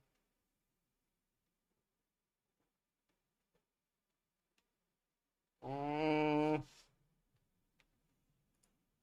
I mean, my knee-jerk response is I don't care.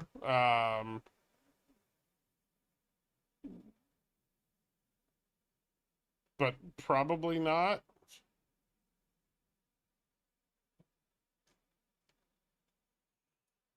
At least I don't think it will anytime soon.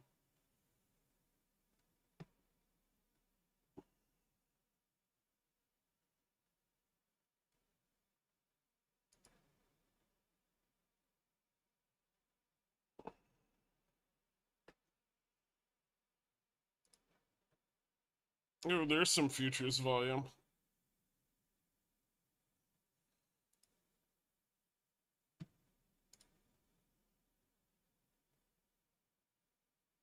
4460 zero GT calls up 100% since you taunted the market.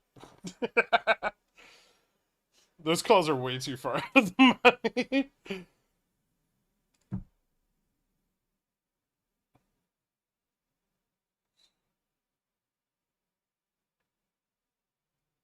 VIX below open now? I think so.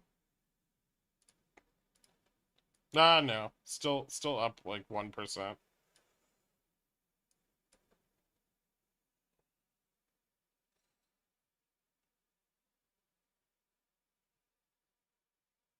Is Russell moving up?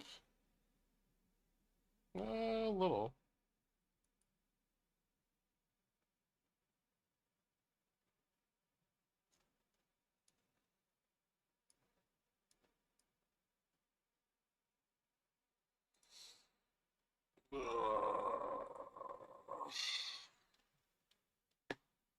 My 4450 calls are still down.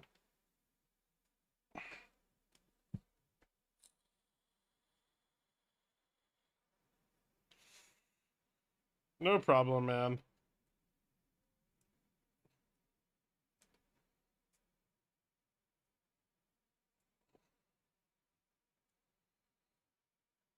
See what you get for taunting the bulls? Exactly what I wanted.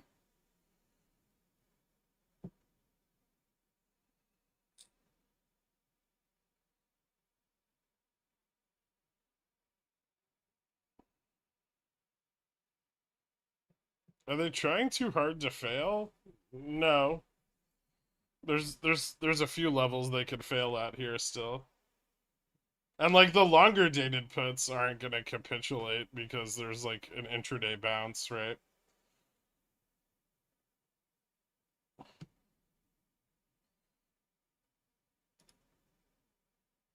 Call interest is still pretty abysmal up until like 4460.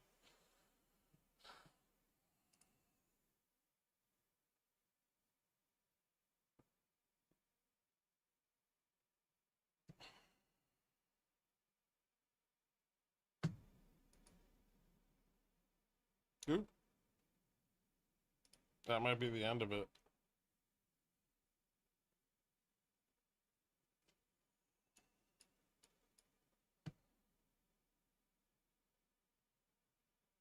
Just shy.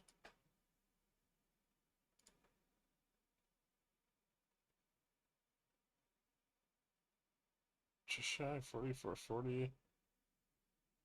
Well, that takes some of the Vega risk off the table, though.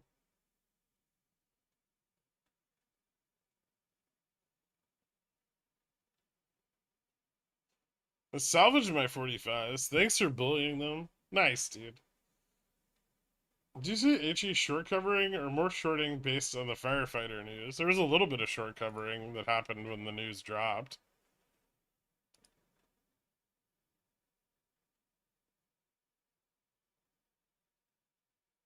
Looks like it got slammed right back down again, though. Is this gonna pressure HE or what?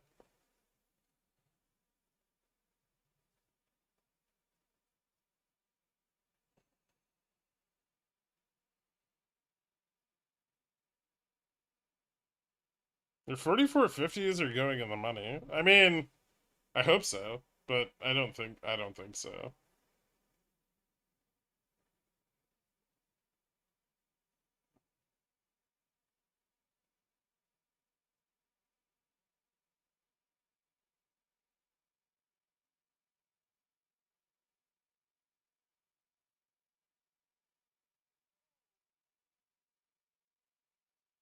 Also, all hail Vol Crush. I mean, just don't buy out of the money shit, right? Like that's been true for a few months now. You just buy calls and puts at the money and set stops.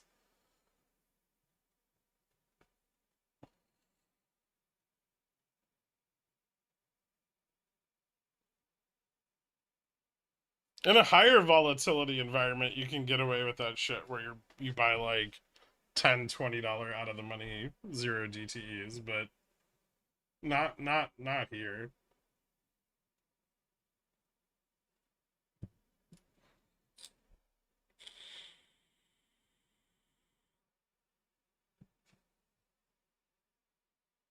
Actually, there hasn't been a lot of put capitulation at all. Most of the move here to the upside's driven on like futures volume and like a big fucking tech pump, but it's there's not a lot of put capitulation on SPX. There's also not that much call buying.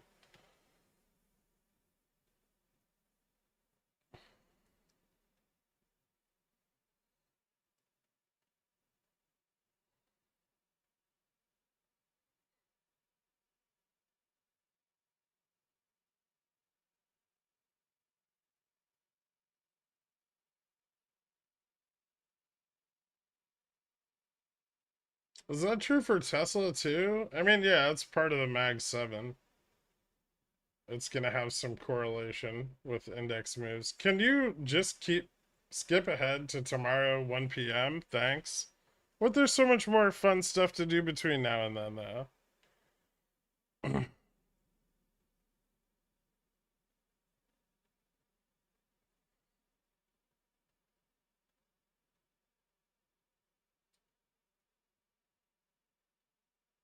Will substitute call buying with futures? I mean, it's not always the same positions, right? This could just be people entering like neutral positions on futures going into tomorrow.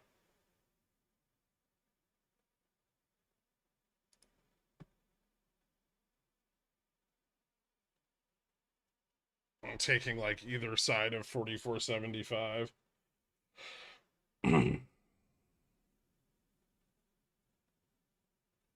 So this could be entering the call side, right? And then they enter the short side.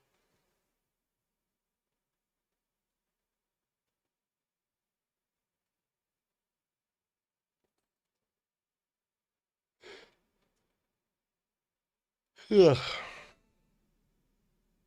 So expectations for tomorrow is pause and we pump. I don't think a pause is bullish. I think the dot plot will determine everything and how bearish the dot plot is or hawkish.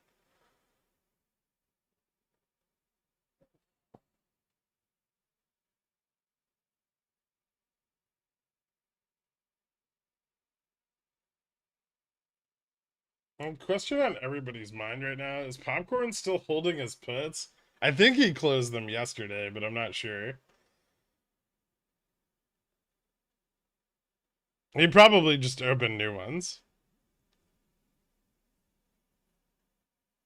What will JPL have to say to soothe the bears if the dot plot is bearish? I don't think he can really say anything super dovish at this point, right?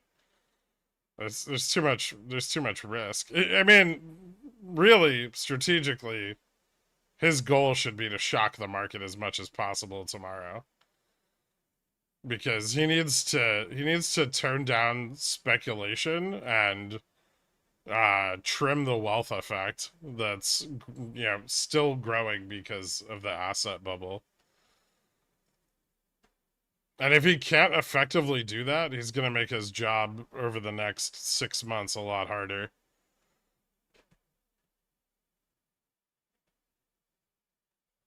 MM's going to try to get this to close around 44.35. 44.30, but we could close below that just because put interest is heavier to the underside.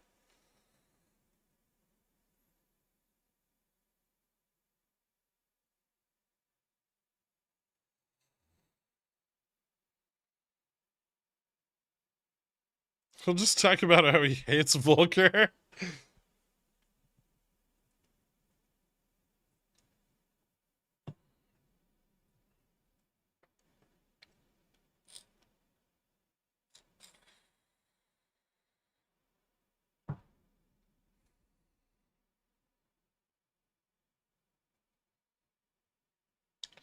Shocking the market like saying USD is no more. We're gonna transfer to JPY. More like shocking the market by doing like 0.25 or 0.5. And then adding additional rate increases into the end of 2023, beginning of 2024. Like if tomorrow he does 0.25 and then says 0.25 in November, that'll bring us to like 5.8% with a projection higher to like 6.2, 6.3 on the dot plot. This is bearish as fuck. I don't think the likelihood of this is very high because it would probably move us back into a bear market pretty quickly. So I think he does nothing here, increases the target rate. This is at least this is my assumption.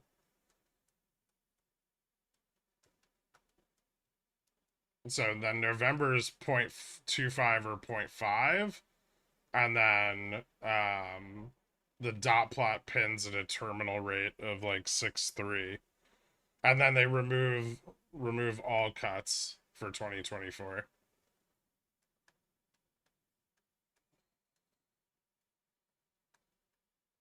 So super fucking hawkish projection, but still a pause.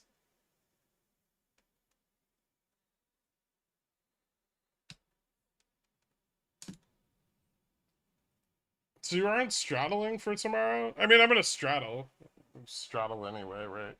I mean, even if I think there's low confidence of upside, I'll still straddle.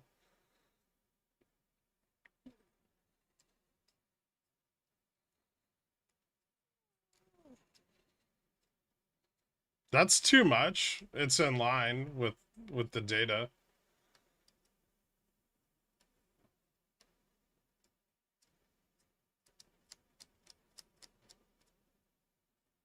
Like mathematically, that's the most likely outcome based on the current trend in inflation. Don't forget that inflation's going to move higher through SEP and October prints at a minimum.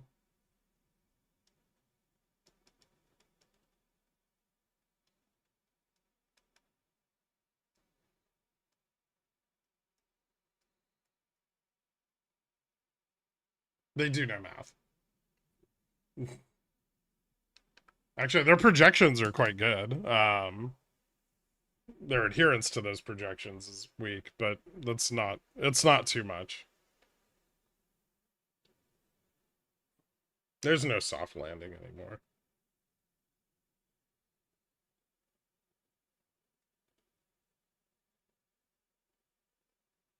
Their staff is not comprised of lawyers and economists.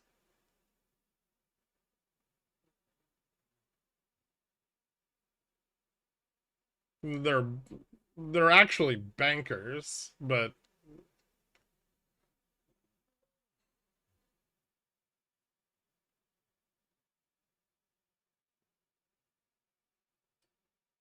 pump or fail. This looks like it's gonna start failing here.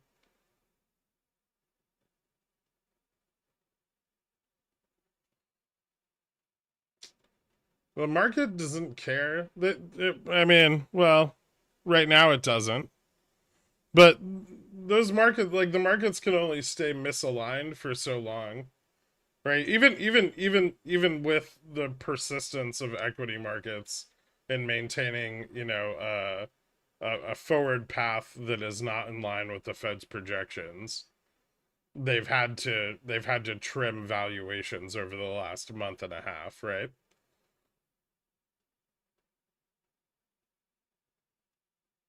And they're still wildly in disagreement with the bond market. The spread between the 10-year and like the forward S&P earnings, right? If you account for 2% inflation over time is like negative 0.1. So there's almost no reason at current yields to buy S&P. And any rate increase or projected rate increase is going to push the 10-year yield up.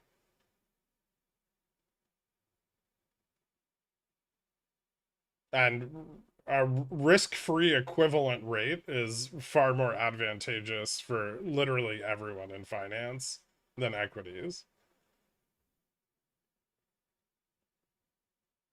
How do you go about using money you make from trading to actually buy things? The IBKR margin card? No, I'm just kidding. Yeah, I take some profits and like put it in checking every month, usually from, like income strategy accounts. But yeah, I just like deposit that into the bank and then I have checking if I want to buy shit or pay bills or whatever. Did you exit Tesla and do you think it's likely it goes back to 270? I didn't, and I don't care about its current price.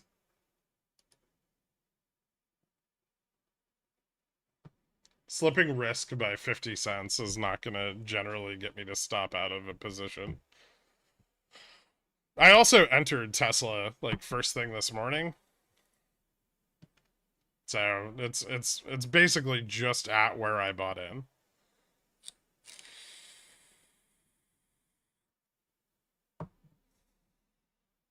Did you exit Tesla? Do you think it's likely to go back to, if energy costs are going to increase inflation and Saudi Arabia, DNA Russia can keep cutting production, do they just have the US over a barrel or does the Fed realize this and do something? I mean, for right now, yeah, they do. And they're taking advantage of that.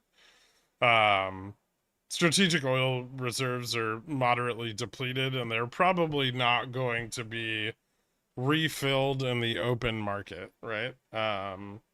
If anything, the like Biden administration is just counting on increased drilling in especially in the Permian Basin to supplant those strategic reserves. And so yeah, for now the Russia and Saudi Arabia cuts are gonna probably extend oil gains for some time. Is there anything you do to minimize how much you get taxed from that? No. I mean, you don't get taxed. You just get taxed from making the money. You don't get taxed from moving it into your checking account.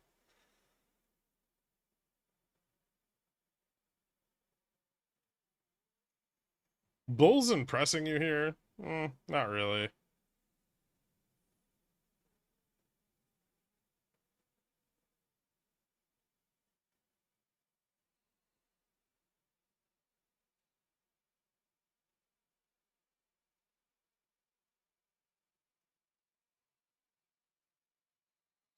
How much are your monthly expenses? Like 15 to 20K, roughly.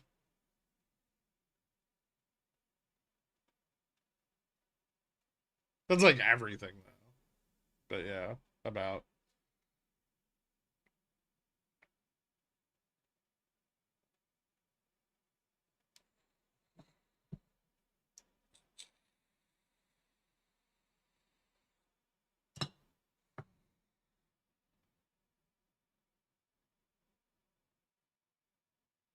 What's your rent? 3,500. And then I have like a $400 like co-op fee that I have to pay, and then I have like gas and electric, cell phone. I have one car payment.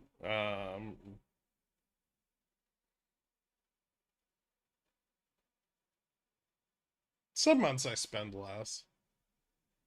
I have home insurance that I pay for, although that's not really monthly. Um, a lot of that is taxes on that fucking house.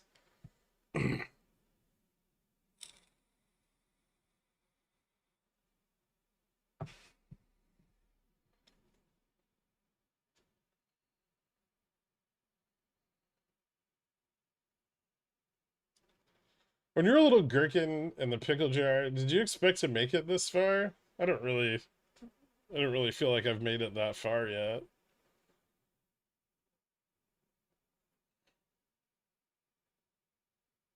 Like, my goals are significantly beyond where I'm at now. How much does WeBull pay you? Nothing. They've offered to, but I don't want to make ads about their fucking platform. It mostly sucks. Just fueled up today, 5.88 per gallon. Bearish. No, my rent's really good because I got into an apartment like at the tail end of like COVID when they were still cheap.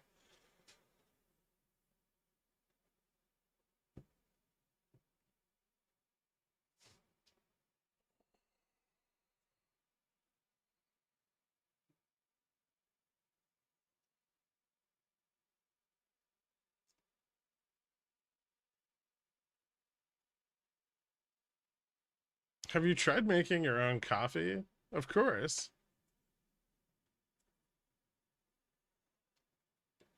My rent's gonna be 3,500, and in total, I don't go over 6K a month. Ouch.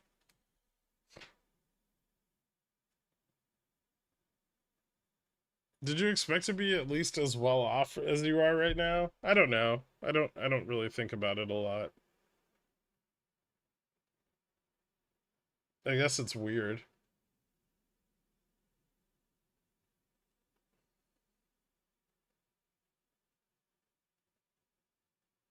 So if JPOW does a pause tomorrow, do you think there might be some initial bullish pump by the bulls? Even though it's definitely not bullish for the longer term, how long would you say it can last? I don't think I mean I don't really think there's any positioning set up to pump to the upside, but I mean the market's positional reaction to the news could really swing either way.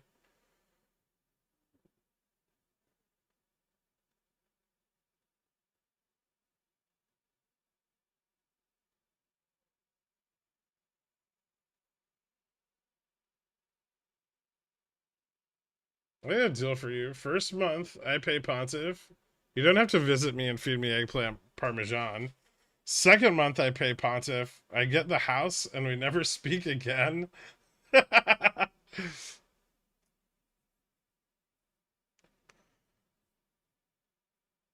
Would you like it better if I was called WeBear? Nah. With the app? No.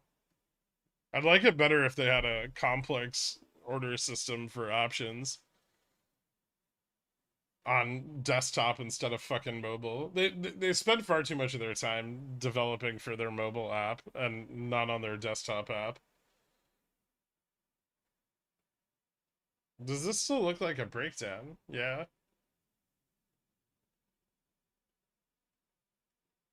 Oh, look at that. Tesla back below risk.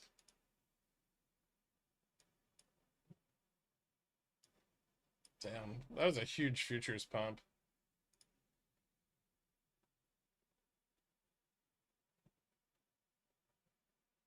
Yeah, this is at least like rounding off now.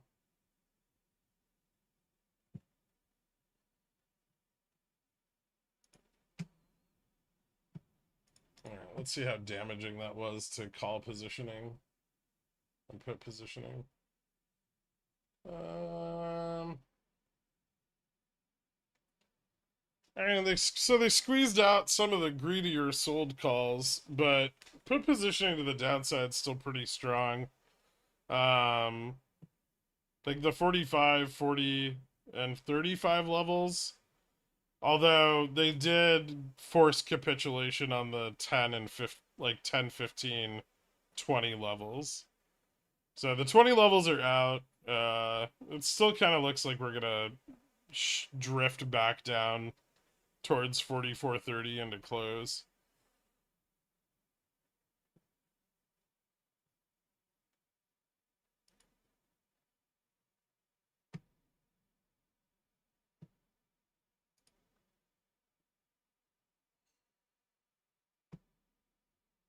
But let's confirm that first.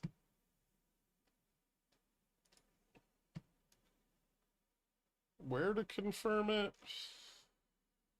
Probably at like 35. Yeah, so let's see a breakdown to the 35 level, and that'll probably confirm the lower close.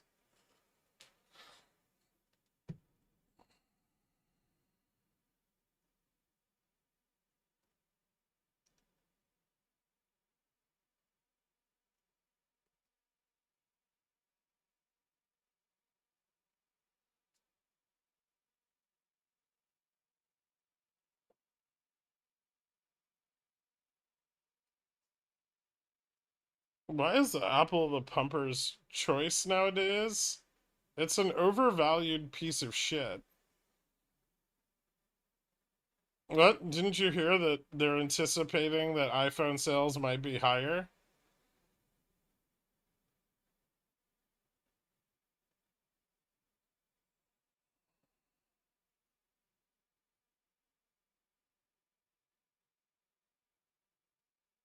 Your goals have room to go, but do you feel a level of satisfaction knowing you can make back anything you lose? Like most, if they lost it all tomorrow, wouldn't be able to make it back.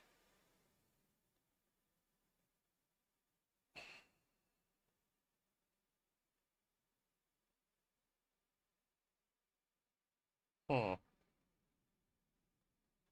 I don't know. I guess it's comforting to know that.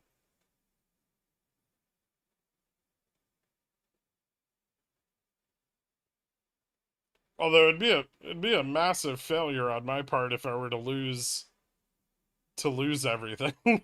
Not that I don't think I'm capable of that kind of degeneracy. I absolutely am. But it would be quite a lot of effort for me to lose absolutely everything. I'd really have to pull out all the stops. But yeah, I guess I mean it's nice knowing that as long as markets function the way they do, that I'll be able to make most of it back, and if not, a decent living.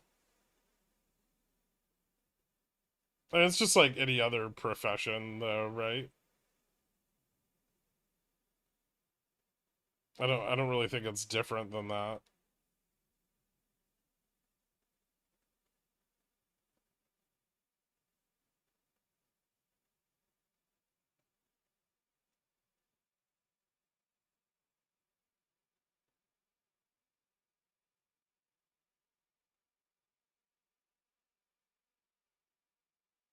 Yeah, I'm not really sure how much index exposure top actually has.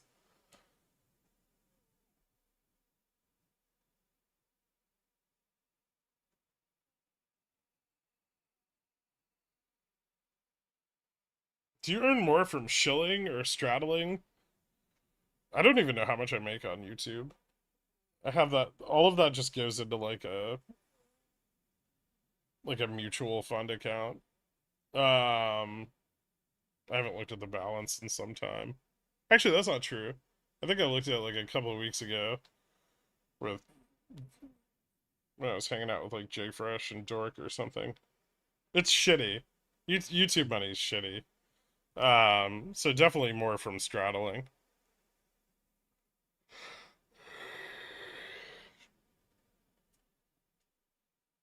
Is anyone in your family richer than you? I don't think so. My family is pretty poor. I have like some relatives that don't talk to me that might have money, but I don't know how much they have.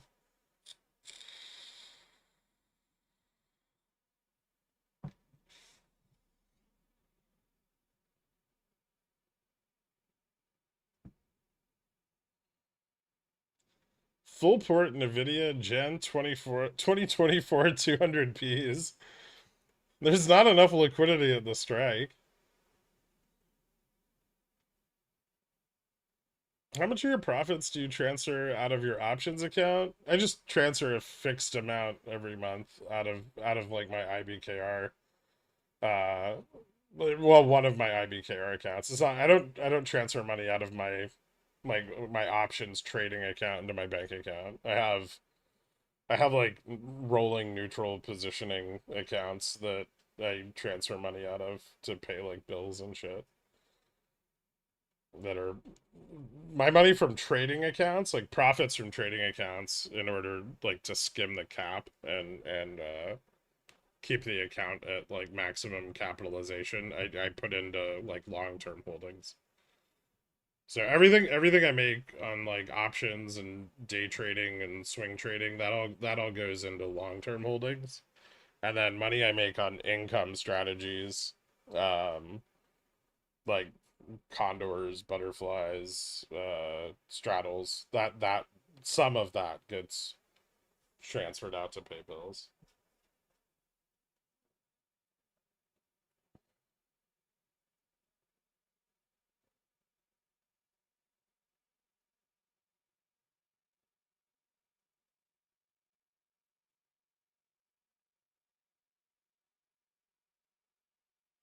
I don't trade futures a lot generally. I have a little more in my futures account right now than I normally do because I have like a bunch of like yen futures exposure, but um yeah, normally I don't have more than like 50K in there. And that's just if there's something comes up overnight that I want to trade, but that's pretty rare. Sometimes I'll get bored and trade futures at night, but I never increase the account size or anything. I really don't like trading futures very much. It gets me into like a really bad habit of trading all the time, so I try to avoid it.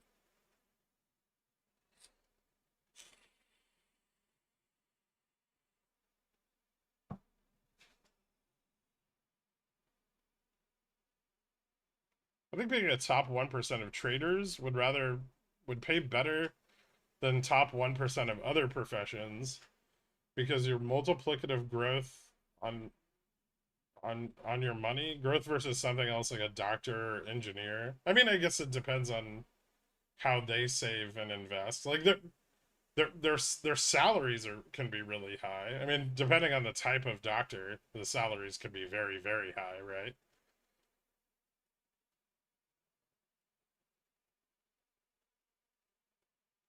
So if yeah, if they're compounding like 50% of their salary a year, or they're in private practice, you can make a lot of money. I know doctors that make like 10-20 mil a year in private practice.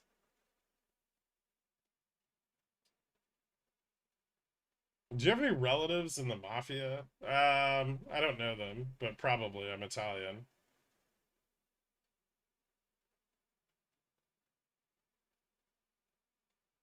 I don't think like anybody in my family talks to any of them if they may or may not exist. Also, I'm not really sure how much mafia is left.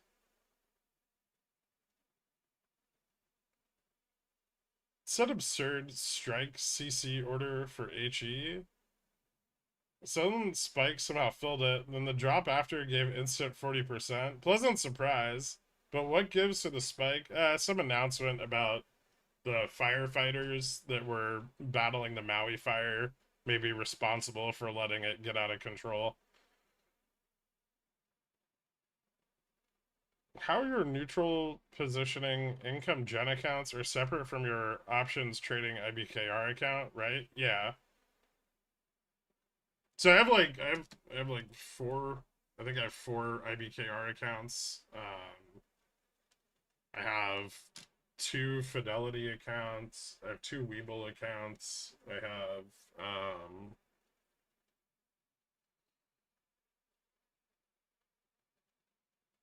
one at Schwab, one at Vanguard.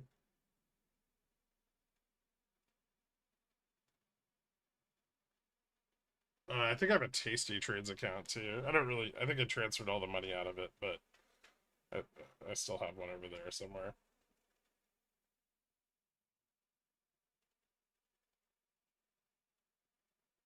But yeah, I usually don't. I don't use the same account for multiple strategies. Generally speaking, did you dox your ethnicity?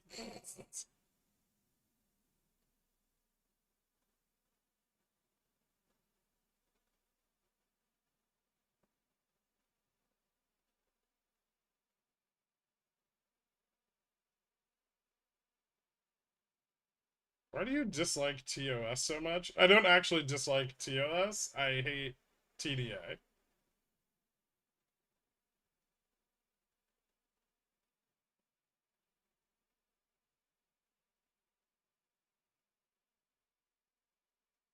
It's fastest to grow a business from a few K to 10 mil rather than trading. The best traders are definitely up there in the BBs, but the best entrepreneurs are also in the tens, hundreds of BBs.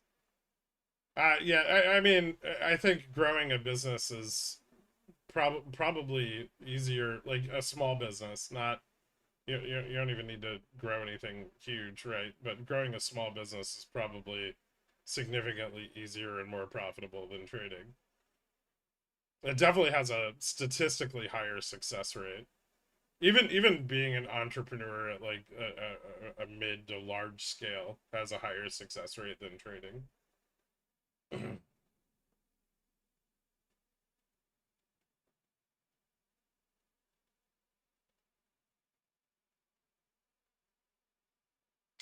Now it's owned by Schwab. Yeah, I know. See, so I win in the end. I never had to open a TDA account, and but now I'll get TOS.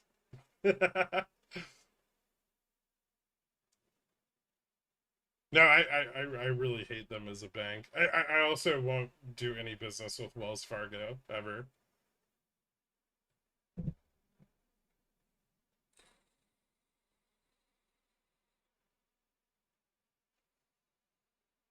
Can I get your current thoughts on Nvidia?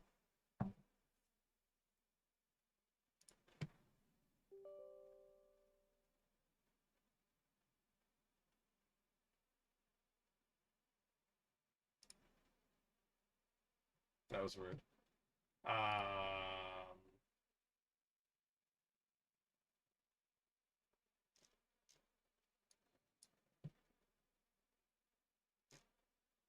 I mean, I still think Nvidia's slowly, incrementally losing support.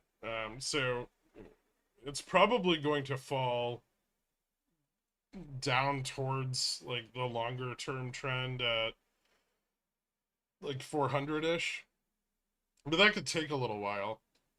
And in the meantime, the at the money price action is quite volatile. So um, there's probably an opportunity there for medium range puts. Ideally entered above 4440 or 440, but 435 is not terrible.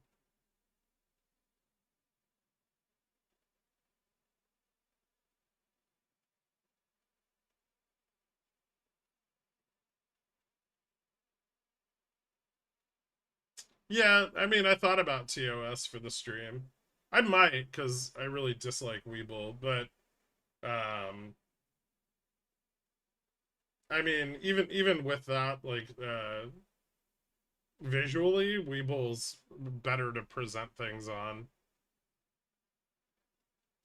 I mean, WeBull's almost entirely chosen for it has sub benefits like they get some interesting like open fills and stuff like that, but largely I chose WeBull because it's easy to see visually.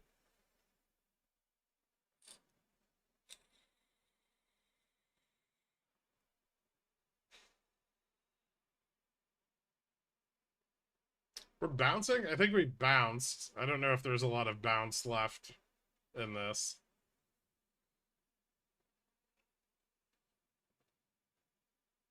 My thoughts on low success rate of trading is the vast majority of people don't put the time and effort into learning, practicing trading enough until they become profitable. Losing money when you start is emotionally painful to deal with.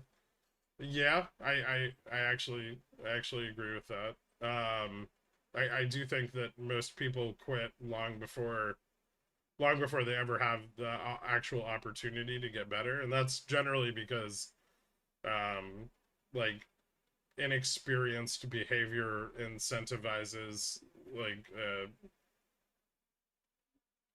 bad risk management and atrocious position allocations, right? um And so yeah, to somewhat I agree with that. There's a number of other reasons also. A lot of people start not well capitalized enough. A lot of people try to expand um, like their trade strategies without actually ever sticking to one strategy and learning it completely.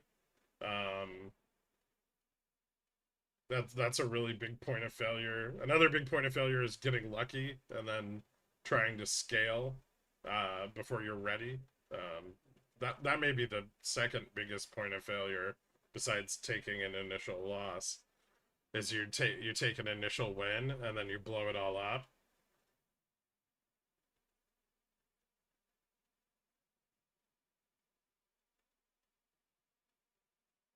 But I mean, part of why I do this is because I don't think it's really out of the grasp of most people.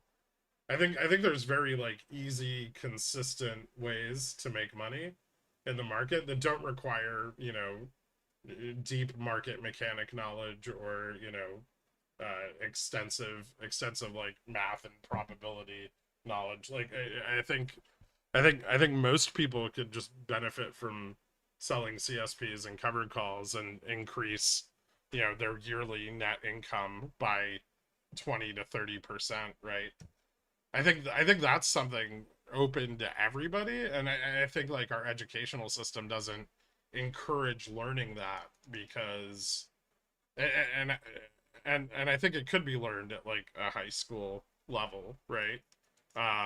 As part of like a broader program of financial knowledge, but I mean that's even just that is huge, right? For people. Fuck you, DRS.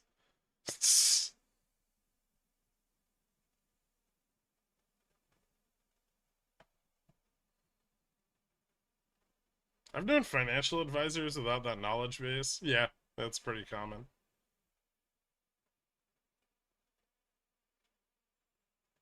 Which broker is good for selling condors on SPX? I mean, any of them's fine. I don't think anyone's particularly better for it.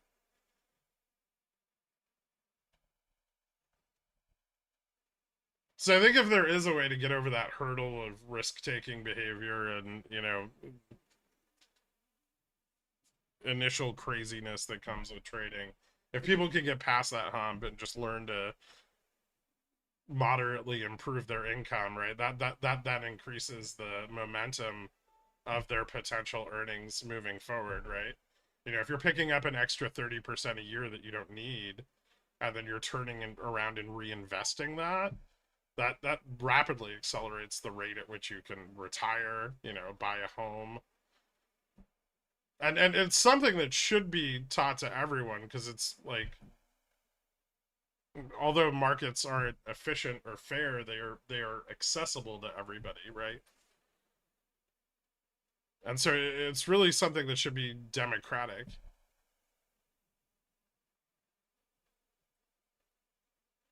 The mentality is that I worked hard and did it, so can you. Not really. I I think most of what I know and use in the market are probably useless for most people.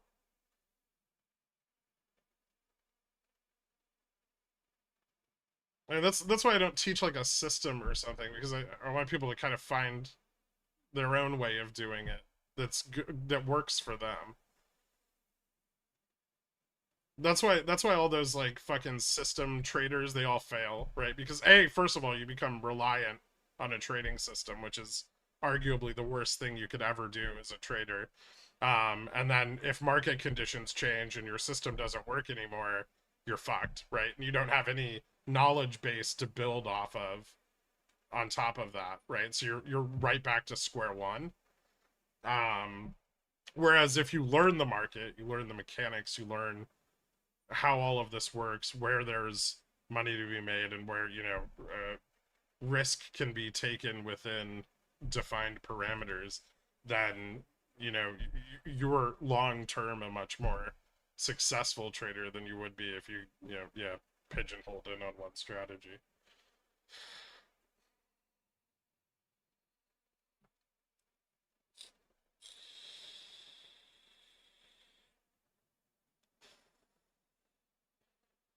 Someone bully these bulls, please. I need ketchup for my craft dinner tonight.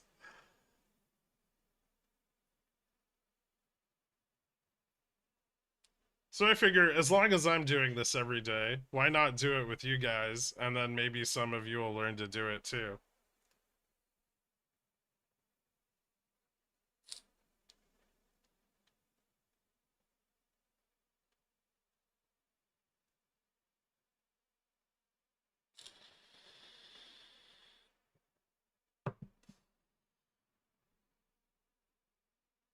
I had to go to a doctor. I've been pooping for 24 hours straight. Like just one continuous poop.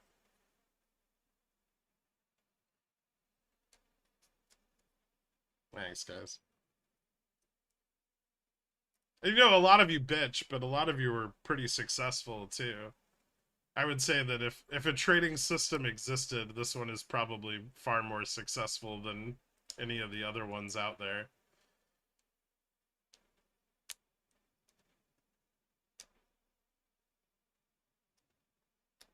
Would you add a teaching segment to the hot tub stream where you teach us something new? I'm always teaching you guys something new. Why does it have to be on Sunday? I taught everyone what an interrobang was today. That's fucking important.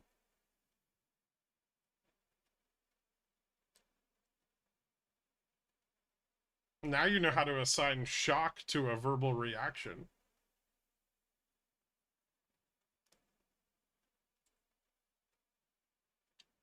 We need a No Traders Left Behind program. I need a bailout.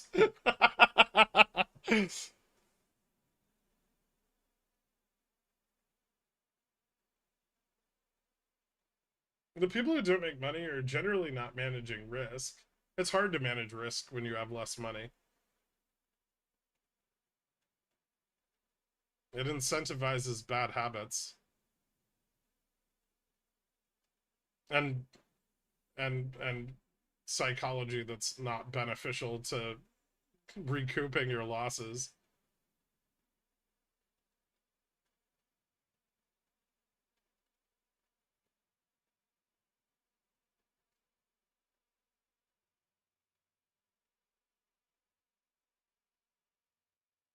Can you add a public shaming section to the Sunday stream where you say stuff like, you should have known better?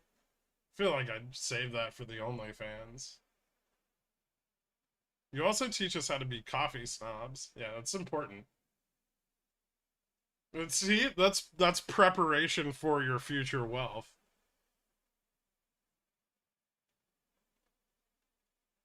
You don't want to be the guy at the table guzzling the after dessert espresso and being like, this is delicious, you know. Don't be that guy, because everyone's going to look at you like you're an idiot. I hate that, Atomic. Next to each other's fine. You don't have to stack them. I spent 2 years breaking my stops and risk, thinking things were going to turn around and every trade would be like GME, having GME 20C during the sneeze. I heard there were bailouts.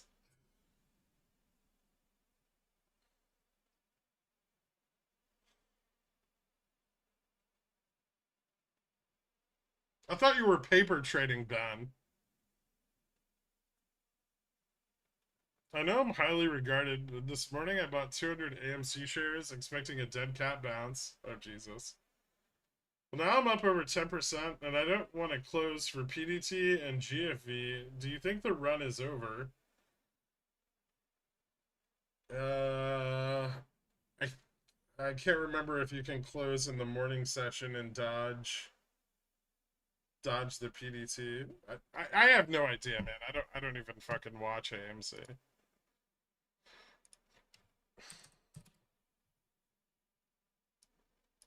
Did it did it actually bounce? It's up 30 cents.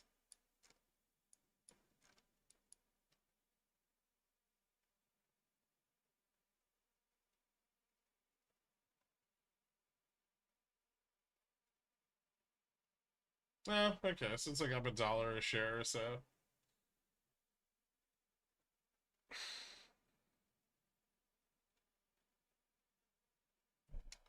I mean, it's up to you. I graduated. I don't think you did, Ben.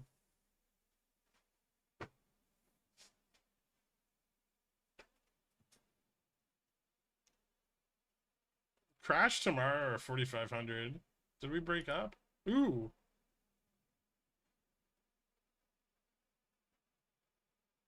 I don't think JPOW is going to trigger a crash tomorrow, even if he were to shock the markets.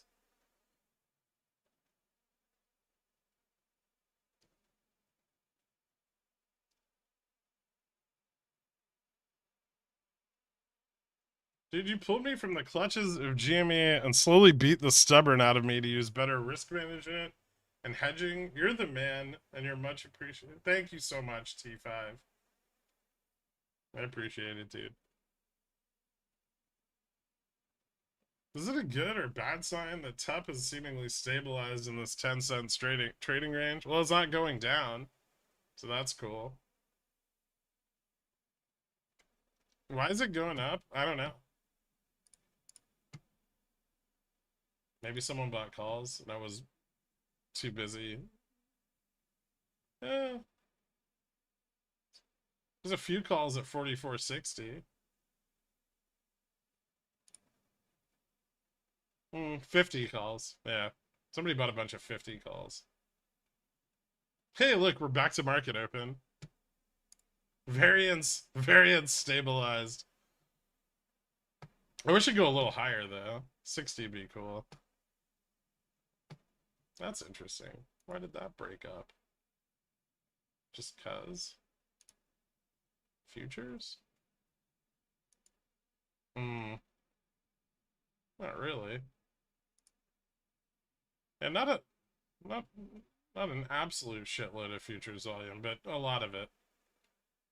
So that all just came out in 1 minute. I don't know how sustainable this will be.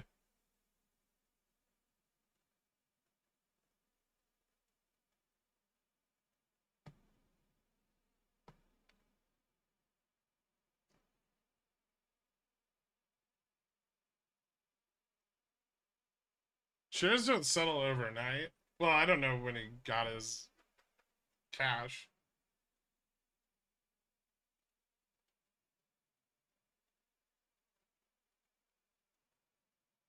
I'd compliment you, but I pooped out all the things I have to say. Sounds like you got a flu or something.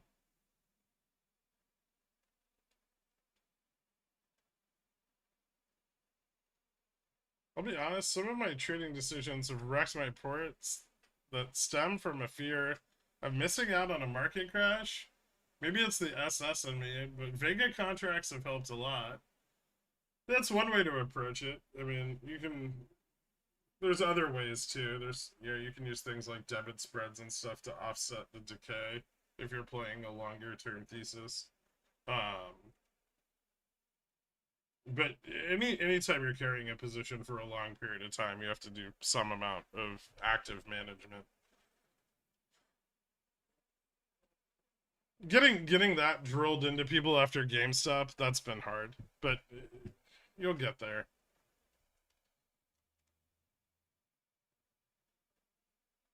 But my 44.50 calls still aren't in the money. I mean, I could sell them now and I get 100% of the profit from the straddle puts, which is cool. Or alternatively, I can just open puts again and then I'm straddled into tomorrow like a boss. Although these calls don't have a lot of theta. They're for Friday. Ugh.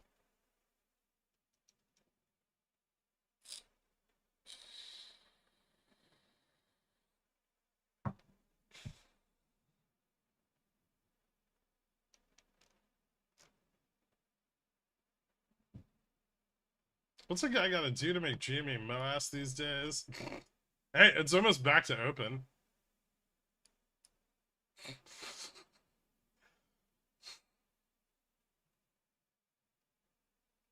Why are we back to the God candles? I guess they really didn't want to lose 44.50. What time's Powell tomorrow? 2:30? Right? It's usually 2:30.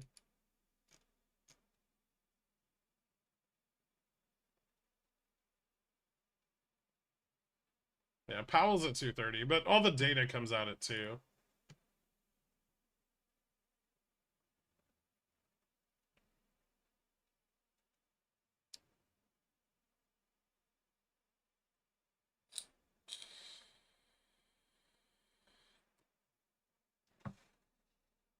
You can't have a market crash without fear, Wesley. They're always in the room with us, Grim 2.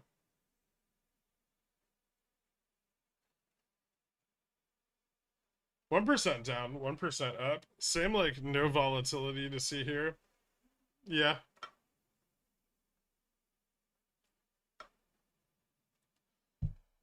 Do GME tip charts imply that an OPEX run is unlikely now?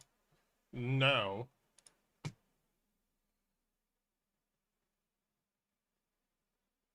Although they are displaying a behavior that historically they never have.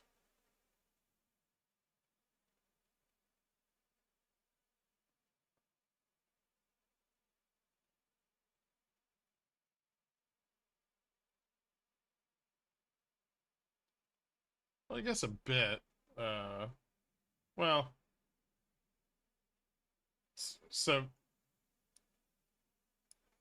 there's two instances where GME has done something similar in the past, and it's like October 31st and Freg's Day.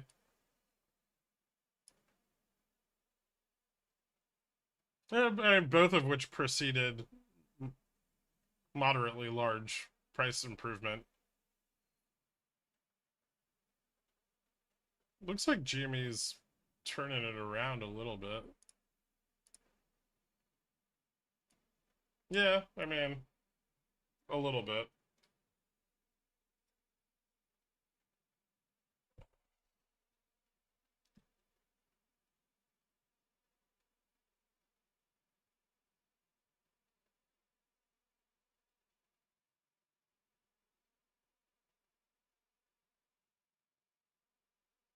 It's not like to the moon, but it could be like a move to like $22.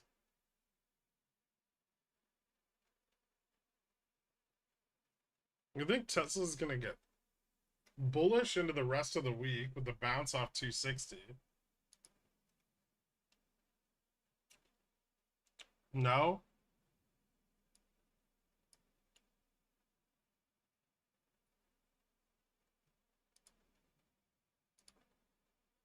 I mean, the market just moved back up 60 BPS and it's still just at risk. Why do I have a November 420p? You must have bought it while you were pooping.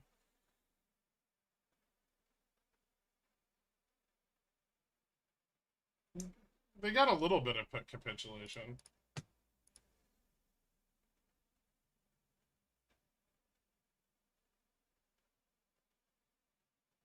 This last leg killed off the 25s and most of the 30s. There's still quite a few puts at 44.40.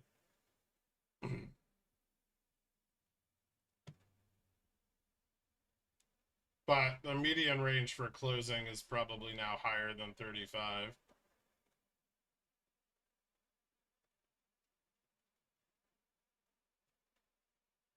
There's still another hour left for them to buy a bunch more futures. Jesus Christ, that was a big volume spike. Was that the highest volume for the day? Yeah, it was. That's nuts. 5 minutes, 42,000 contracts on the upside move.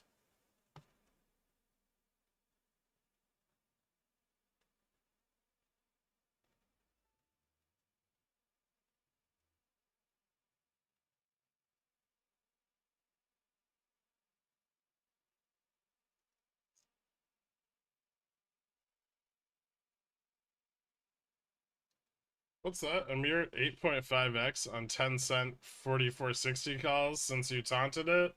Phenomenal. Nice, man. Gamma Max on M? Fuck, I don't even know if I track it. The Let me see. We might. Oh, we do.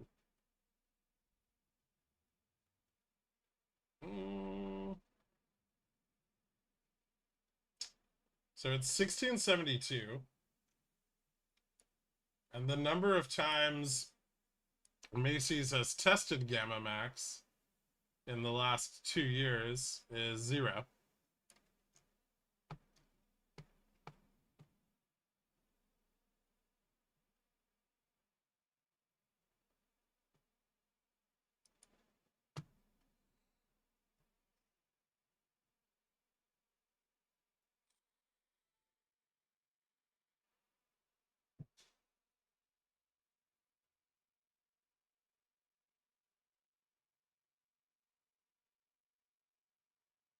I wonder if they're de-risking the 4450.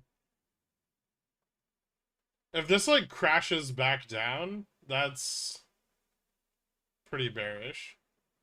If we hold, that's probably more expected into FOMC. And that still probably puts us at like 45, 40, maybe 35 into close. But if we get like a big re-candle down in VIX spikes, keep an eye out for that.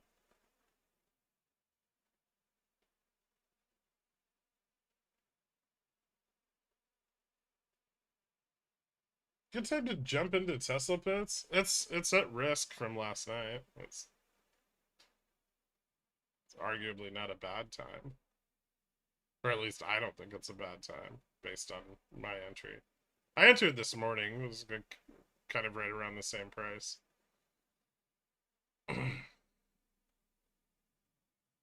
Tesla's very volatile. You guys that haven't traded Tesla a lot, you're gonna need to get used to that. Either you have to be in and out constantly, or you need to just like sit through a lot of chop.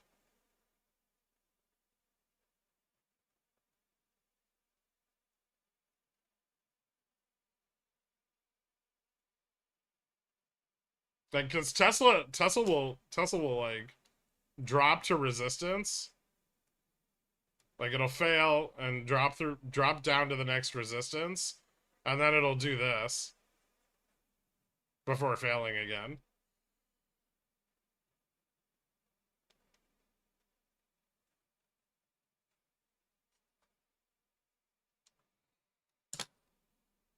I meant it sexually, Grim, too. I don't know what the confusion is.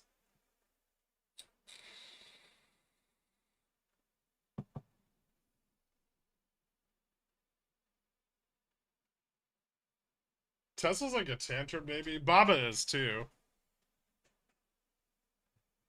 But yeah, you've either got to accept that your position's gonna go up 30%, down 30%, up 30%, down 30%, or you have to constantly get in and out and in and out and in and out.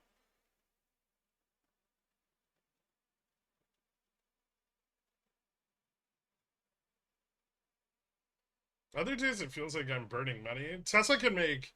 Here's the thing about Tesla though, if you have a good grasp on trading it, is that despite all the chop and like volatility at resistances, when it makes moves, it makes very big ones, and they can be extremely profitable. Baba's the same thing. Baba will drop 5% in a day, and then for 5 days it'll trade one up, two down, one up, or two up, one down, like over and over, and then it'll drop another 5%, right? As it like ladders down. Tesla's really similar to that.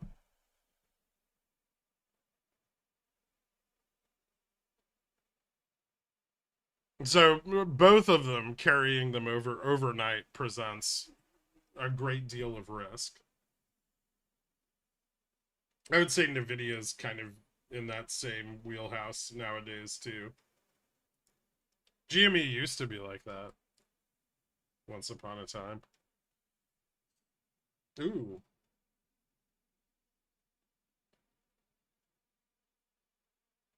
It is lovely, but it's not sufficiently large enough. I want to see more. That's not big enough to just be de-risking the 4450.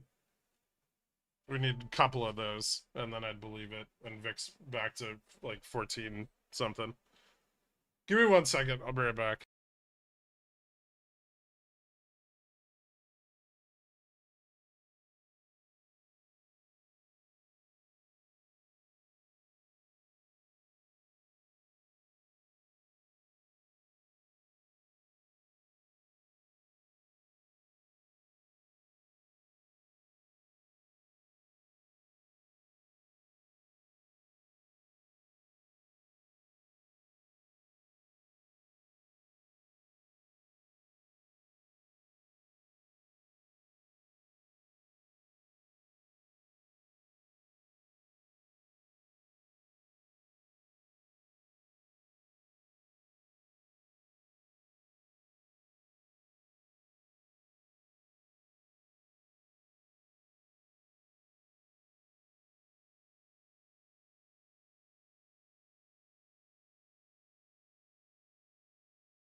This is just silly. Current Prime Minister was all about making the UK a crypto hub for the world.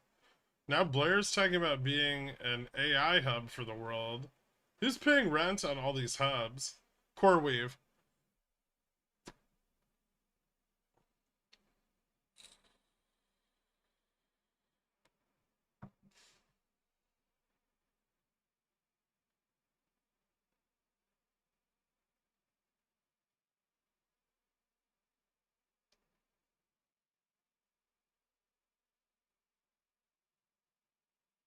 Gotta fix a TV real quick? No. I was just throwing some food in the oven.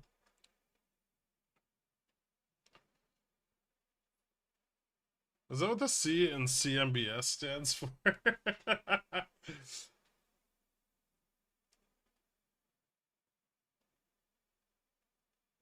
Jimmy's kind of digging itself out of its little hole here, a little bit.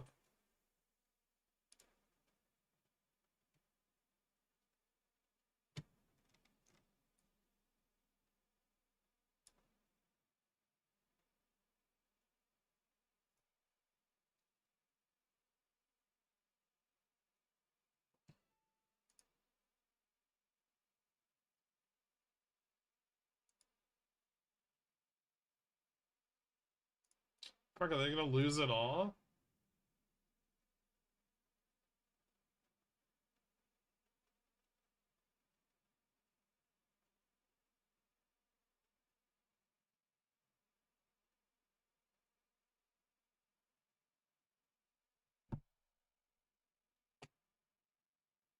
Bulls are such a fucking joke. At least I got stopped out of the straddle calls. Fucking what a...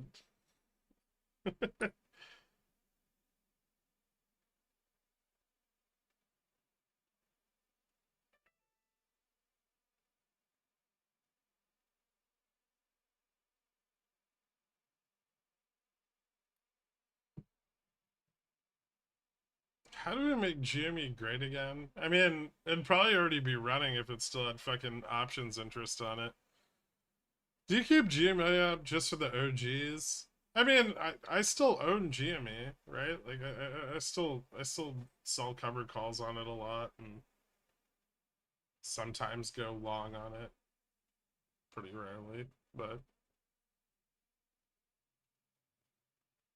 will the MM be successful in ending the day below 44.35?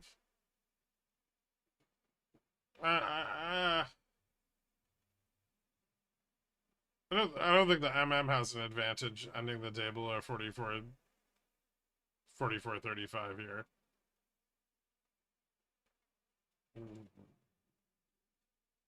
The MM would probably want to end the day at 44.25 or 50.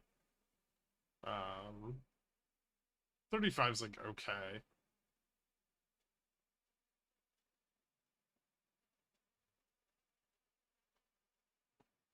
Saddle.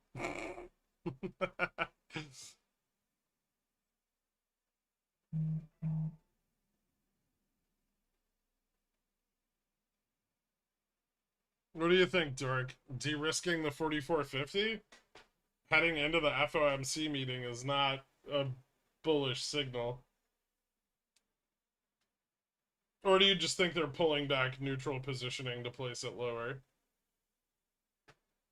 That was a big fucking futures pump to get us up here, all to give it up in a matter of minutes. The second one? Neutral lower? Okay.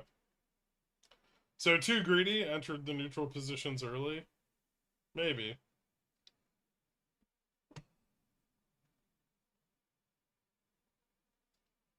I know you have a negative cost basis on GME, adjusted, but seeing the balance in your account swing from GME at 27 to GME at 17 has to sting a bit. I mean, the last time GME was at 27, I sold $20 covered calls, so seeing it swing back to 17 was pretty fucking dope.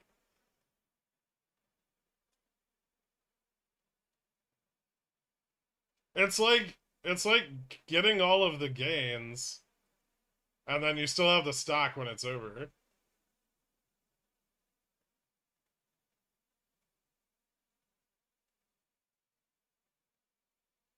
Does that make SPX back to 4460 tomorrow? Much less likely.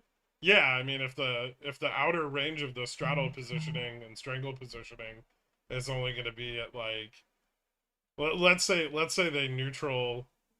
they straddle at like 3035, right?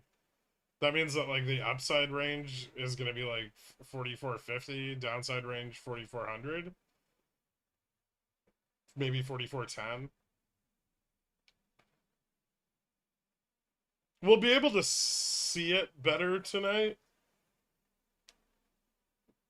Seeing it last night was kind of hard because there's so many fucking puts.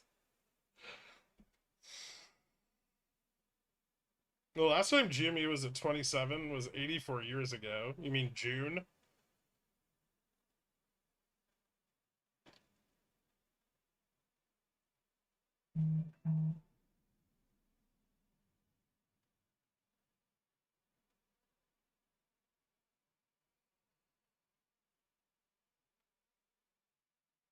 Let's decide they were tired. Siesta time.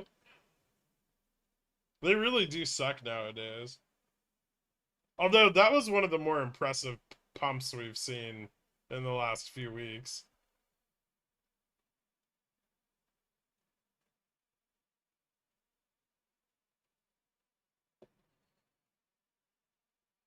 How many DTE did you sell your $20 covered call when GME was at 27? I think it was 60. I mean at this point like I don't even care. I just sell them like I give it enough time to like approach the end of quarter and then yeah, I just sell them. I don't give a shit if I get assigned anymore. I have like no attachment to the stock nowadays. What little faith I still had in a turnaround, Cohen ruined. So, I mean, I'd like to see him do something with my money, but if I get assigned on cover calls, I don't give a shit. Man, you're fucking all over the place on Tesla, Richie.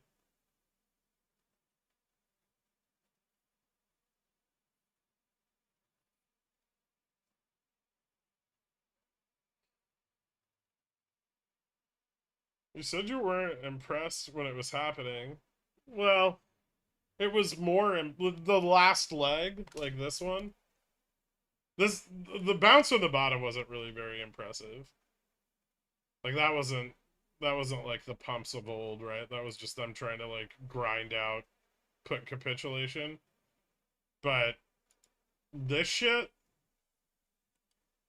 that was crazy. Like that was like a full on fucking futures pump. But then like just to like sell but right back off.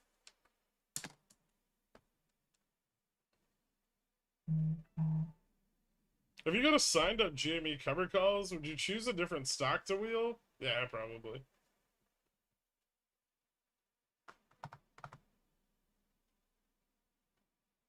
I don't know if wheeling is something I really want to do in the current macro. Like there's not a lot of shit that I don't already own that I want to own. But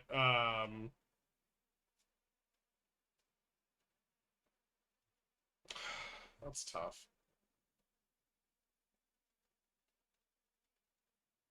Yeah, I probably wouldn't wheel something else. I don't like the idea of selling CSPs in the current environment. But I might like throw the money in like treasuries and then like margin up some dividend bullshit or energy or something safe like energy utilities. Ballpark me, what did that pump cost? It was like 46,000 like buy side contracts on ES. It wasn't fucking cheap.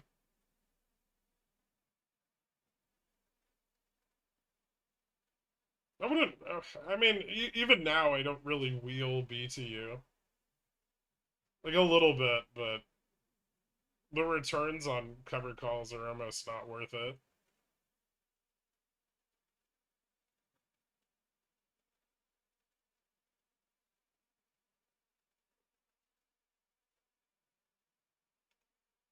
if BTU moved back to like a fairer valuation, which I expect it will, as commodities interest picks up, and it was trading nearer like 30, 32, I'd probably be selling covered calls on it.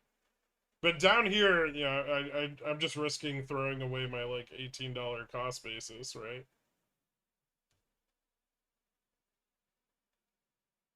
That's not going to be true for everyone. Like if you have like a $22 cost basis, you don't really give a shit.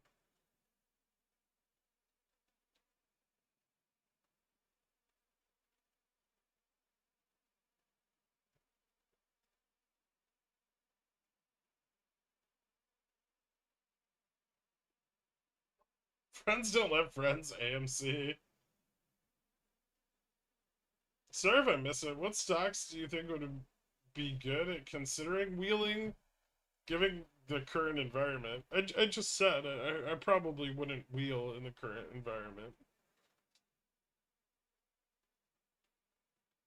The expectation for volatility to pick up right now is too high. Correlation is diverged as it is now. Like the chances of like 2 and 3 sigma events are very high compared to the historic average, and so wheeling on any like index exposed stock presents a great deal of risk because like wheeling ideally is just selling CSPs.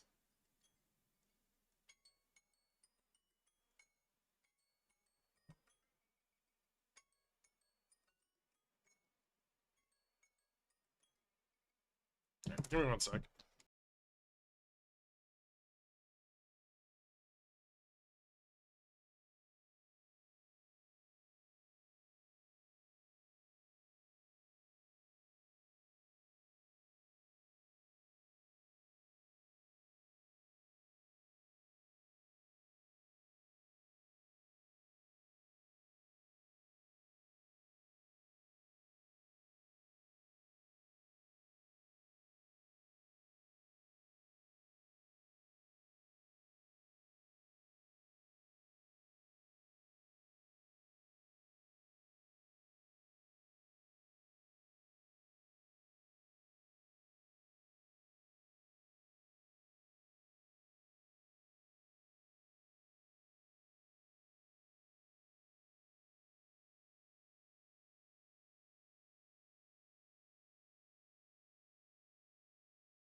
Where was I? Oh yeah. So wheeling is basically just selling CSPs effectively, right?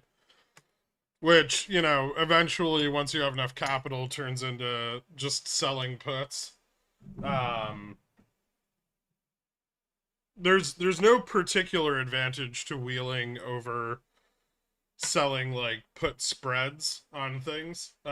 Besides the fact that, on assignment, your risk is ideally mitigated by the fact that you don't mind owning the underlying stock.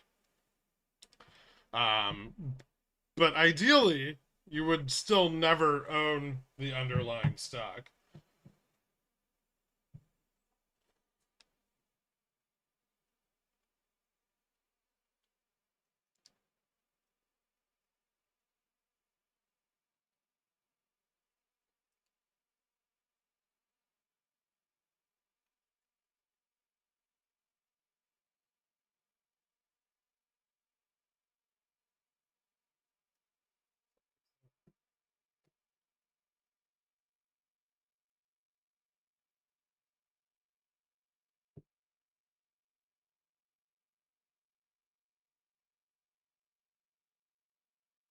Another advantage to just CSP is with the fidelity, you get money market interest on the cash you have in CSPs. Yeah, that's one advantage. Um, but you could have the same advantage by buying short-term treasuries and then using the margin to sell naked puts, right?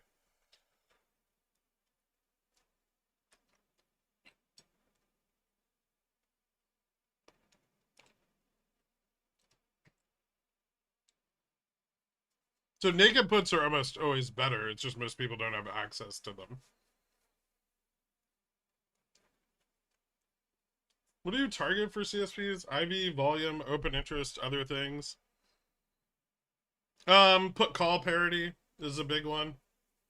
Um, I generally like to sell CSPs when the market maker is paying a bit more for puts.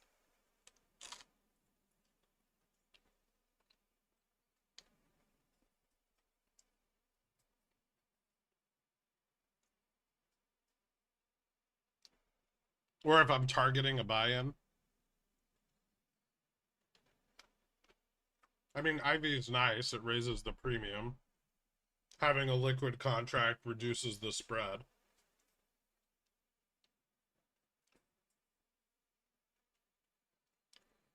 Please push the lose 4435 button on your BlackRock keyboard. I don't know if that's going to happen.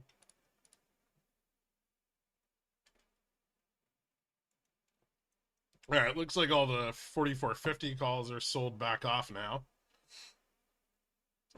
Decent number of 4445 and 4440 puts. Still a decent number of 4430 puts, actually.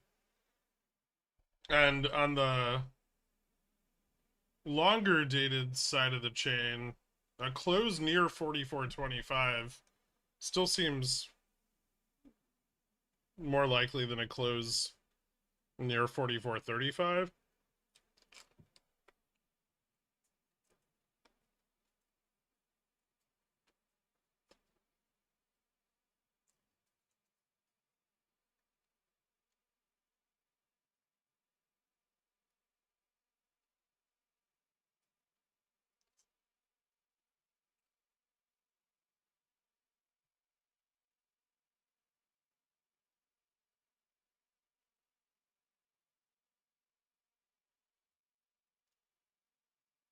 Intraday cup and handle on SPX.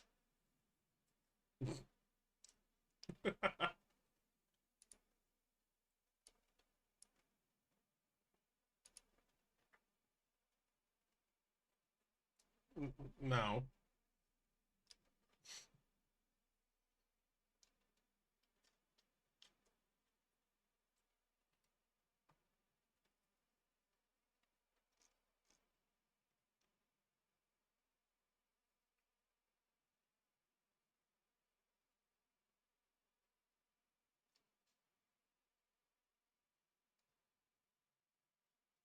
I thought you were saying you didn't like wheeling. Well, I don't want to wheel BTU because I have an $18 cost basis. So I think BTU has a very good chance of moving up substantially in the near future. and I don't want to get assigned on like $25 covered calls. But I think the stock's going to go to 32, right? And I definitely don't want to sell $32 covered calls because they're just not fucking worth anything.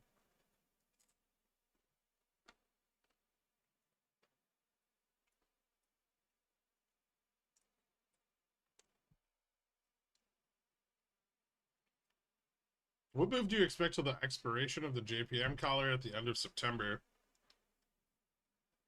I think overall positioning in the market's turning pretty bearish. I think we may start to wholly move down over the next few weeks.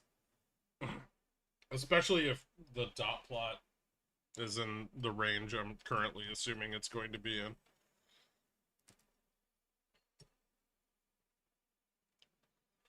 I don't know if we'll break the JPM collar, but we may into like end of month expiration, we may see like 4,300. I would say is 4,350 or 4,300 is a far more reasonable target, but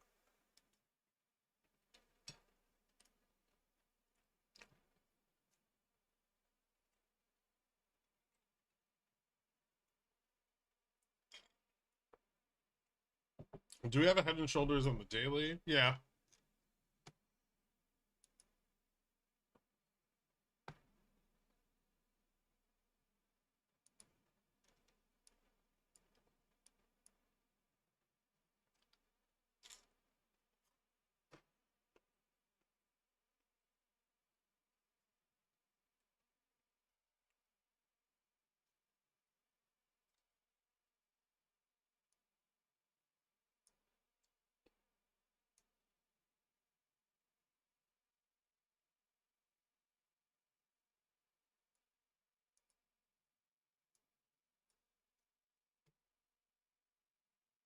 Oh my god, my portfolio. I'm surrounded by yen.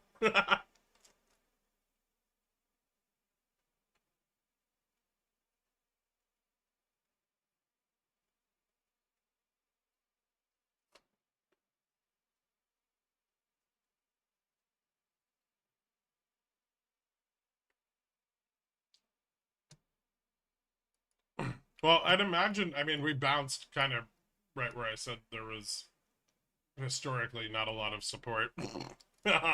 So now we actually do have some support proven at 44.61, but over the longer term trend here, I mean, this is like if we go out to the, I should be able to see it on the 15-minute.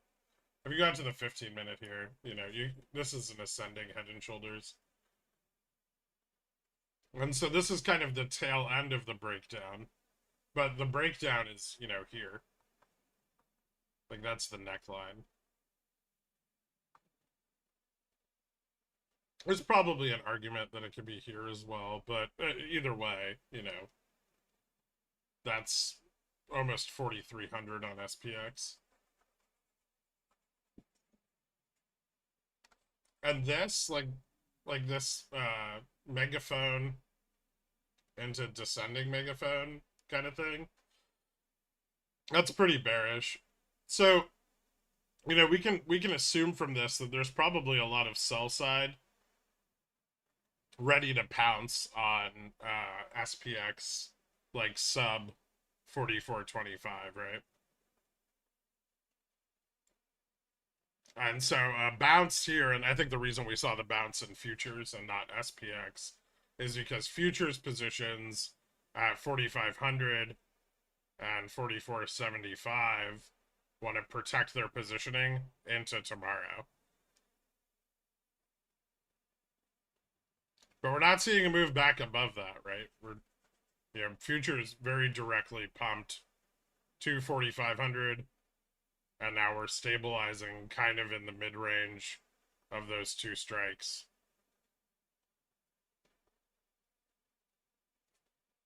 So it was more of like a defensive move to keep the breakdown from continuing. Because had we broken here, right, we probably would have gone straight to 4,400 SPX or 44.35 ES.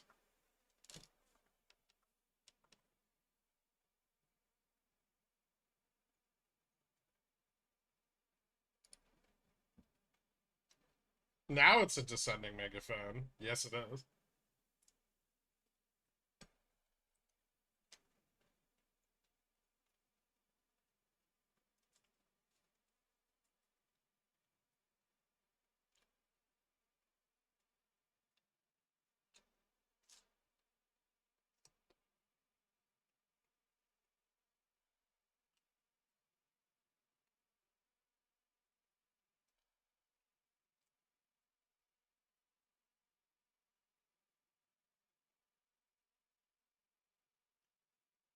Forty-four 35 on SPX still a possibility before the end of the day. Yeah.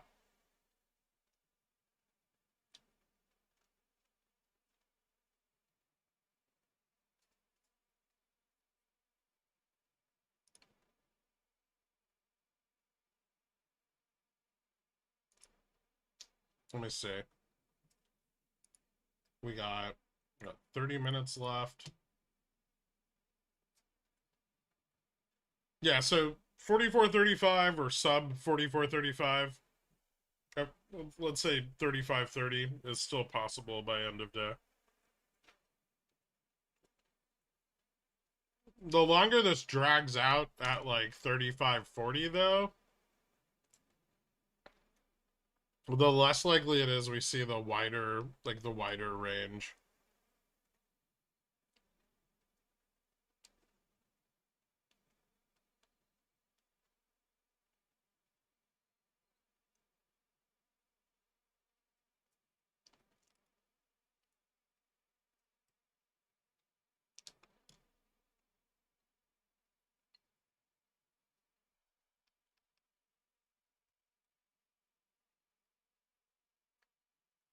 $44.35.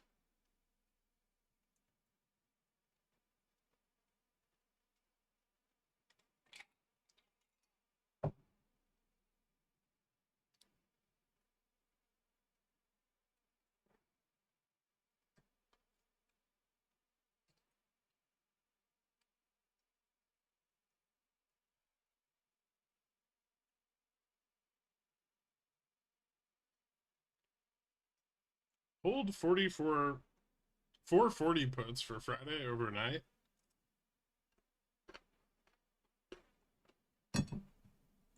I mean, overnight's probably not going to do a lot, but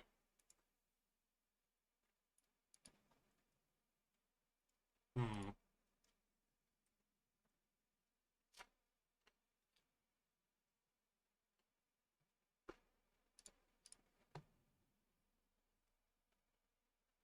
Good question.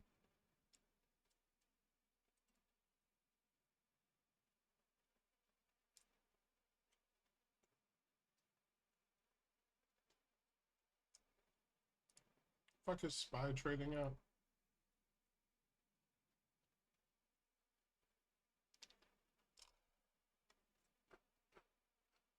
Can you hedge them?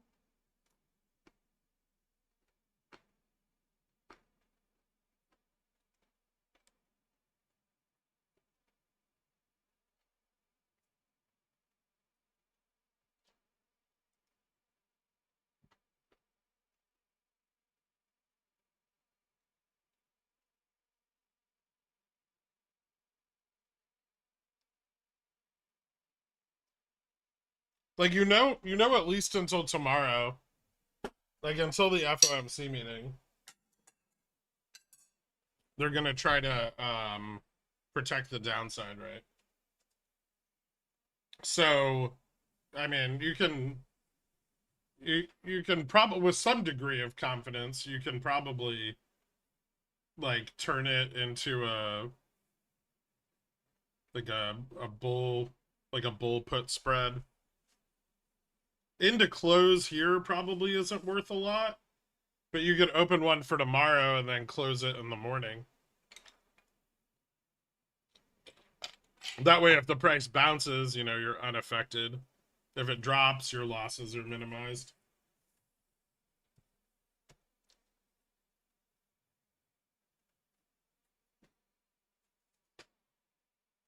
And you could even maybe pick up a little profit if it bounces into tomorrow.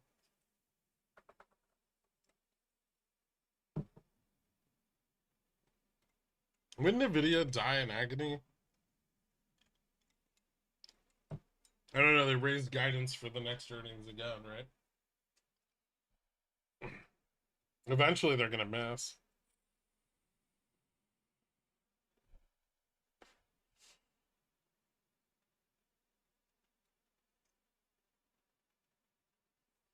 Selling shorter dated contracts against the one you really want to keep is the greatest thing.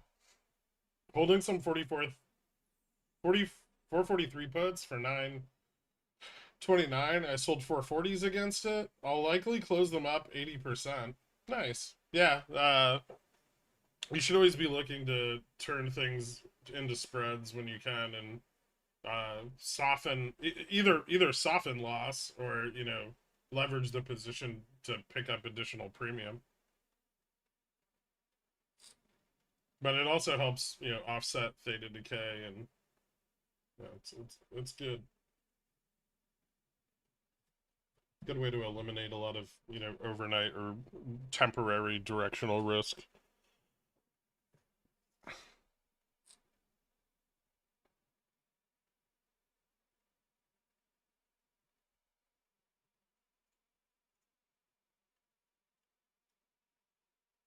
If you Venmo me, I'll go 51.49 split delta positive on Nvidia earnings to make sure they miss.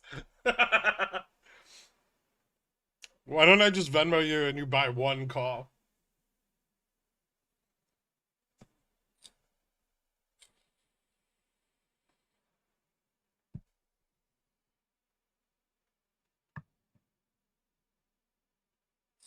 Neutral positioning looks to want 44.40. Wherever we end up over the next 25 minutes, whichever the closest strike is, the odds of closing at that strike will increase. So right now we're closest to 44.40, which means 35 puts will sell off and 45 calls will sell off.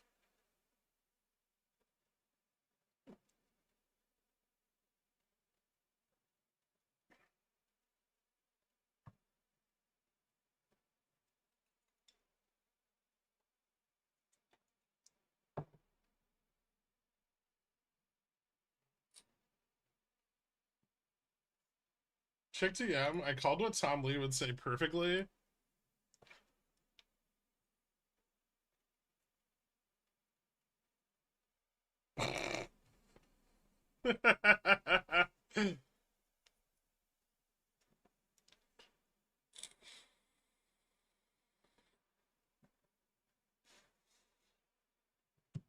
uh, Sounds like copium. Oh, Dead Rabbit, thank you so much, man. You didn't have to do that. Welcome to Cornichon. I appreciate it. Do you think KVU has any OPEX pressure? Maybe? Probably not. What KVU has is just like a big fat fucking entrenched short position.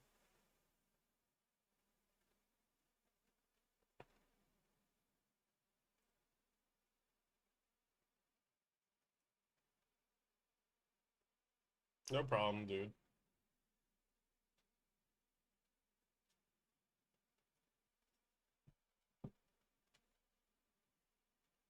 God, he's such a fucking, I hate Tom Lee. How does he still have a fund? He's like 3 years deep without hitting a single one of his fund's price targets. Who the fuck is bankrolling this guy?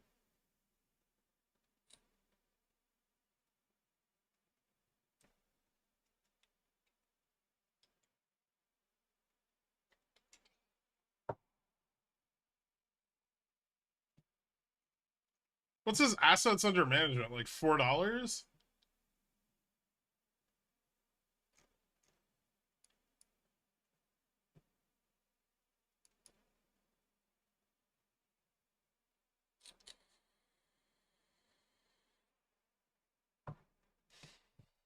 I'm looking at Fundstrat's assets under management.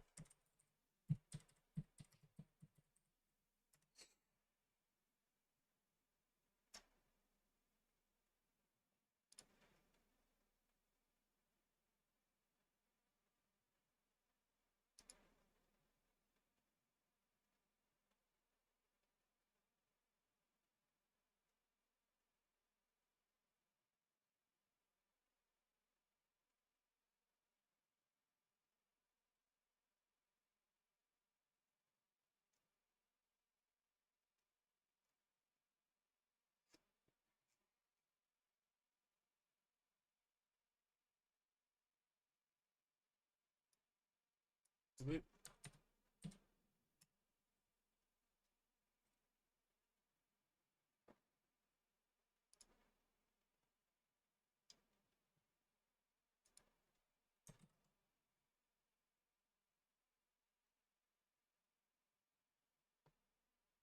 They don't file any fucking disclosures?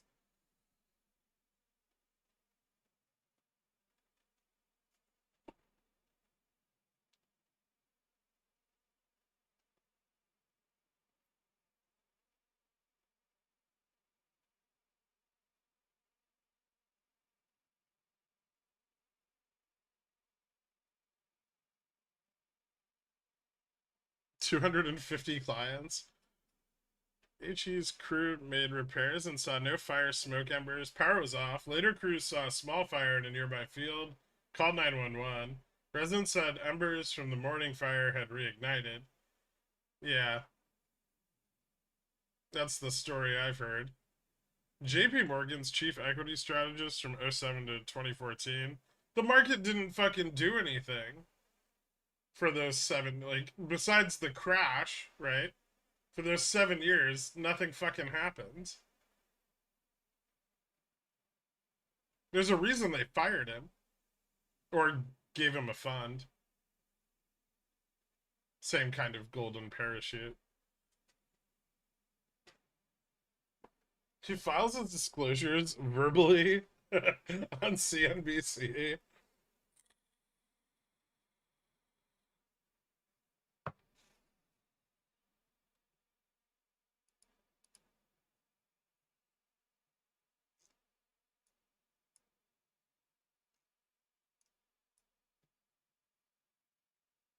Tom Lee's undefeated. Tom Lee's down like fucking 10% since August.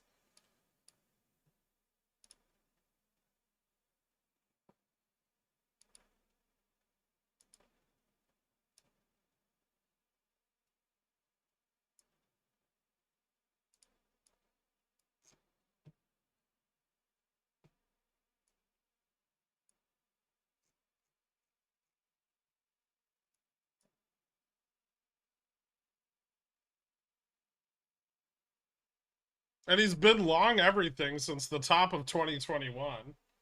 So he's still underwater like what, 13% on his whole fund?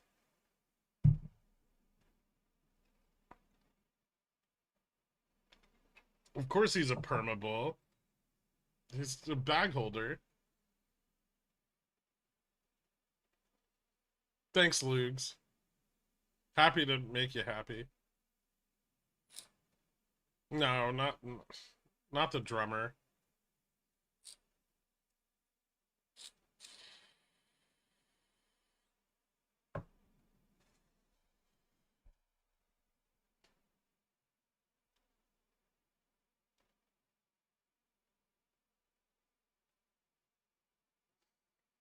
Vince Neil and Pamela Anderson think of this.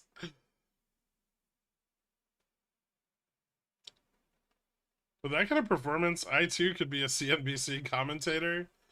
I mean, the guys who go on CNBC are the bottom of the barrel, right? Half of them are harvested off of Twitter because they don't have to pay them anything. The only guys on there that know anything are put on there to say the opposite.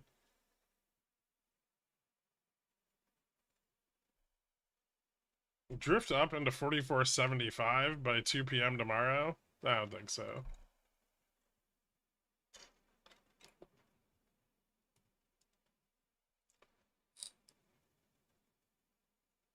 I'd be surprised if we had a lot of price action in the early, like the first half of tomorrow.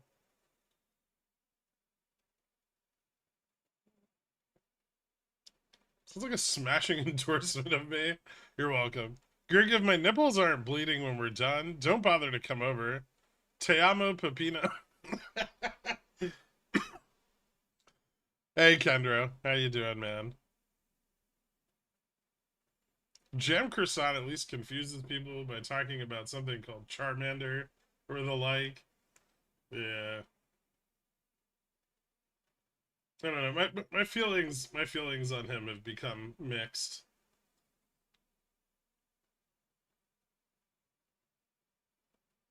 I failed with stocks, but I got a 377 airdrop from Optimism, so I got that going for me. Are you the one posting all the fucking airdrop shit in the Reddit?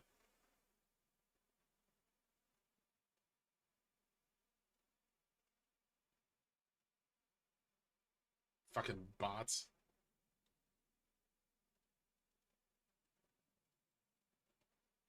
Yes, ban? No, not me.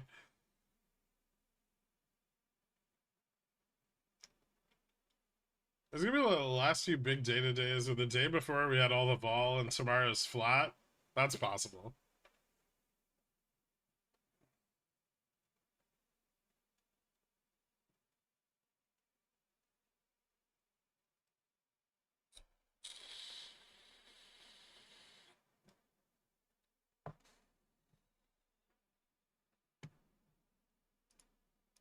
I don't know if it's decided yet.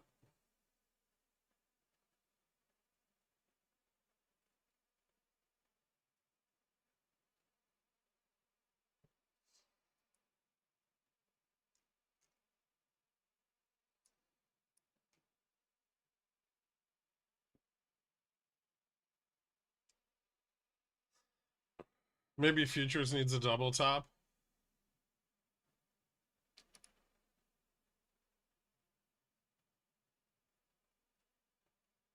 Oh,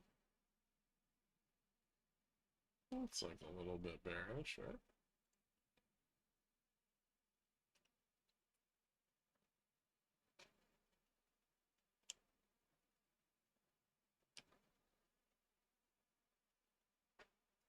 Oh, we get in one of those days where we get full bear data, then go up 1%, then go down 3% the next day after markets process the bad data overnight.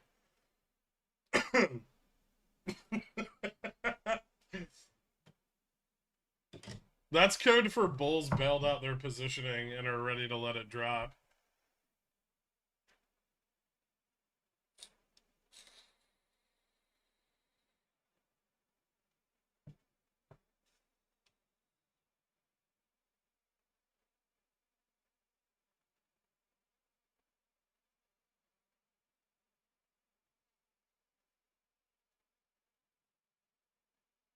Microsoft buying Nintendo?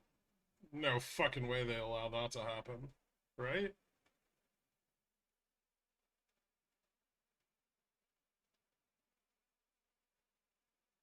I can't imagine Nintendo selling to them. I wish. I wish Microsoft would fucking buy Fubo. That'd be awesome.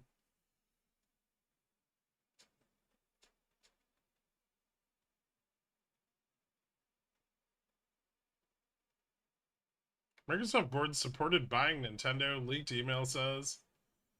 Why would Microsoft buy G? Microsoft board's trying to buy Nintendo? No. GME? That's the answer?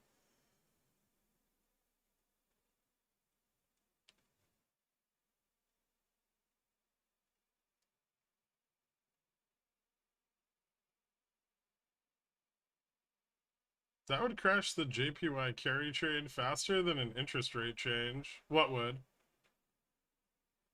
Oh, Microsoft buying Nintendo? Yeah, they're like a substantial amount of Japan's GDP recently.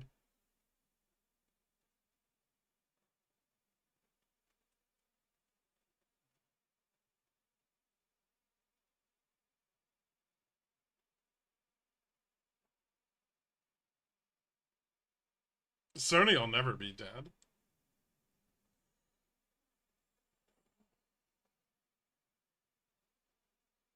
The PS5 is only a small portion of Sony's profits.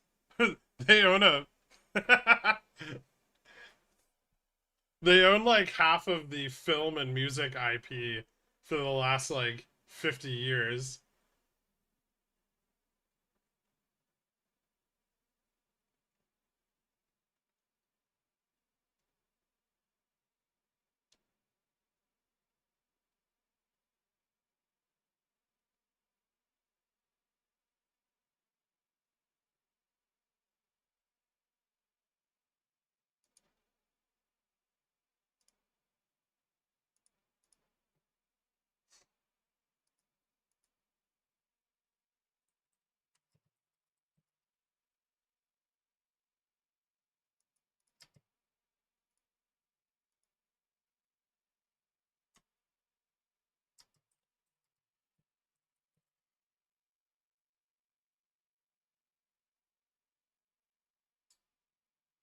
In the last 34 months, the PS5 has sold 15.2 million units to the Xbox X/S models 11.37 million units.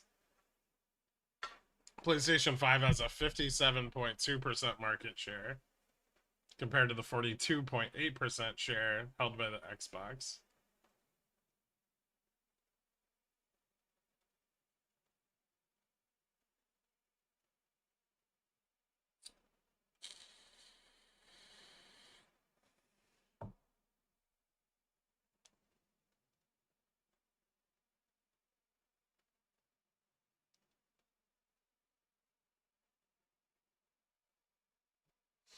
I wish Japan would buy GameStop and transfer every physical location overseas, stack them up on their shoreline as defense against tsunamis, forced e-commerce adoption.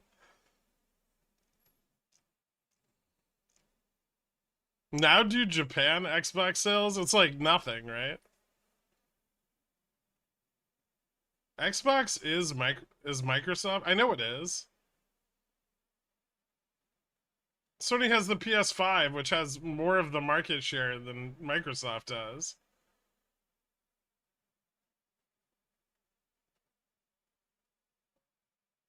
I'm not sure what you're on about. Like the data's there. The PS5 is the industry leader in home gaming consoles. Microsoft has Windows. That's not. It used to be. They have 57% of the market share over the last 34 months.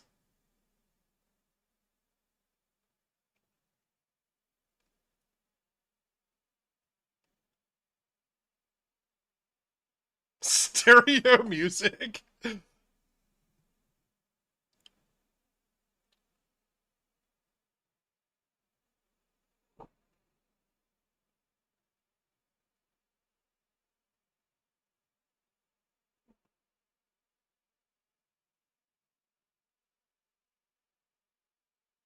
Tell me one bullish thing about Sony. They have the dominant market share and Taylor Swift.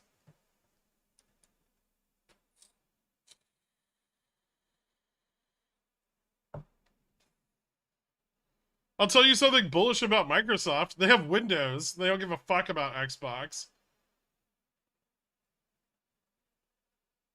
Swifties are pretty frightening, yeah.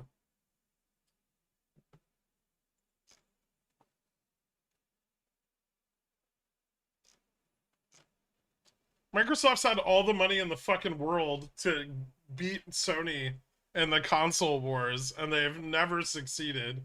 Also, I don't even want to argue about this. PCs are better, and if you're using a fucking console at home, you're poor.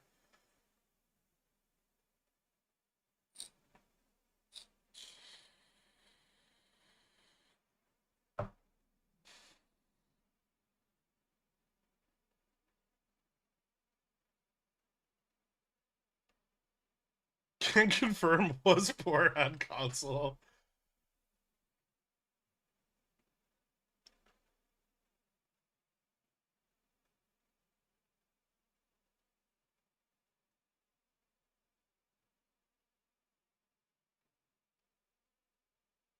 It's hi-fi was not ever a huge part of Sony's profits.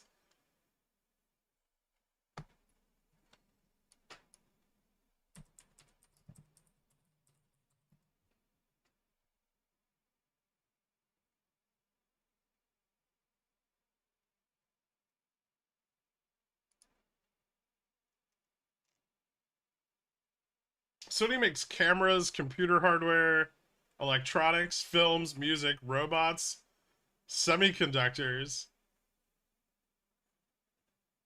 television shows, and video games. And they're a telecom company too. I think they also have a financial services division. Do they make AI? Not yet. But when they do, it'll be better than Apple AI.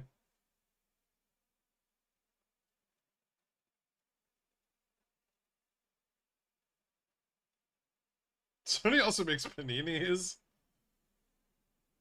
I always have the same vape stuff. I have a buddy who like makes it for me. It's just mint. It has no other. There's nothing else going on there. I don't know if they make waifus, but if they do, that's even more bullish. They probably own the IP to several waifus.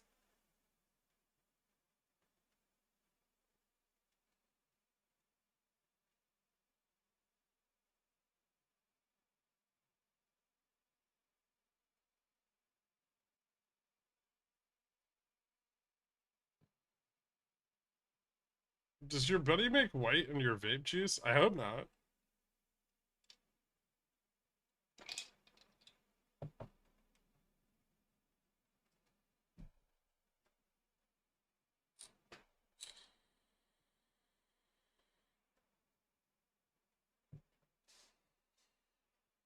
Sony makes great hardware and dog shit software like WeBull's PC interface.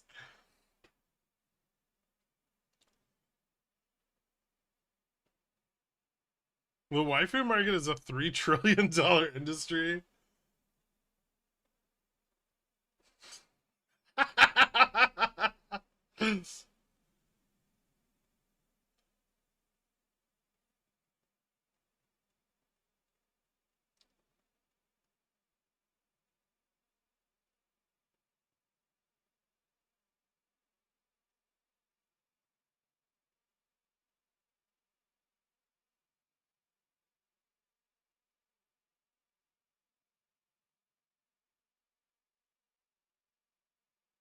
What is a waifu? I actually don't know. It's like an anime thing.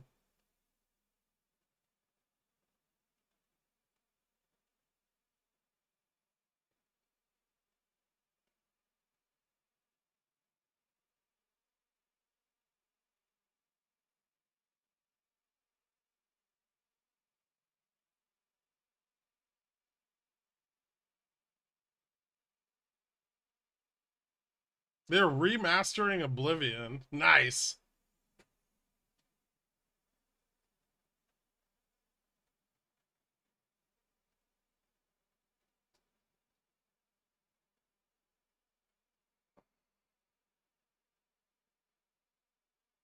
I don't know. I don't think that's an issue. He owned like it's not like he's personally making it.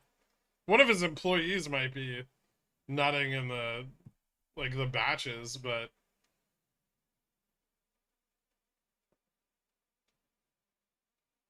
I hope not for the sake of his business. I'd assume he'd have some sort of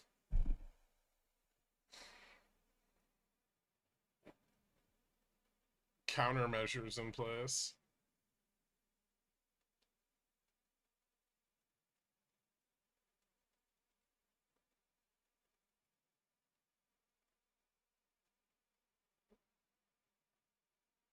Yeah, but they haven't bought Activision yet.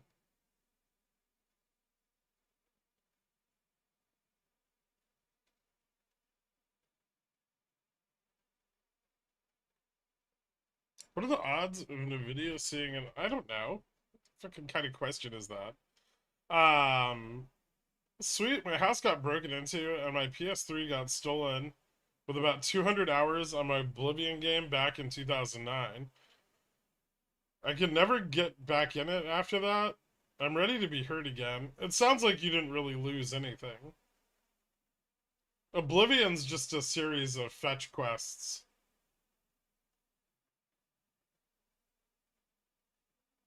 With a mediocre story.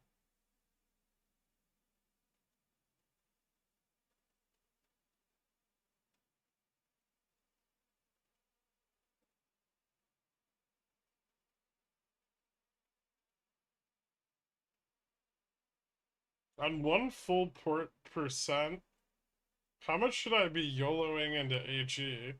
You probably just shouldn't be trading stocks at all if you're still asking questions like that.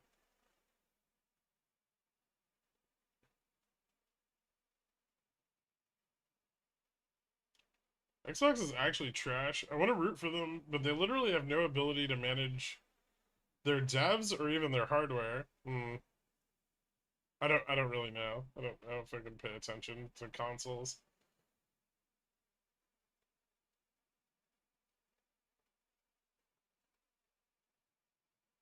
What game have you racked up the most hours on ever?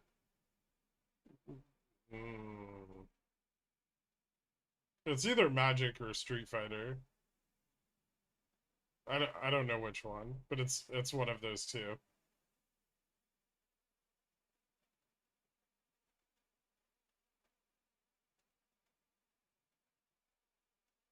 Kirk, checking in end of day here.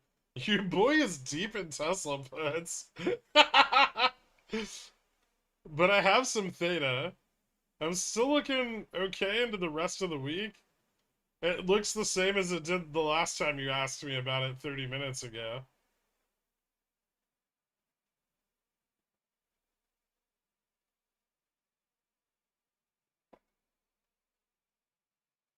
So many more locks left to pick.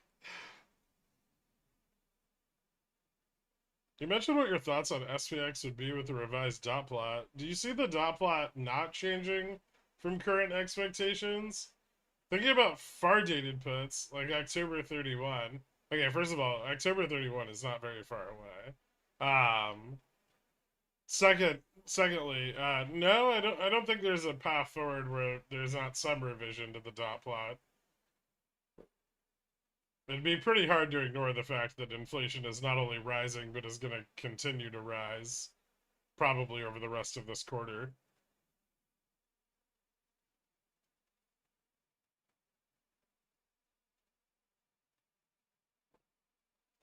I think most of the gaming companies realize that kids who grow up on their games are in their 30s and 40s and want to play the old game but with new graphics, so they save money on making new games. I think it's just because they can't coalesce one decent idea to make a new game, so they just keep making the same games over and over again. Didn't Bethesda just release Fallout in Space? Ding ding. The day is done.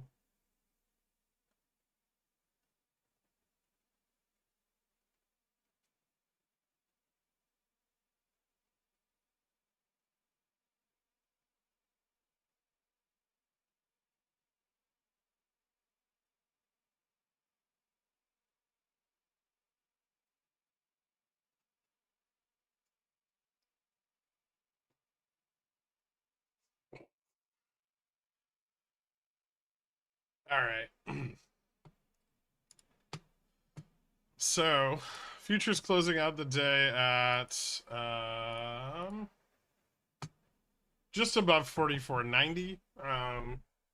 Still outside of the bullish upside range, but a nice bounce back from today's lows. Um, a little bit of position rescue into the end of the day there, although still not at 44.50. I would expect, if anything, we'll probably see a move back to 44.50, maybe 55 in the early part of tomorrow.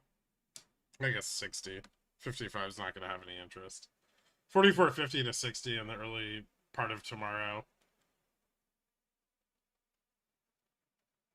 In anticipation of the Fed meeting. So, I mean, probably not the upside they wanted going into the meeting, but I think that's at least attainable for now. That'd put us right around here at like 45.10 on ES. None of the overnight news tonight should have a big impact. Let me see what there is. We've got... Actually, that's not true. Japan's balance of trade is coming out at 7:50 p.m. And China's rate decision is tonight at 9:15.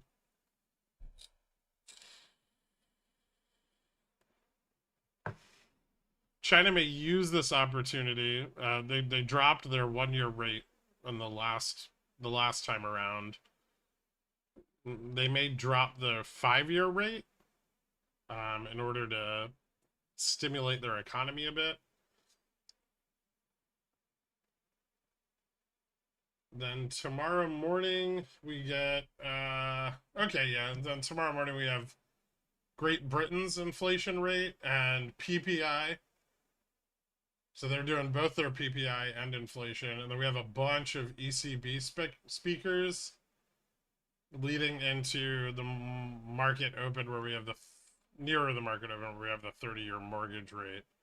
Early part of the day, though, after market open, nothing significant for um, equities, and then Fed rate decision at 2 o'clock. So some of the overnight data may see some volatility in futures. I would say Japan's balance of trade and the Great Britain rate decision are probably, or Great Britain inflation are probably going to be the biggest things that can move futures around overnight. So keep an eye out for those. But I fully expect that we'll hold somewhere around this range between 44.90 and 45.10 into tomorrow, which is kind of the lower end of our mid range. And then, we'll see what the FOMC brings. My expectations are that we're going to get a pause, but we're going to get a pretty substantial change in the dot plot and the Fed's forward expectations. And I think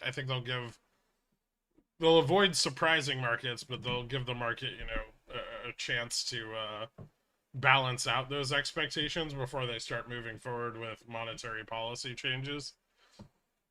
GME, a little bit of contraction here into the end of the day on the tips for the 1 hour, which is a little harder to see on the 4.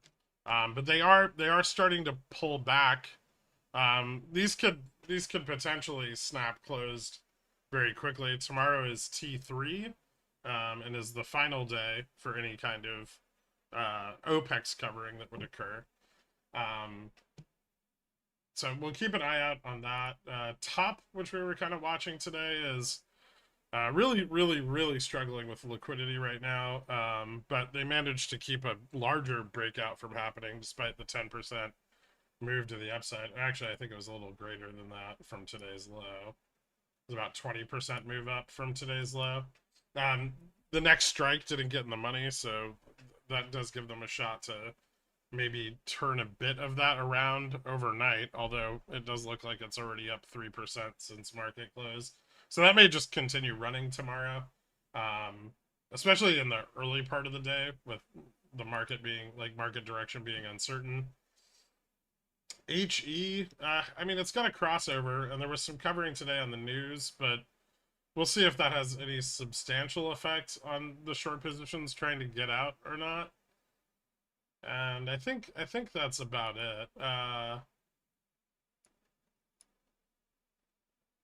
Spreads, yield spreads are tightening, and the Japan carry trade returns are moving up.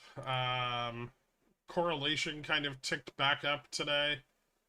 Still moving up from its recent low, at least the 1 month core. And then broad commodities closed today up 28 points. Still waiting for that test of the 108.77 level to confirm a continuation of the most recent breakout. I think that's about it, though. I guess Dixie 105.13 into close. Now, this may be substantially affected by Britain's inflation rate, by the way.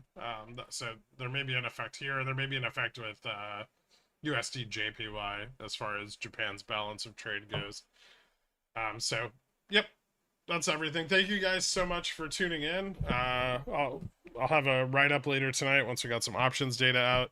And I will see you all bright and early tomorrow. Have a great night, everybody. Later.